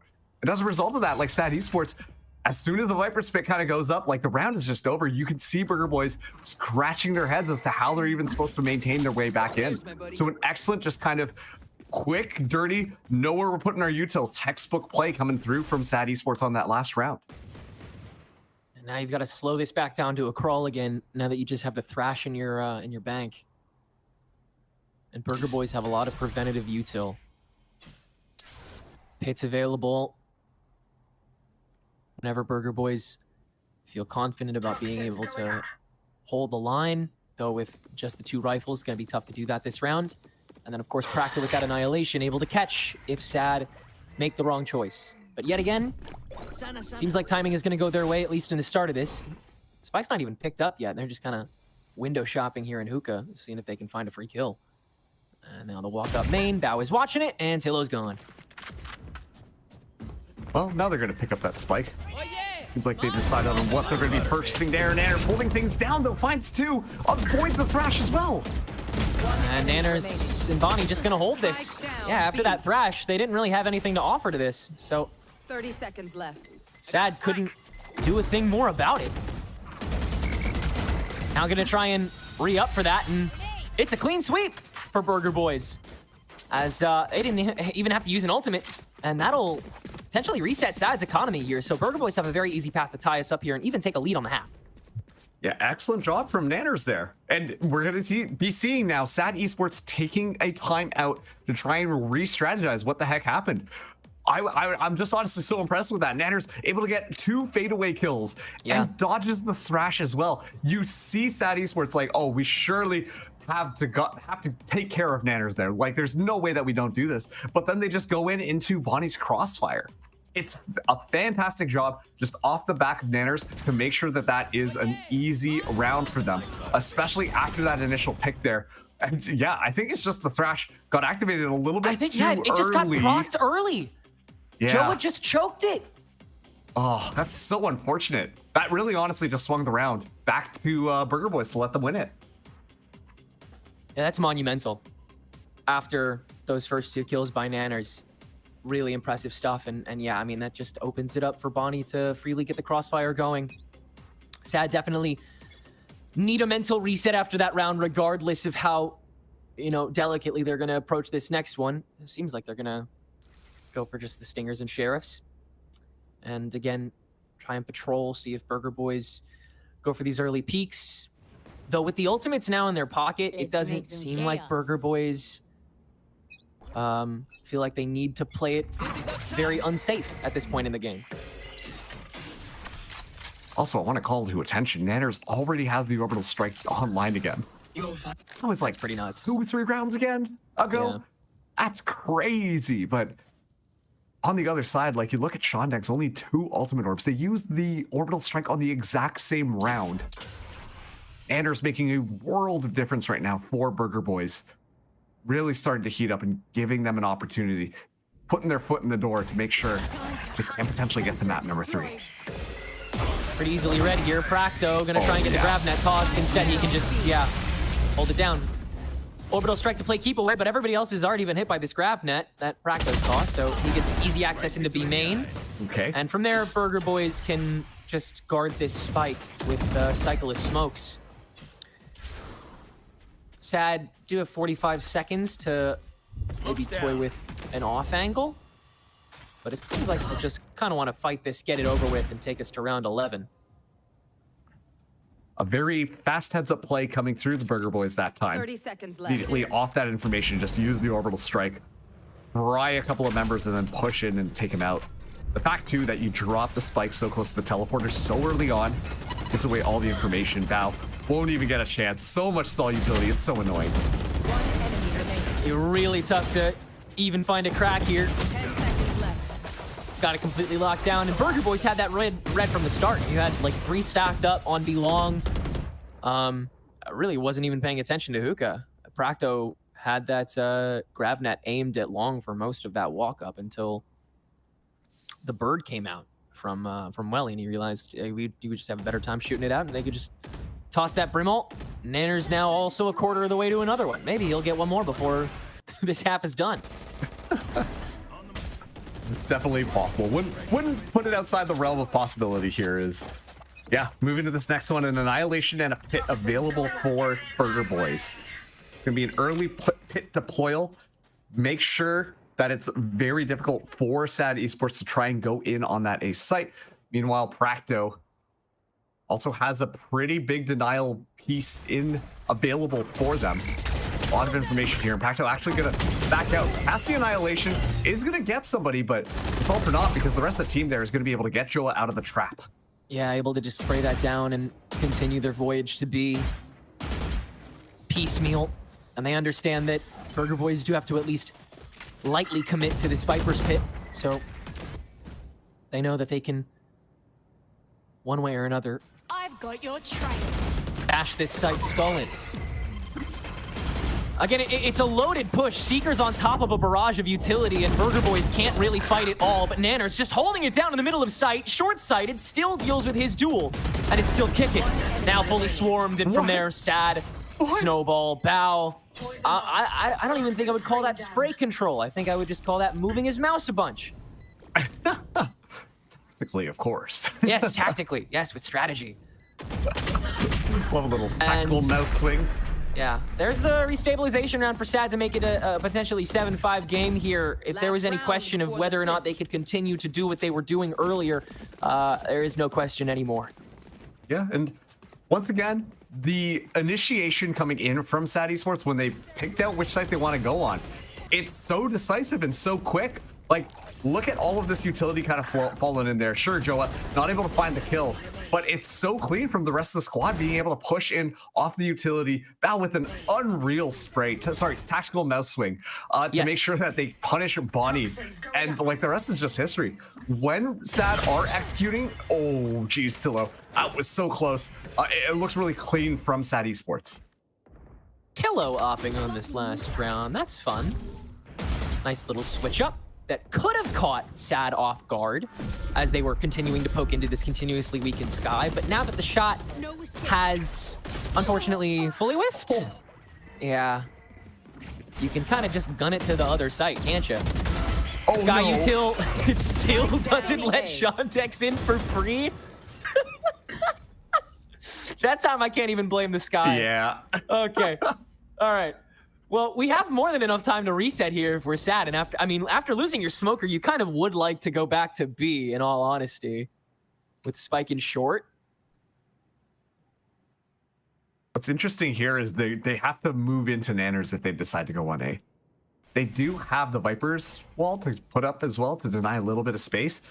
But this is a tough one. Nanners, where that is going to be backing out here, still has one more smoke available. 30 seconds left. He's just going to toss it down. as Sherwin goes looking. Oh. And Nanners poking out. That's not the right gun to do it with, unfortunately. Spike planted. Sad set up shop again here on the A site. This looks back to form as they prepare to enter their defensive half with 7 on the board. A retro silencing Bao early on. And Tillo still with this operator, almost finding Joa, but Sad continue to have just enough space to back away with. And now Jerwin showing that you can in fact connect with the shorty this late in regulation. This is not the optimal fight Tillo would have liked with this operator, and Jerwin will go ahead and tack 4 on the board for the final round of Sad's attack. Switching sides. Ultimately, Sad should be very satisfied with that half. Definitely the one that will probably be weaker at the end of the day. So I think that if anything, Sad can feel more willing to kind of press fights, push initiatives, and really kind of sink their teeth into the stacks that Burger Boys are going to start toying with. Yeah, and let's see how they do, like, flip around now, because things look really good for SAD Esports, specifically on that. But keep in mind that Burger Boys are bringing that Sentinel into the attack. And sure, once again, the GravNet can enable a little bit of that initiation, enable it to kind of put people in their place so that you're able to just walk in onto the site after clearing the corner there. But it's not exactly a gecko when it comes to just that initiation power. And Bonnie already flying in deep. At least it's a coordinated strike by the Burger Boys. Another majorly influential pistol round here. And as Burger Boys have carved out lamps, Sad has done the rest of the dirty work for them. And so they'll start the fight early. But with the paint shells kind of rocking their space, Burger Boys can clear the board and actually gain the advantage. Bonnie has hyper-extended the backside, and really they've taken over the whole of A. Bao is crunched pretty easily after getting his opening frag, so it's still a 3v3 with smokes on the board too. Burger Boys have a really nice setup on top of this spike. Bonnie, a load of ground control with the help of this barrier mesh, but only so many directions he can push. And so Sad will start taking the territory back. Lamps is actually just going to get completely coerced out as the wingman goes to town on this spike.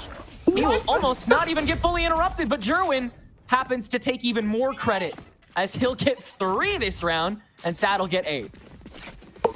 1 HP, by the way, in the midst of all of that. Crazy stuff. I mean, at that point, Jerwin was just playing keep away. You know, like you throw in the nades, you throw in the explosive packs, you boop them around a bunch, and then almost body blocking to make sure that wingman can kind of go in there and do his thing.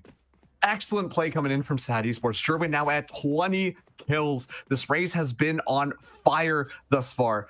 Obviously, we've seen very impressive stuff come out from Bao, but Jerwin lately has just been lighting things up. Especially as Burger Boys now are going to be struggling a bit more. Okay, excellent job, but Joe is still alive. How's it judge? And the grab net does not let him get vulnerable to the molly, but Joa starts to understand what the game plan is, and pulling out that grab net kind of pull forward the rest of the attackers. But Tillo has made his way around the truck, and now Jerwin has to play damage control with this outlaw. Once again, Burger Boys having their way with lamps and it letting them take over A site. Spike getting down for free, and Sad have a world of space to clear. Bao already having to give himself away to get rid of this barrier mesh as well. That wastes so much time. Throwing net. Making their way on. Burger Boys, a lot of preventative stuff to set up. Not too many guns in the long range though, so Sad will try to play the distance first, and this open ground that Prakto is forced to choke up into, that makes it an easy 2v2. And Nanners, I mean, has to walk out onto the spike. No, seems inevitable. Retro now poking up above the boxes. And Jerwin does not have the best gun to be able to deal with the remainder of this fight, does he? There's no time on this spike. Burger Boys have circumvented and taken away this anti-eco, a very pivotal round here on Bind. An extremely pivotal round. Now there's just 2 separating these 2 teams, but excellent job from Burger Boys there. Just kind of really pushing where their advantages were going to hold. And the one play that really comes to mind is Tillo on the flank. Just kind of coming through, catching the remaining members off guard, getting 2 free kills to make it so much more winnable for the Burger Boys, making it an impossible scenario for SAD Esports really to be able to get that retake. So a very well won round, and it's feeling like Burger Boys, you know, they were playing like squares on that first map, but this feels a lot more cohesive, a lot more dynamic and free flowing coming from this team. And that is what honestly we needed to see. The fact that they were being so predictable and scared in their playstyle was the reason why SAD had such a stomp on map 1. It's looking like a different Burger Boys here on Bind, and the scoreline is really showcasing that. 100%. Nice flow state. And like you said, everyone very much in their element compared to the beginning of this match. Shaking off those nerves, shaking off those jitters. And now it's time to gun for that first victory here in the Swiss stage. SAD can crunch this very early, but any lurk watchers are inevitably caught. And the spraying can do a lot of the talking as well. Toxic screen to cycle. Jawa attempts to find crack though, but can't. And oh my goodness. Way too close for that. Staring into so many players. It's a flawless round 15 for Burger Boys as they're able to make the gap nearly 1. Let's see how this goes. I'm extremely excited for this kind of Burger Boys comeback happening as we speak. After that first map, the mental boom, strong, doesn't matter. The Burger Boys are right back into things. This will be the gun round now, coming in from SAD Esports. Of note, Jerwin, one away from having that showstopper online. Tillo does have the Seekers available as well. So there is a little bit of room to work with between these two teams. But so far, Burger Boys on this attack, it's been looking pretty darn good. They want that map number 3, and if they can get this next round and tie things up, it's looking a lot more possible. The series is not over. Still really tall ask here on the attack half. The dynamicism needs to be found in the Seekers for sure. SAD Esports, when they played on top of the Seekers in their round that they exec'd with it, it was a pile drive of util, a shuffle, and Burger Boys have remained very stilted in their releases for this approach.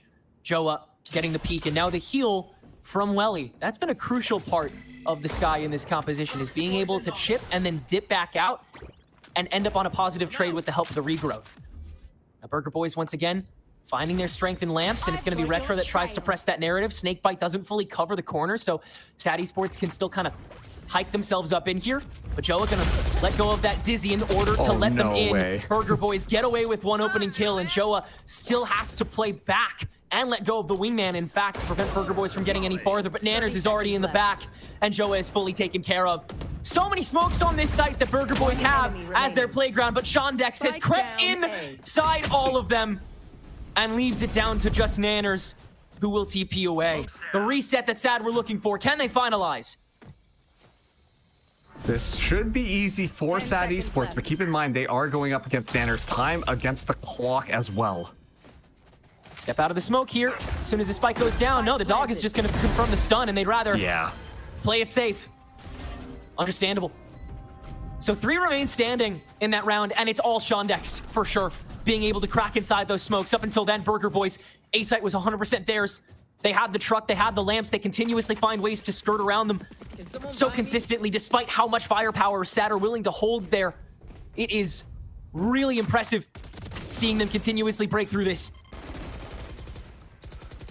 And once again, I want to highlight Shondex on this round because I feel like Shondex has been pretty quiet. We see him getting a little bit antsy, taking a couple of pretty aggressive angles, trying to find timings, but when Shondex is firing, usually you see him kind of pop out at the perfect time in the back of the enemy team and find so many kills. What we saw in that last round was the perfect Shondex play. And it's something that I feel like I've been missing a little bit on this map because they put him on Brim instead of one of those lurking agents instead. So good to see that kind of reactivation pull up someone who, quite frankly, was having a little bit of a rough map, right? Like you want all of your members to be feeling good about it. And so I think that was an excellent momentum round for Shondex to do some classic Shondex moves.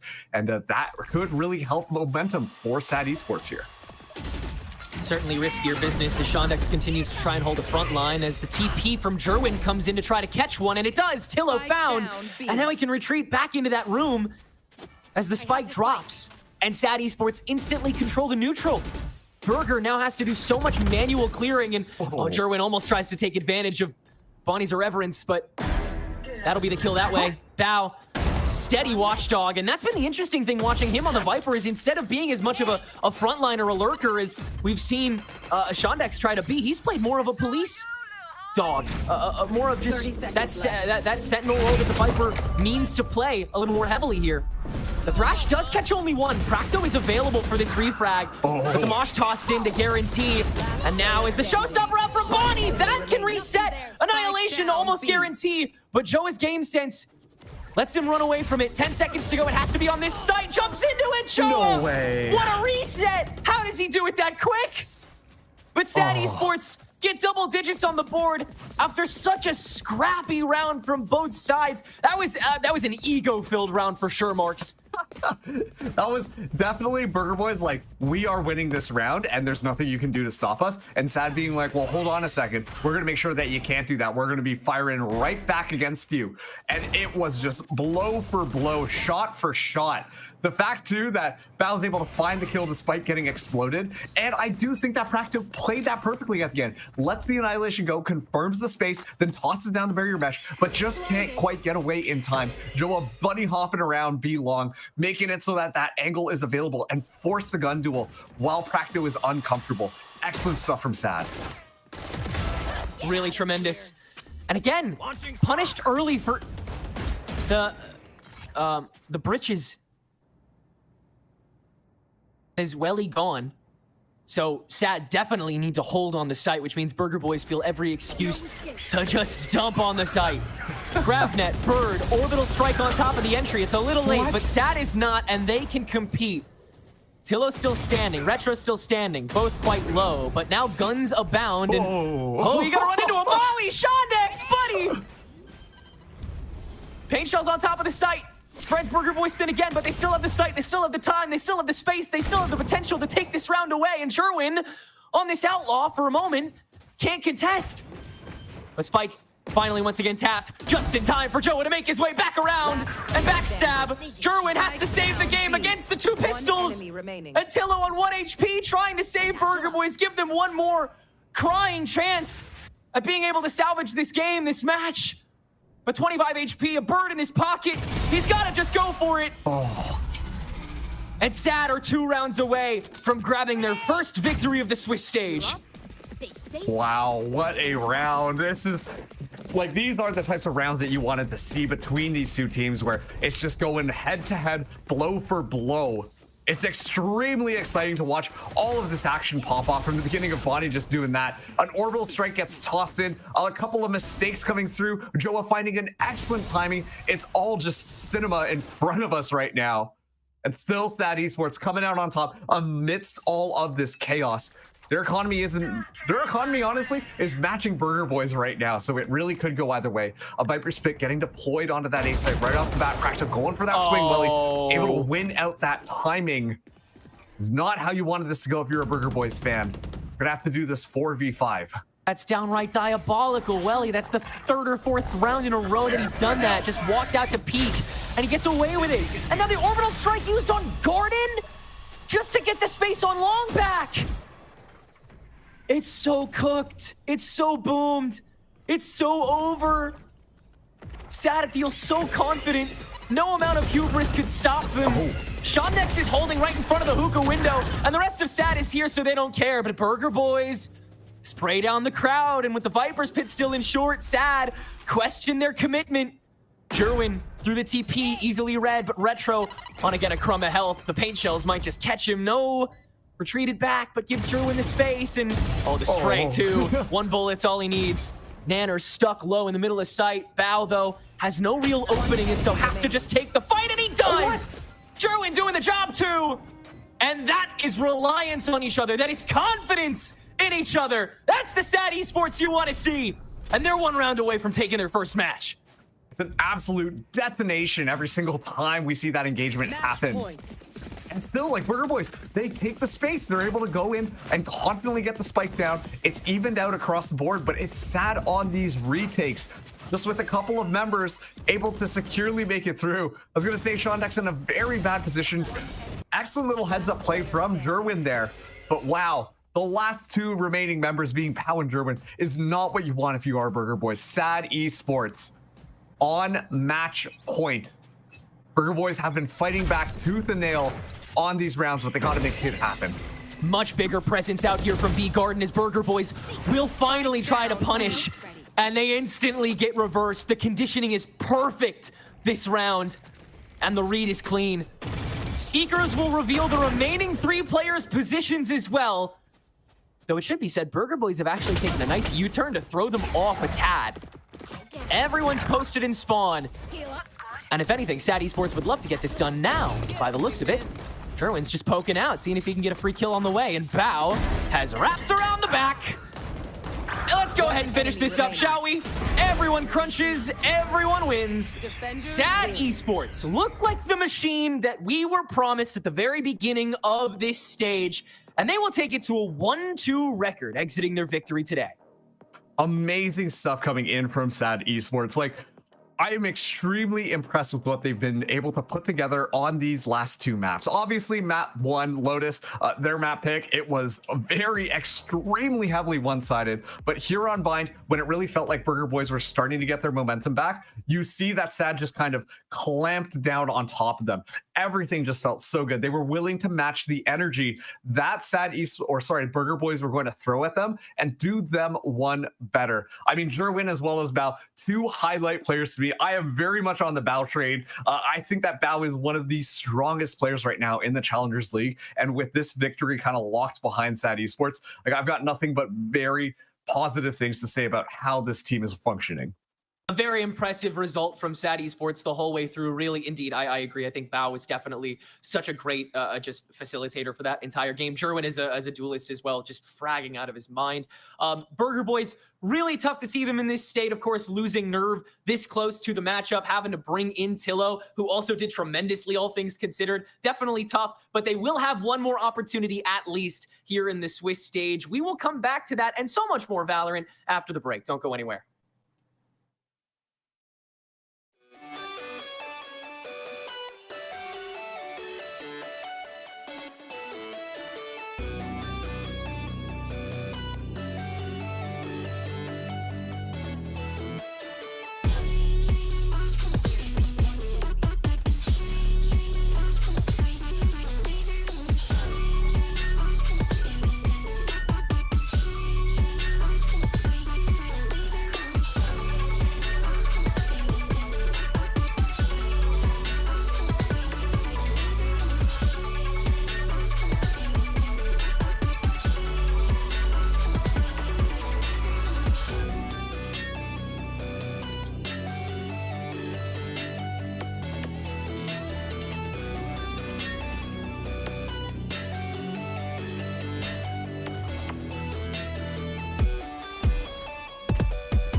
final stage. One last shot at VCT Ascension. 16 teams. One goal. No resets. No second chances. Every match is do or die. Stage 3 playoffs begin July. The road ends here. Welcome to the endgame. All right, and it's going to be a SAD Esports to take the series 2-0 after a victory over on Bind. I mean, Dan, looking at that second map, that was one that was definitely getting a lot closer, especially considering where that first map went. But I mean, SAD Esports just looked inevitable at some points. Like, they're looking clean out there. There was absolutely a possibility for that comeback in the side of Burger Boys. After that anti-eco in the second half, it seemed like it was going to be possible, and they were able to get one more round after that, but it seems like it was just exactly what SAD needed to get back in the game and close it out. It was honestly for SAD really good. As we mentioned before, Burger Boys are kind of going through it at the moment with the team. They went from, being one of the greatest teams that we had in stage 2 to facing a few of the changes and now continuing to be winless, but I think this really gives more props to what SAD has been doing. They had a lot of time to prep. They're bringing a few different changes in how they want to approach this meta, and I think on Bind we really got to see a lot of that. I think the thing with SAD Esports is it always feels like they're playing to their own team's strengths, right? Like they have people in comfortable roles. They're not really trying to like force quote unquote like the most optimal meta. They kind of just stumbled on something that kind of works for them. Yeah, we critiqued the Sky. Both teams had one. It really wasn't a big factor in that regard. But ultimately, the way they were playing, the overall structure, it really did feel like SAD Esports were kind of on the same page from start to finish in this second map. And when you're looking at this side of SAD Esports too, I mean, Burger Boys, when you're looking through a couple of the changes that have happened, it's definitely more on the unfortunate end. But for SAD Esports, they've had a lot of changes as well. But looking at how this is all formed together, you're picking up a really powerful duel in Chondex and Welly. Bao is obviously just phenomenal through and through. So it's like, you look at the SAD Esports, right, and it's a team that's gotten an opportunity to get a lot of upgrades, even within a new coach within this stage, right? So I'm liking how things are clicking. Maybe the first couple weeks they're just outmatched or just things still clicking together. But on the day today, they're really strong. And SAD Esports, don't sleep on them.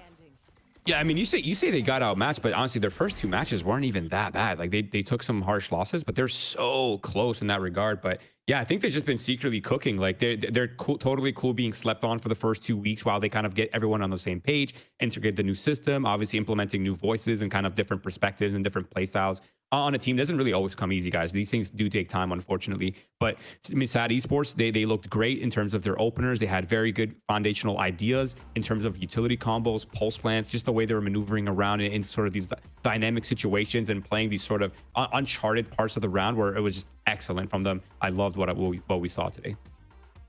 And looking over at the players as well, again, I do have to give props to Burger Boys for a lot cleaner of a map too within this series. But for SAD Esports, you look at a couple of these individuals that really popped off. And Dan, no wonder that this was a little bit more difficult. I mean, we had highlighted that duelist head-to-head, and I'm so glad we got to see a little bit more of that in this map too. But you look at the players and just Jerwin was absolutely crazy through and through. Like, Bonnie had a good map, but like Jerwin was like the star to talk about. Yeah, very, very consistent, which is exactly what we want to see from Jerwin and the rest of the squad. I think on top of that, on this map, we got to see a little bit of a newer version of this team of SAD, right? When we talked about Welly, we were talking about the Sova, maybe a little bit of the Faye that we've seen before. But this Sky was also trying to, and setting up Jerwin for success in a lot of those rounds that really helps out. It's kind of a new version of Welly that we're seeing too. And then also when it comes to Bao, this is a guy that, as we mentioned before, we always think about when it comes to that Sentinel role, but he wasn't even playing that today, and he was insane. So I'm just so amazed by the potential that this team of SAD has. I feel like for this organization alone, this is something that I never really felt until now. They really have the potential to bounce back after the first 2 losses in week 1 and week 2. They get this win against Burger Boys, the 3rd place in stage 2, and now, I mean, we have to see what else they're capable of doing. Yeah, I think when you have this team, I mean, Welly and Chondex, like, we didn't even really get to talk about them today. Right. And we didn't really get to see too much of them in that second map because the entire spotlight was taken up by 2 other people. So those are players, amazing. But for Bind, it was all about Jerwin and it was all about Bao. Jerwin's one of the only 2 members that's remaining on the SAD Esports roster after they made through some changes and stuff. Bao on the opposing end, of course, coming from an 80. He did great things there. And like these two together, Roy, just this looks unstoppable. Listen, guys, I'm just gonna go ahead and say it. I'm gonna say it. Jerwin and Bao, they're looking like Shaq and Kobe in this series. That's just all there is to it. They looked insane, dude. They were shooting. Their understanding of the micro, just how they were positioning themselves. It almost felt like throughout that entire series, it was so rare to find either of these two players in a bad spot. Like they were always in the right spots. Like they always felt like favorable in their engagements. They're taking things on their own term. It never felt like there was enough pressure to force mistakes out of these players, and they completely capitalized on it in every possible way. I mean, I laugh when you're saying like they're Shaq and Kobe, but like you see back to what they did on Bind, and it's like, okay, you know, honestly, to see these two light up the server in the way that they did, I think this is such an exciting era for SAD Esports, and I think this is going to be a really dangerous one for teams to contend with in the coming weeks. Maybe people are sleeping on them a little bit until now, but I definitely don't think you can after today's series, and definitely hard pressed to think that people are going on later. But for now, it's time to get some words from the team and to hear from none other than the star, Jaren himself. So let's head over to our interview, get some words. Congratulations on this win. It's been a little bit of a tough beginning to stage 3, but this was a great win today. How's that feel to get that win under your belt? Feels good, especially how close the other 2 games were, knowing we should have won those 2, but finally getting the first one, it actually feels so nice, like a bit of relief. Love to hear that. And I want to talk about those first 2 weeks, because obviously going into the stage, we get to see that the SAD Esports roster changes quite a lot, right? And you also go up against 2 really strong opponents in YFP and SRB. So I want to know if it's more of the still taking time with the team to click, if it's just, hey, they were close matches, we went up against good teams, it is what it is. Like, what kind of happened these first 2 weeks? We did have someone else join on the team at the time, so I think we were still just trying to figure out how we work as a team, our systems and whatnot. But we learned a lot from those losses, so we weren't too worried coming in. But we made the changes we need to make, and we think we're good now. Good to hear. And who's IGLing for the team now? Welly picked it up. Welly was it just like the most natural fit here? Yeah, he had a dominant voice on his previous teams, and then he realized that he could pick up where we were lacking, and then from there it's been flowing really nice. I'm glad to hear. And I want to talk about the second map of the series, because talking about changes, we haven't seen Bind from you within Challengers, but we did get to see it in a third party where we didn't see the Sky. We saw the Fade before. You bring in the Sky today. Was this Willie idea? Why going towards the Sky for the switch up? I think it's just mostly comfort, to be honest. I don't remember having a proper discussion about it. I think it's mostly just comfort. Hey, if it works, right? And it works. Exactly. Last but not least, obviously, the team has undergone a lot of changes, but we've got some really, really strong players. And I specifically want to talk about you and Bao. Roy on the desk said that you two are like Shaq and Kobe out here. The amount of work that you put in, like, I need your thoughts on this. I mean, I've known Bao for like 2+ years now. This is, I think, my 3rd or 4th team with him. Somehow he finds his way back to me somehow. And then now our chemistry has been always good from the start. But finally being able to be on a solid roster with him, it's been a lot of fun. That long-standing chemistry, everything. I mean, it showed up in the server today, and you guys are a team to watch out for. So, Erwin, congratulations on this win. Best of luck going forward as well, okay? Thank you so much. Thank you, thank you. Back over to the desk for us to wrap up the day. I mean, Roy, match made in heaven. Like, honestly, it looked like it out of the field. That's all I'm saying. Bro got me crying on the desk. That was romantic. They always find their way back to each other. That was a nice line. I was like, oh, that's cute. I honestly did not know that they have like a long history together. I might have missed that detail, but it's nice to see that, you know, they're comfortable playing together. They looked fantastic out there. And honestly, I'm excited to see this team develop even more. Yeah, I mean, the SAD Esports, to see the changes that they've made, well, like Colleen being like having learned from those losses. The SAD Esports that we saw today is one to contend with, and pulling up this bracket, looking over that, I think the teams going on forward are going to be a little scared to go up against them. And if they're not, they don't know. They don't understand, okay? If they're not terrified right now. But there's still a lot of strong teams contending out here as well. I mean, when you're looking at the teams that are contending to try and get their second win, I mean, damn, this is still stacked. And we still have our top of the top teams that are, they're looking so good. I am about to hit you with some crazy analysis, right? So let's look at... Wait. No, can we go back? Wait, I need the first bracket for my analysis. Thank you. Okay, we look week 1, right? The round 1 0-0. Most of the wins except for one on the left side. Let's see week 2. All of them on the right. So congratulations, Cubert Academy, Lander, Blue Otter, Shopify Belly Black, Winthrop University for getting the wins. I would like to officially welcome Dan to the Tinfoil Hat Club after all this time. It's great to have you. We meet every Tuesday, Wednesday, you know. You know that they say like you become like the people that you hang out with the most. We finally pulled her into the tinfoil hat theories here. I love it. It is a great time. Yeah, I do want to give a shout out to the Blue Otter and the YFP match that's happening. They're actually in a third map right now. It's looking pretty intense. It's actually unclear who's going to be coming out on top even in that series. So I mean, Dan's theory could be correct. Blue Otter could come out with the win right here, and we're having left side sweeps. SRB, Winthrop University, look out. All right, well then I think that this is a match that we need to go watch, and we saw some exciting Valorant over here, but of course there is still going to be a side stream with some very, very exciting matchups over there. So I think we get to see how things, you know, progressing, the 1 and 2s, but I think it's about time that we start to wrap this up so we can go and watch this game between Blue Otter and YFP, because this sounds exciting. Of course, there's going to be a continuation of that match today, but there's also matches tomorrow. So we'll see you in the side stream for Blue Otter and YFP, and we'll see you back here tomorrow for some more challengers. Thank you all so much for tuning in. We'll see you then. Being able to land the first shot, and those are the kinds of executes that you'll see Carr going for is Drip or Drown. That's the level of confidence he continues to have. Noya dancing around rubble here. One more in the bag indeed. I expect to see a lot of the same thing we just saw, treating all of these chokes and pieces of Sentinel util like mere pit stops in the face of what is still a chaos. Fracto the only one with a rifle. Sad see this is open season as long as they don't hear the rose or feel the paranoia. It's yeah, I mean, they have a shooting range, especially against the pistols. Bow, and give it to him. Why not, dude? Come on. Yes, sir. Great. Working together. That's gonna open up those moments. That's gonna let players like Bao just kind of run crazy. I say that. Fracto actually taking a nice U-turn to throw them off a tad.